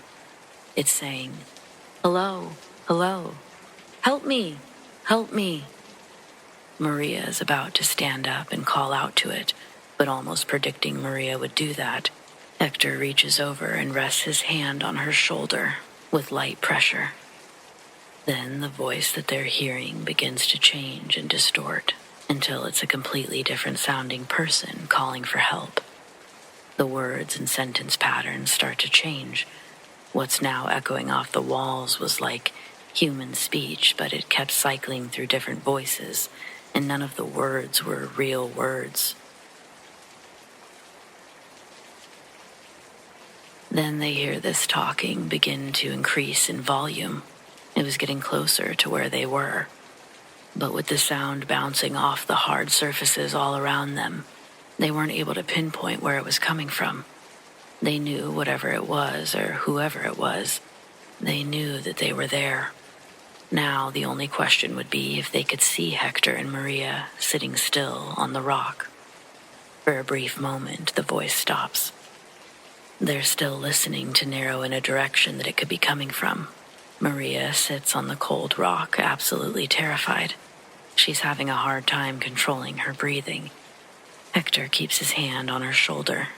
Neither of them can see each other, but Maria can feel the tightening of Hector's grip, and she can tell he's afraid too. Then they hear something crawling around the rocks, and it sounds like it's coming from directly above them. Maria's looking into the same black as any other direction that she could look, and she starts to pray in her head, praying to God that whatever this thing was, it would just turn around and crawl in any other direction but down. But sure enough, as it started to repeat nonsense words, they heard it begin to make a slow descend towards where they were. While it was talking, Hector leans over and tells Maria that on the count of 3, he's going to turn his headlamp on, and they're going to run. Don't grab anything, just focus on staying as close to him as possible. Then Hector whispered, 1, 2, 3. His headlamp turns on, and the white light blinds Maria for a second, but she doesn't have time to stop. Hector doesn't look up. He doesn't turn around. He's just making his way back, retracing where they'd entered from. As they're squeezing through the crack, Hector's ahead of Maria, but they can both hear the creature's noises, getting more animated and loud. In the dark, they hear what sounds like a loud slap echo through the open cavern. Whatever it was that had been hunting them had just moved from the wall of the cave to the floor. Hector pushed his way through and started pulling Maria the rest of the way through. When they heard the footsteps begin running in their direction, they really panicked. It sounded like a person running on gravel. Maria held onto the back of Hector as they navigated the twists and turns back in the direction from which they'd come. Eventually, the sound of their pursuer died off, and they could slow down. When they exited the mountain, it wasn't until halfway down that Maria remembered she'd just left all of her school supplies and any hopes of a passing grade in the cave. As the adrenaline wore down, Hector's fear turned into a sort of fascination. Like an epiphany, he concluded that most Native American cryptids explore the forests, but primarily reside inside the infinite amount of cave systems located throughout the land, entering and exiting through hidden passages no one's dared attempted to squeeze into. His hypothesis turned into infatuation and obsession. During that summer, my mom had to make up credits. Hector instead went back to the cave system with a friend, twice. Once he was successful in the trip, even bringing back samples which he initially had no idea what to do with, but eventually sorted that out and decided to go back. He returned a second time with the same friend. Tragically, that time, Hector's friend would return saying that Hector had lost his footing and fallen in a crevasse. My mom says the hardest part for the family was the fact that they were never able to recover his body from the caves. Personally, I stay far, far away from those things.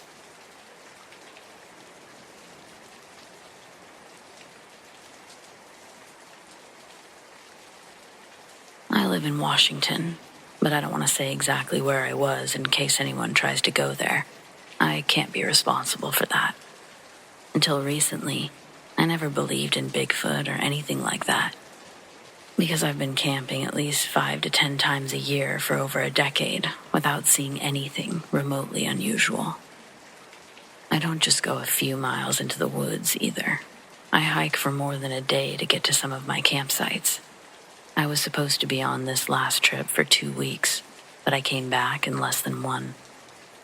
I got set up without any problems, but things started getting weird on day 3. I'd been fishing all afternoon and into the evening, and I started packing up my gear as it grew dark. The moment I bent over to close my tackle box, a large boulder hit the ground about 5 feet to my right. There were no cliffs or overhangs for it to fall from, so it had to have been thrown, but it weighed nearly 50 pounds. I couldn't see over the steep embankment, but I called out to make my presence known. And the only response I received came in the form of a second, larger boulder. I watched it sail through the air and land within a few feet of the first one. I thought someone must be playing with a homemade catapult and just be too far back to hear me, so I used my air horn. I was so startled by the whole thing that I didn't let go of it until my head was ringing. The silence afterward was loud in its own way, but no more boulders flew over the hill, and that's all that really mattered. Next, I went looking for the jackasses responsible, but I couldn't find any trace of other people being out there. It was too dark to continue searching, so I reluctantly returned to my camp, ate some dinner, and went to sleep. I figured whoever had been launching the rocks was scared away by the air horn and unlikely to return. But then I woke to the sound of 3 loud knocks. It sounded as if someone were hitting a tree with a wooden bat, hard. It hurt my hand just thinking about it. I heard it again, a few times later, and I went outside with my light. But I couldn't see anything. Just as I was about to give up, I heard it again. Only it was immediately followed by a second set, coming from a different direction. Whatever was out there had a friend. but I was all alone. I continued searching with my light, but never saw or heard anything until the next set of knocks sounded roughly 10 minutes later. The first round came from the north again, but the second round answered from directly behind me. I'd been surrounded. That's when I went from concerned to terrified. Then something in the forest growled so low and deep that it reverberated in my bones. Until that moment, I was certain it had to be humans messing with me. But I don't know anything that could make that sound. I don't even know an animal that could come close. A second growl, just as loud and menacing, answered the first. And the sound of broken branches told me it was moving closer. In an act of sheer desperation, I threw a whole book of matches onto the fire pit. I'd left it piled high with plenty of kindling for an easy start in the morning, and it flamed up instantly. Now, operating under the assumption I was dealing with some kind of creature, I sounded my air horn and threw every branch within reach into the fire. The footsteps stopped, and when I looked in the direction they came from, I saw a massive shadow standing in the densest part of the tree line.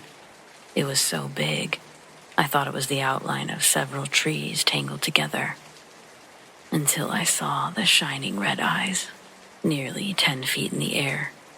They didn't move or blink. They only stared at me, and their gaze felt heavy, like a weight on my soul. I don't mean to sound fanciful or anything, but whatever was looking at me through those eyes was pure evil. I could feel it. One more gut-churning growl sounded from behind me, and I turned towards it, simultaneously pressing the air horn as I did so, and when I turned back, the looming shape was gone. I didn't see or hear anything else that night, and I damn sure didn't go back to sleep. That morning, I checked the woods around my campsite and found footprints bigger than both of my feet combined. I'd never seen anything like that. I've always been a practical person, but I can't think of a single explanation other than Bigfoot. Regardless of what I encountered, I wasn't willing to risk a second meeting. I packed my things and hiked back to my Jeep without even stopping for food. Ultimately, I made it back with just 20 minutes to spare, and I've never been so grateful to leave the woods. I'm not saying I'll never go camping again, but I definitely need some time to reassess what I thought I knew about our world.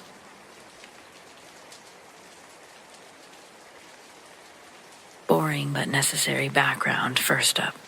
This may be a bit confusing, but I'll lay it out as clearly as I can. For some reason, I'm having a lot of life glitches lately, but this is blowing my mind. So, in my job, I have to regularly liaise with different departments outside my job.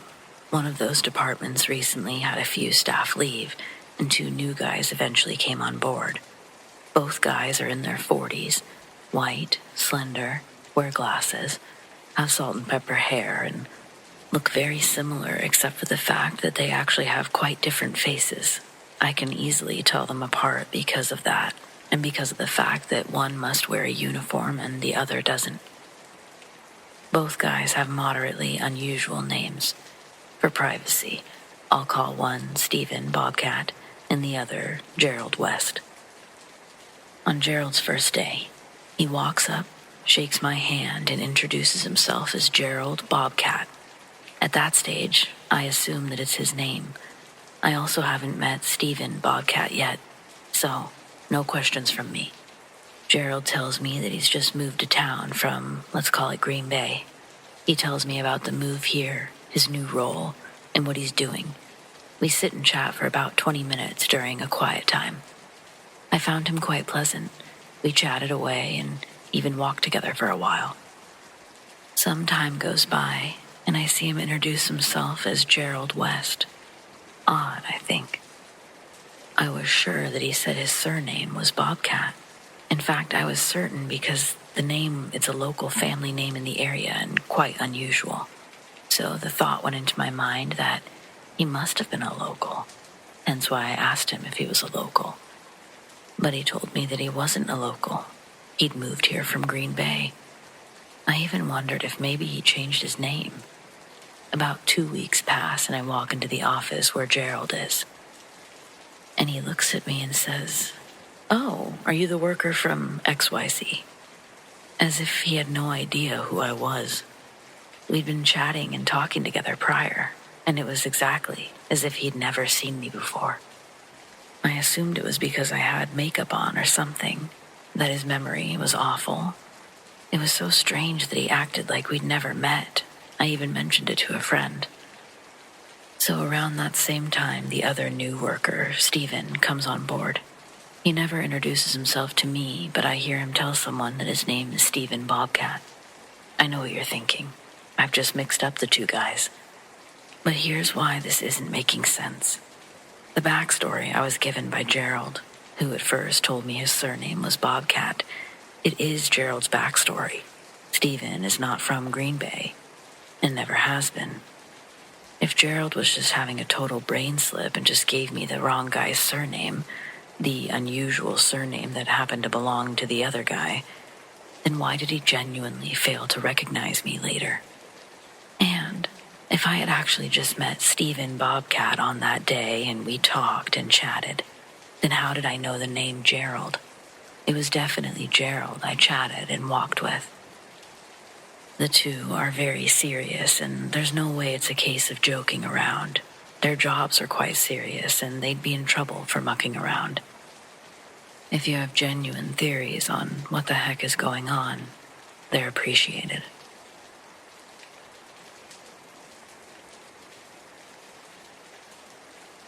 I used to walk home late from work during the winter. It wasn't far, maybe 20 minutes, but the route was always a little nerve-wracking. No sidewalks, just a skinny shoulder carved into a 2-lane road. It just cut through trees. Drivers took it like a suggestion rather than a rule, especially when it snowed. Everything looked softer and prettier and twice as dangerous. This happened maybe 15 years ago, and I still don't really have an explanation for it. It was one of those nights where the snow fell slowly, flakes drifting sideways in the wind. My boots made that crisp, squeaking sound on the packed powder. It was technically a night like any other, but it just felt extra pretty out there. I had my hood up, hands shoved in my pockets, and I was zoning out, thinking about getting home and thawing my fingers, the usual. And that's when I heard a car behind me. Not just the distant hum of an engine, this was close. Tires pushing through slush, the low rumble of a heavy vehicle. I stepped closer to the edge, turning my head just enough to check how close it was. There was nothing there. The road behind me was empty for what felt like a mile. No lights or movement, and not even the glow of a car cresting the hill. So I brushed it off. Snow makes weird sounds. I kept walking. A minute later, I heard it again, louder and closer. This time I fully turned around, expecting to see headlights bearing down on me. Again, there was nothing. But the sound didn't fade like a passing car would. It cut clean off. And that's when the paranoia started to set in. I'd heard of black ice accidents, cars losing control and sliding into ditches. What if someone had crashed up ahead or behind, and I just hadn't seen it yet? What if the wind was bouncing the noise around? I decided to cross the road anyway, just to feel less exposed. On the far side, there was a steep embankment, maybe waist high. I figured if I climbed up a little, I could stay out of the way of any vehicle coming around the bend. I checked both directions, empty, and I jogged across. As soon as I reached the middle of the road, the sound hit again, but this time it wasn't subtle, and a car was barreling toward me. I heard the engine roaring and the tires grinding. And then I saw the headlights, bright and white, coming straight for me. I screamed and threw myself up the embankment, slipping on the fresh layer of snow and slamming onto my hands and knees. I remember the cold sting. I braced for the hit. I waited for impact. for the rush of air, for anything. But nothing happened. The road was empty and everything was silent. I tried to stand, but I slid back down, shaking so violently I could barely stay upright. I must have stood there for a full minute staring at the stretch of road, waiting for some car to materialize. But it never did. I saw nothing in either direction. The snow fell quietly, like nothing had happened. What was I supposed to do? Call the police and tell them I'd been hit by what exactly? A phantom? A hallucination? So I just kept walking. Every few steps I checked behind me, but the sound never came back. I didn't talk about it to anyone until years later. And even now, when I think about it, my body reacts before my brain does. My chest sort of tightens and my palms sweat. Like I'm back on that road, seeing that phantom car. 15 years and I still don't have an explanation. All I know is that stretch of road was never quite the same.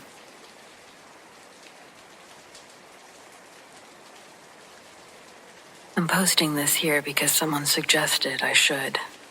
I shared a shorter version of this once in a comment a while back, and a few people told me it sounded like something this subreddit would understand better. I don't really know what to call it. I don't really love labels. I just know that it still bothers me, that it wasn't a dream. At least, not at first. This happened a couple of years ago. My husband and I rented a place for a long weekend in a very remote, wooded area. It was meant to be quiet. No neighbors close by. Just trees, a long gravel driveway, and a house that looked like it had been dropped in the woods rather than built there. Cell service was spotty, which we thought would be nice at the time. It was the second evening. I was upstairs getting dressed. I'd just taken a shower, and I heard my husband call my name. I answered back without thinking. I remember smiling a little because it sounded like he was trying to get my attention in that playful way he does sometimes. Like maybe he was being flirty. He called my name again, same tone. I called back, asking what he wanted. No response. Then, my name again. I remember feeling slightly annoyed. Like, just say what you want. I figured he was downstairs and couldn't hear me well, or was just messing around. I started down the stairs.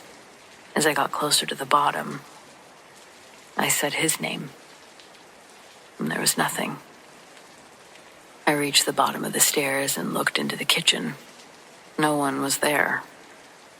I remember thinking, okay, that's weird. Maybe he stepped outside. Maybe he was in the basement.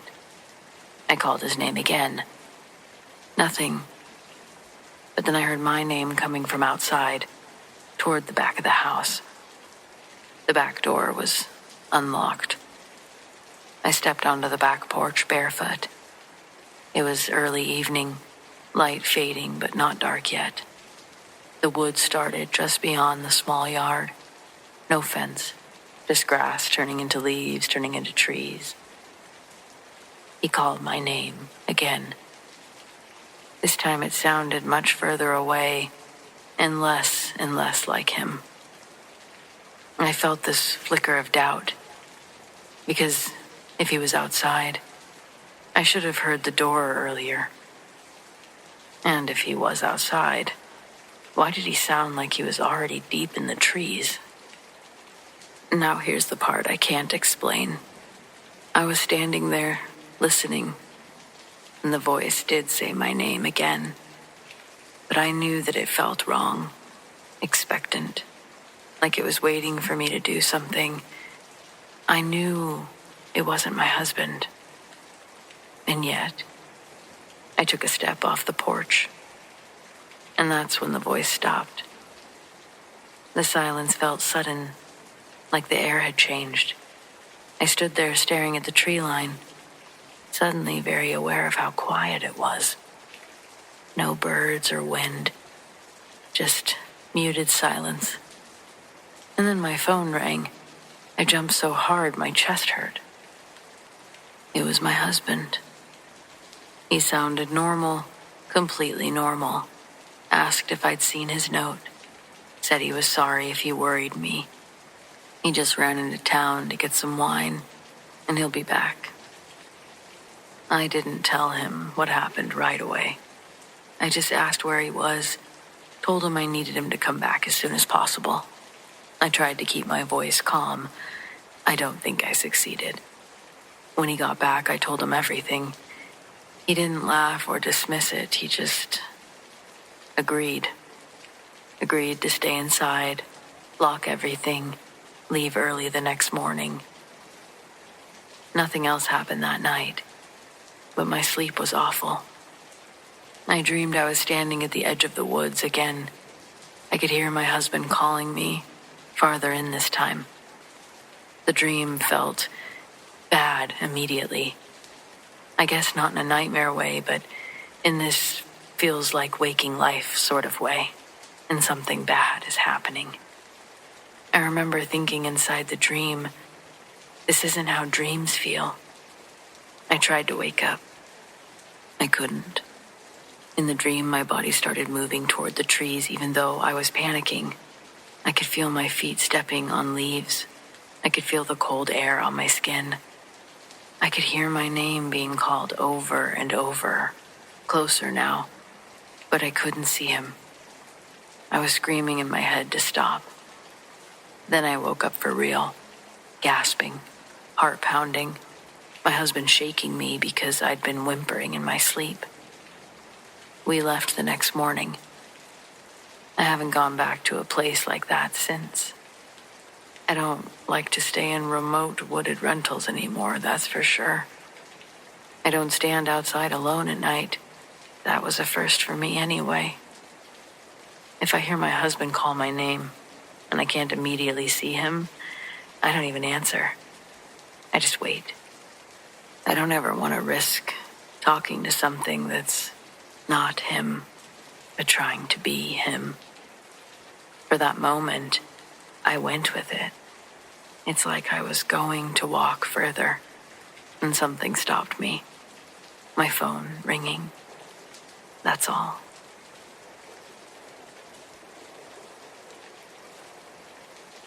I do believe in phone calls from beyond, and I speak from experience.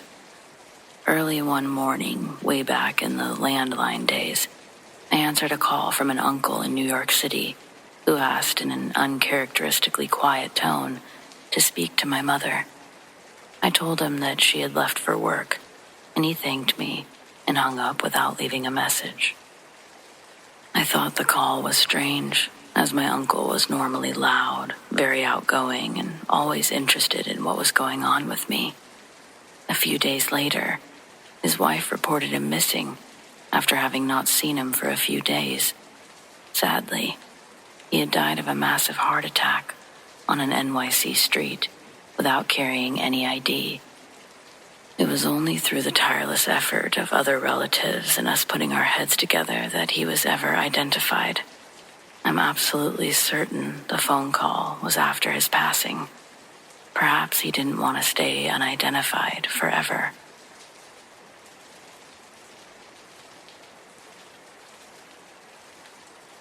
I think I moved next door to a witch.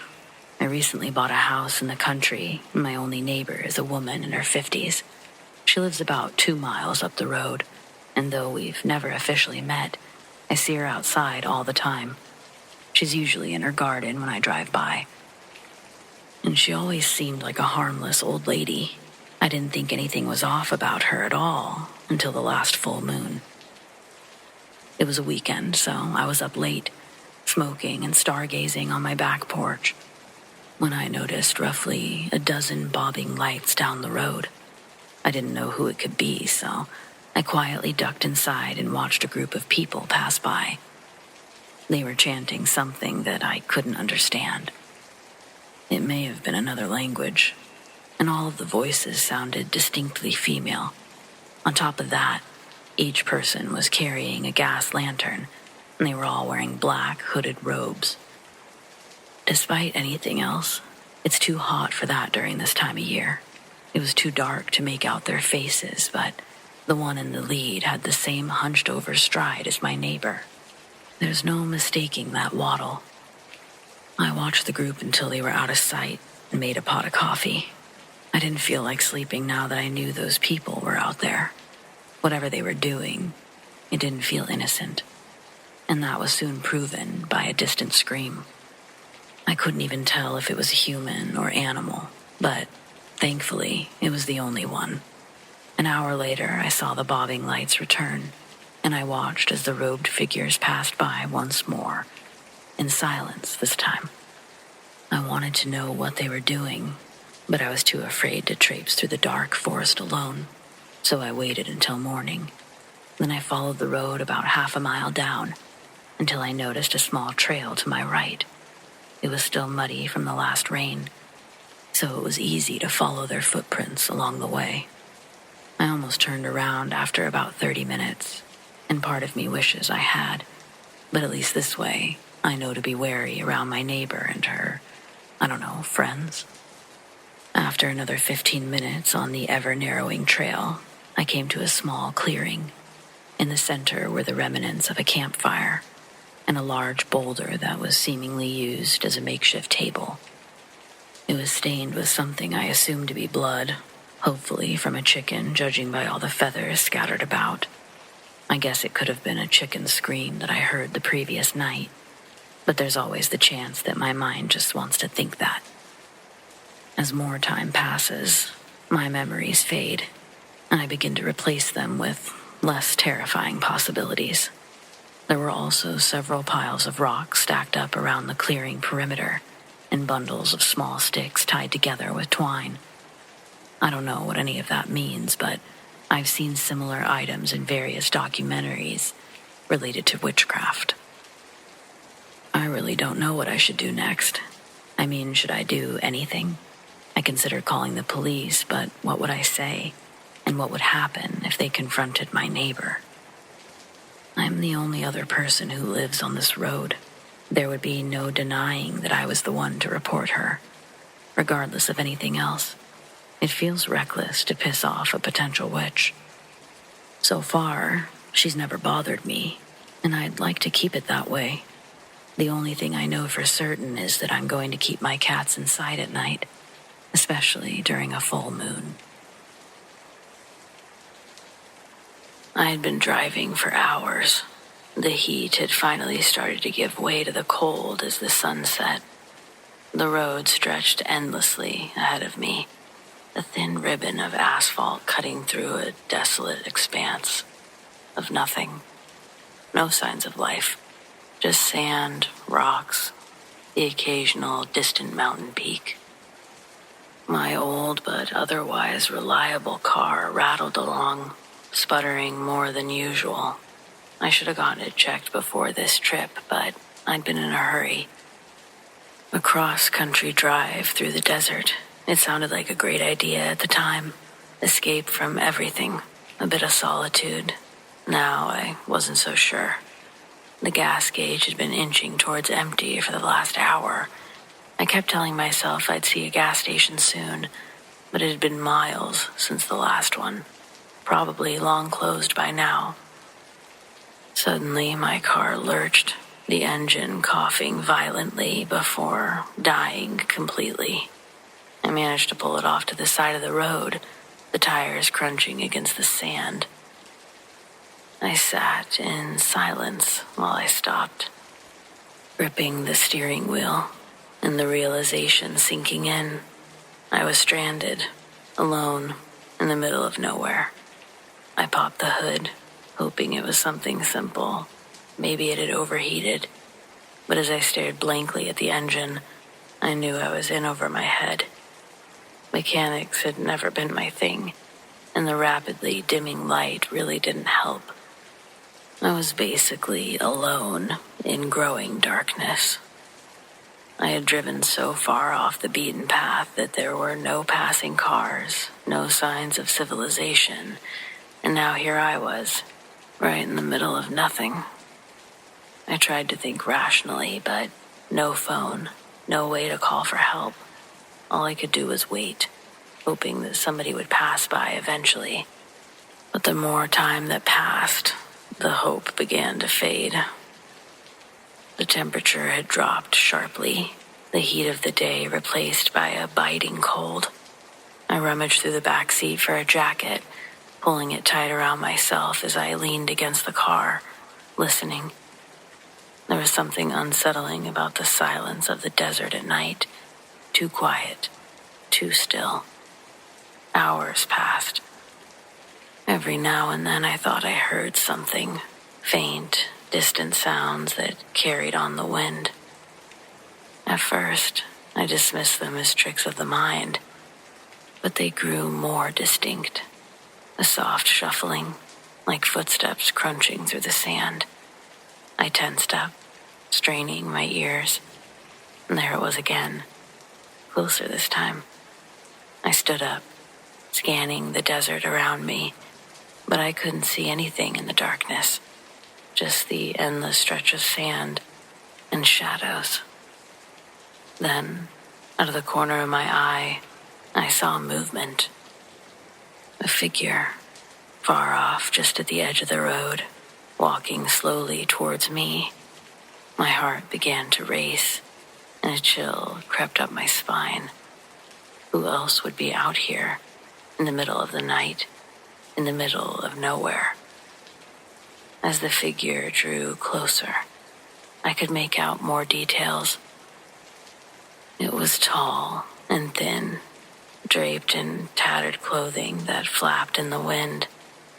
Now, standing outside the car, I called out, my voice shaky. "Hey, are you okay?" No response. The figure kept moving, slow but deliberate. Something was wrong. I backed up, trying to put my car between me and it. My pulse was in my ears. The figure was close now, close enough that I could see its face. But I couldn't really see a face. There was nothing, just hollow, dark voids where the eyes should be, where the nose should be. The thing, whatever it was, it stopped at the front of my car, its empty gaze locked on me. I stumbled backwards, my legs barely working. It didn't follow. It just stood there, watching, waiting. Then, as suddenly as it appeared, it turned and began to walk away, back into the dark. I watched, unable to move, until it was out of sight completely, swallowed by the night. I did not sleep. I stayed in my car, huddled in the back seat, clutching the seatbelt like it was some sort of lifeline. Every sound had me on edge. Every gust of wind sent my heart racing, but nothing else came. No cars, no figures, no help. By morning, I was exhausted but alive. The desert was as empty as it had been the day before. The events of the night seeming almost like a dream. Almost. The sun started to cast a harsh light. I took a deep breath and decided that I had no choice but to start walking. I grabbed a bottle of water from the back seat, put on my jacket, and set off down the road. I didn't know how far I'd get before I needed help, but staying in the car felt like waiting for death. I had only been walking for maybe an hour when I heard it, the distant hum of an engine. I turned, my heart leaping as I saw a vehicle approaching, a dusty pickup truck, old but sturdy. It came into view. I waved my arms frantically, desperate for them to see me. The truck slowed to a stop, and an older man, probably his late 60s, leaned out the window. He wore a wide-brimmed hat and had the kind of leathery skin you get from years in the sun. "You stranded?" he asked in a gravelly voice, his eyes scanning the empty road behind me. "Yeah," I said, my voice cracking with relief. "My car broke down back there. I've been stuck all night." He nodded like he'd seen it 1,000 times before. Not much traffic out here this time of year. Hop in, I'll take you to the next town. We'll get you sorted out. I climbed in the passenger seat. His words were such relief. The warmth of the truck's interior was a welcome relief from the cold desert morning. I obviously didn't say anything to the old man about the figure I'd seen, but I don't think I was out there long enough to be hallucinating.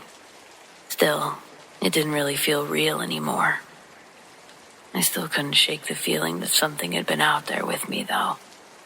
Something that didn't belong to the world that I had known so far. The next town was only 30 miles away. Though it felt like an eternity had passed since I'd seen civilization, the old man dropped me off at a garage where I arranged to have my car towed. The mechanic told me the engine was beyond saving. Too old, too neglected. I didn't argue. I ended up taking a bus home, cutting my trip short. I never made that drive again, and I still wonder sometimes, what did I see that night? And has anyone else ever seen it too? This will probably be the only place I'd ever be comfortable telling this story without the fear of judgment. You don't know me, and I don't know you. I'm telling this story in its fullest, as there's nothing to hide in this relationship between us. I retired early last year as an industrial electrician. If you've lived in the lower Hillsborough County within the past 30 years and ever used electricity, you can thank me for maintaining the switchboards, generators, panels, transformers, and basically anything else that doesn't run off of solar energy. The job meant I was responsible for handling any emergencies that would spontaneously pop up needing fixing. These emergencies I'd have to get up and tend to at all hours of the night, during dinners, birthdays, even my daughter's kindergarten graduation. A transformer had blown up 30 miles in Bear County. My cell phone goes off and I'm embarrassed having to leave. But it is what it is. You gotta be on your toes and always thinking forward. I'm saying this because if I would have retold my story to my crew or higher-ups, I probably wouldn't be receiving a retirement check. We were out on a job on I-93, near the old Wyndham Rail Trail. A storm had knocked out some power lines, and we were down assessing the damage, figuring out what vehicles and tools we need to call in. My bladder was full from all the coffee I'd been consuming, and I decided to take a leak, a little hike away from the crew to enjoy nature's restroom a little more privately. I didn't walk too far, but after relieving myself, I heard one of the linemen shout my name from further in the woods. At first, I was genuinely confused and thought that they were messing with me, because when I left the group, they were all standing by the work truck. But then the voice starts screaming, "Help, help, I'm hurt." Nobody on the crew would ever joke like that, so I start running towards this voice, even though I'm sure everybody was present at the trucks when I'd walked away. A couple of paces forward, I realized my utility belt was back at the truck. It had everything from my radio to a flashlight, but the screams and the pleas I was hearing, they were loud enough for my immediate attention. So I kept on forward. Every so often I'd have to stop and recenter myself because it would sound like the calling was coming from a different direction. Minutes would go by before I'd stop again and figure out that I had no clue how far I'd gone or how to get back. I felt so stupid for getting myself lost and apparently running around in circles trying to locate this injured lineman. It was a humid night, and the sweat burned when it got in my eyes. When the cries for help started up again, it sounded like they were on my left. I didn't instantly take off in the direction this time. I was trying to catch my breath. A few seconds later, another scream echoes through the forest, but it's coming from a completely different direction. Then again, directly in front of me. This time, it sounded closer. Sticks and leaves began to crunch and break, each moving closer to me. I stand my ground. But then, 20 feet ahead, I can actually see the brush being pushed around. I look down, and I see two big red eyes. like a couple of hot coals blinking in the dark. The eyes were closer set, like human eyes. It was a clear night, and the bright moon made it easy to clearly see a woman on her hands and knees, hiding in the bushes. When she stands up, she's fully nude, and scars cover her skin. I take a step backwards, but for some reason still ask, "Are you okay?" It makes a strange noise that sounded like a nonsense word in a human's voice, like, "Yo, no." I took another step back, and it quickly crouched back behind the bushes. A sense of absolute dread consumed my body. I turned and ran as fast as I could in the opposite direction. Somehow, by the grace of God, after running for I don't know how long, I can see the work truck's headlights in the distance, and I follow them out. When I get back, everyone's upset that I'd taken so long. The truck engine was on because they thought I'd gotten lost. They were about to start searching for me. One of the men asks if I was taking a shit, and my brain is still on overload from what I'd just experienced, so that's my best excuse. I tell them, yeah, sorry. I couldn't find any good leaves for toilet paper. By the time we get back to our lot, my incident is long forgotten about. I think it's better that way.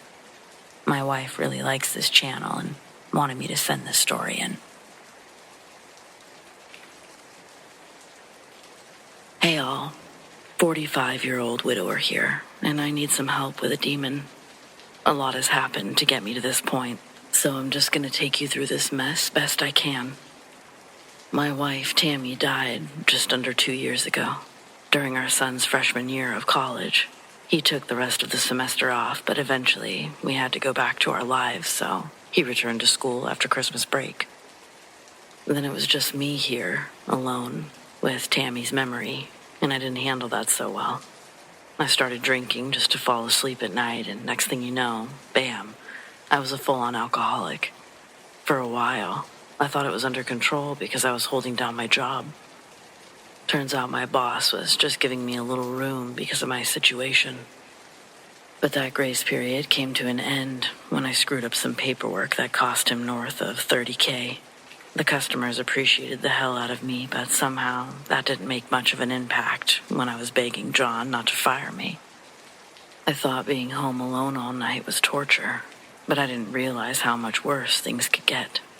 I had been ignoring my actual schedule and working 7 days a week from opening to closing, so I didn't have to go home. But now I was trapped here, 24/7. That's when the weird shit started happening. Now, I dream about Tammy all the time, and anyone who has lost a loved one knows how hard it is the first few moments after waking up. You forget what's happened, and for a few seconds, life feels normal again. Then reality comes crashing back, and you have to relive the grief again. See, that happens to me all the time, but occasionally, there's a twist to it. First, I should probably clarify that I've never experienced sleep paralysis before this, and I've always thought the paranormal was just superstitious nonsense. It's all in the months leading up to this. I never once considered seeing a psychic or trying to contact Tammy's spirit. The thought hadn't even occurred to me until she started talking to me in my dreams. During the second week of November, I had my first experience. From the very beginning, I knew it wasn't a normal dream. I wasn't reliving old memories or seeing visions of Tammy's accident. I was in bed, alone, and the only source of light came from a dimming street lamp outside my window. It was just bright enough to reveal a shadowy figure looming next to the door, which I assumed to be an intruder. I tried to jump out of bed, but I was completely paralyzed.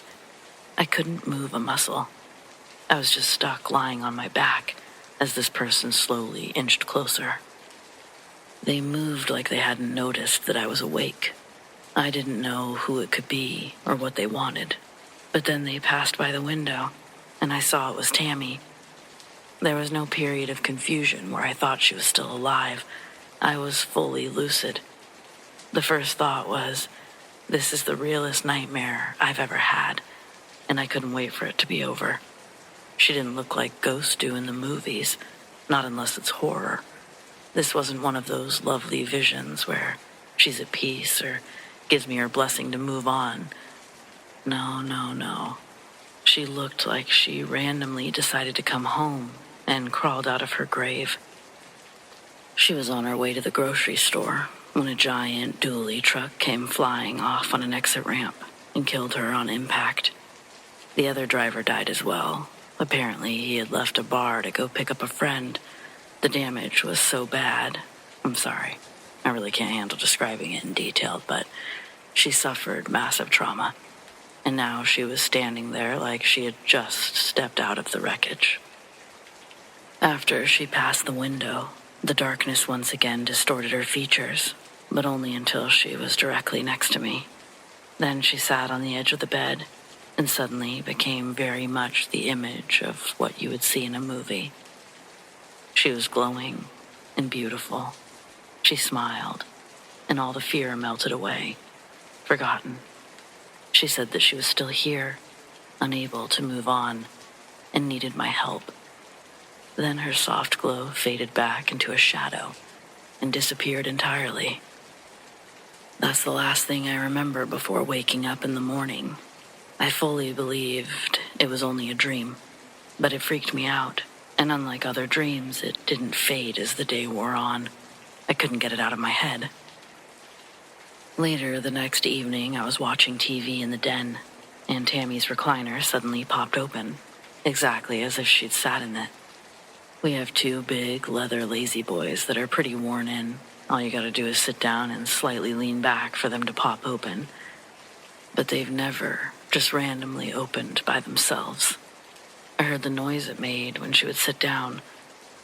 I know you all know what I mean.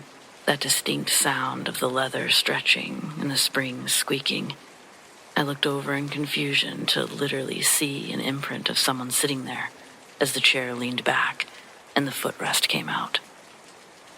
A few nights later, I had another nightmare where I woke up paralyzed again. It started with the same horrifying image of Tammy after her accident, but she was glowing by the time she sat next to me. And again, she said something about being stuck here, but she almost sounded far away. Then, the last thing I was able to understand was something about a box in the back of her closet. When I woke up in the morning, there was an awful stench of rotten meat. It almost made me forget about the dream, but then I thought of how random the thing about Tammy's closet was, and I wondered if I smelled something in my sleep. Like maybe my subconscious decided it was coming from the closet. All of Tammy's stuff is exactly where she left it, because I just can't bear to go through it. But I had to get rid of that smell. Well, the only thing I found was a birthday present and a card that she never got to give to me. It had never even occurred to me that she had probably already gotten one. I sat on the floor reading the card over and over for a long time before suddenly realizing the bad smell was gone. I couldn't explain it any more than a dream leading me to that present. So that's when I learned about sleep paralysis on the internet. It kept popping up all over my search results, and most of it matched the actual experience perfectly. Then I started looking into ghosts and reading about other people who claimed to be visited by a dead spouse. I read a lot of stories where someone lost their partner unexpectedly, and neither party could move on, not until they were able to say a proper goodbye. That really seemed to fit with the parts where Tammy said that she was stuck. Well, I couldn't afford to hire a psychic, not while I'm living off of savings and insurance, so I decided to talk to Tammy herself. I might be a sorry piece of shit these days, but the one line I won't cross is driving drunk.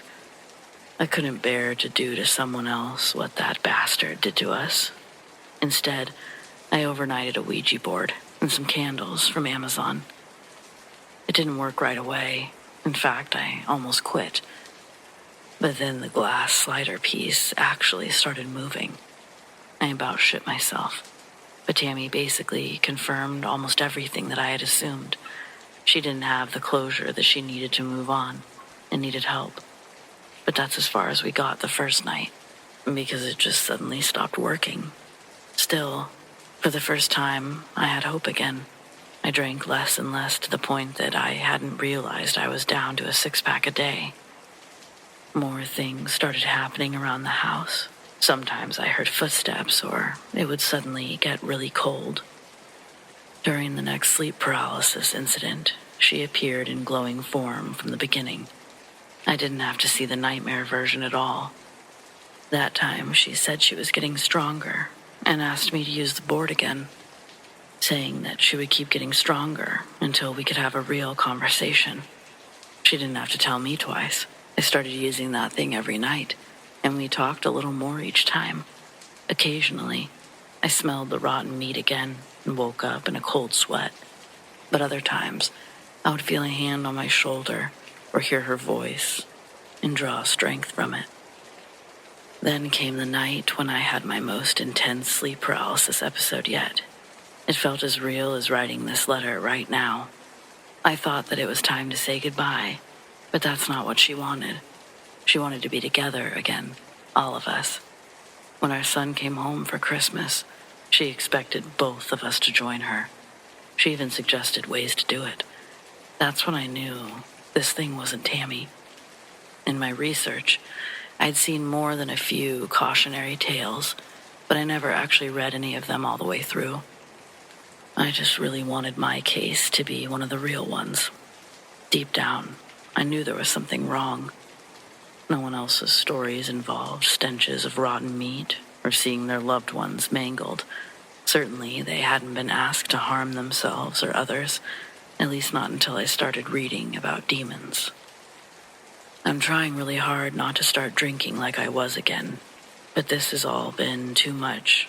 I've been ignoring it for the last week, and it's just getting angrier and angrier. It pounds on the doors so hard that they shake, and it tries to slam them when you're passing through. I've woken up with scratches on my neck, my back. My son comes home for Christmas in 5 days. I'm afraid for his safety, but if I say why, he'll think that my drinking has gotten worse. Well, seeing is believing, so maybe we'll go to my brother's once he knows I'm not crazy. Of course, I would much rather get rid of this thing. I'm willing to try a priest, but I don't go to church, and the ones I've called have all hung up on me. I even visited a few, but they ended up asking me to leave. I really don't know what to do.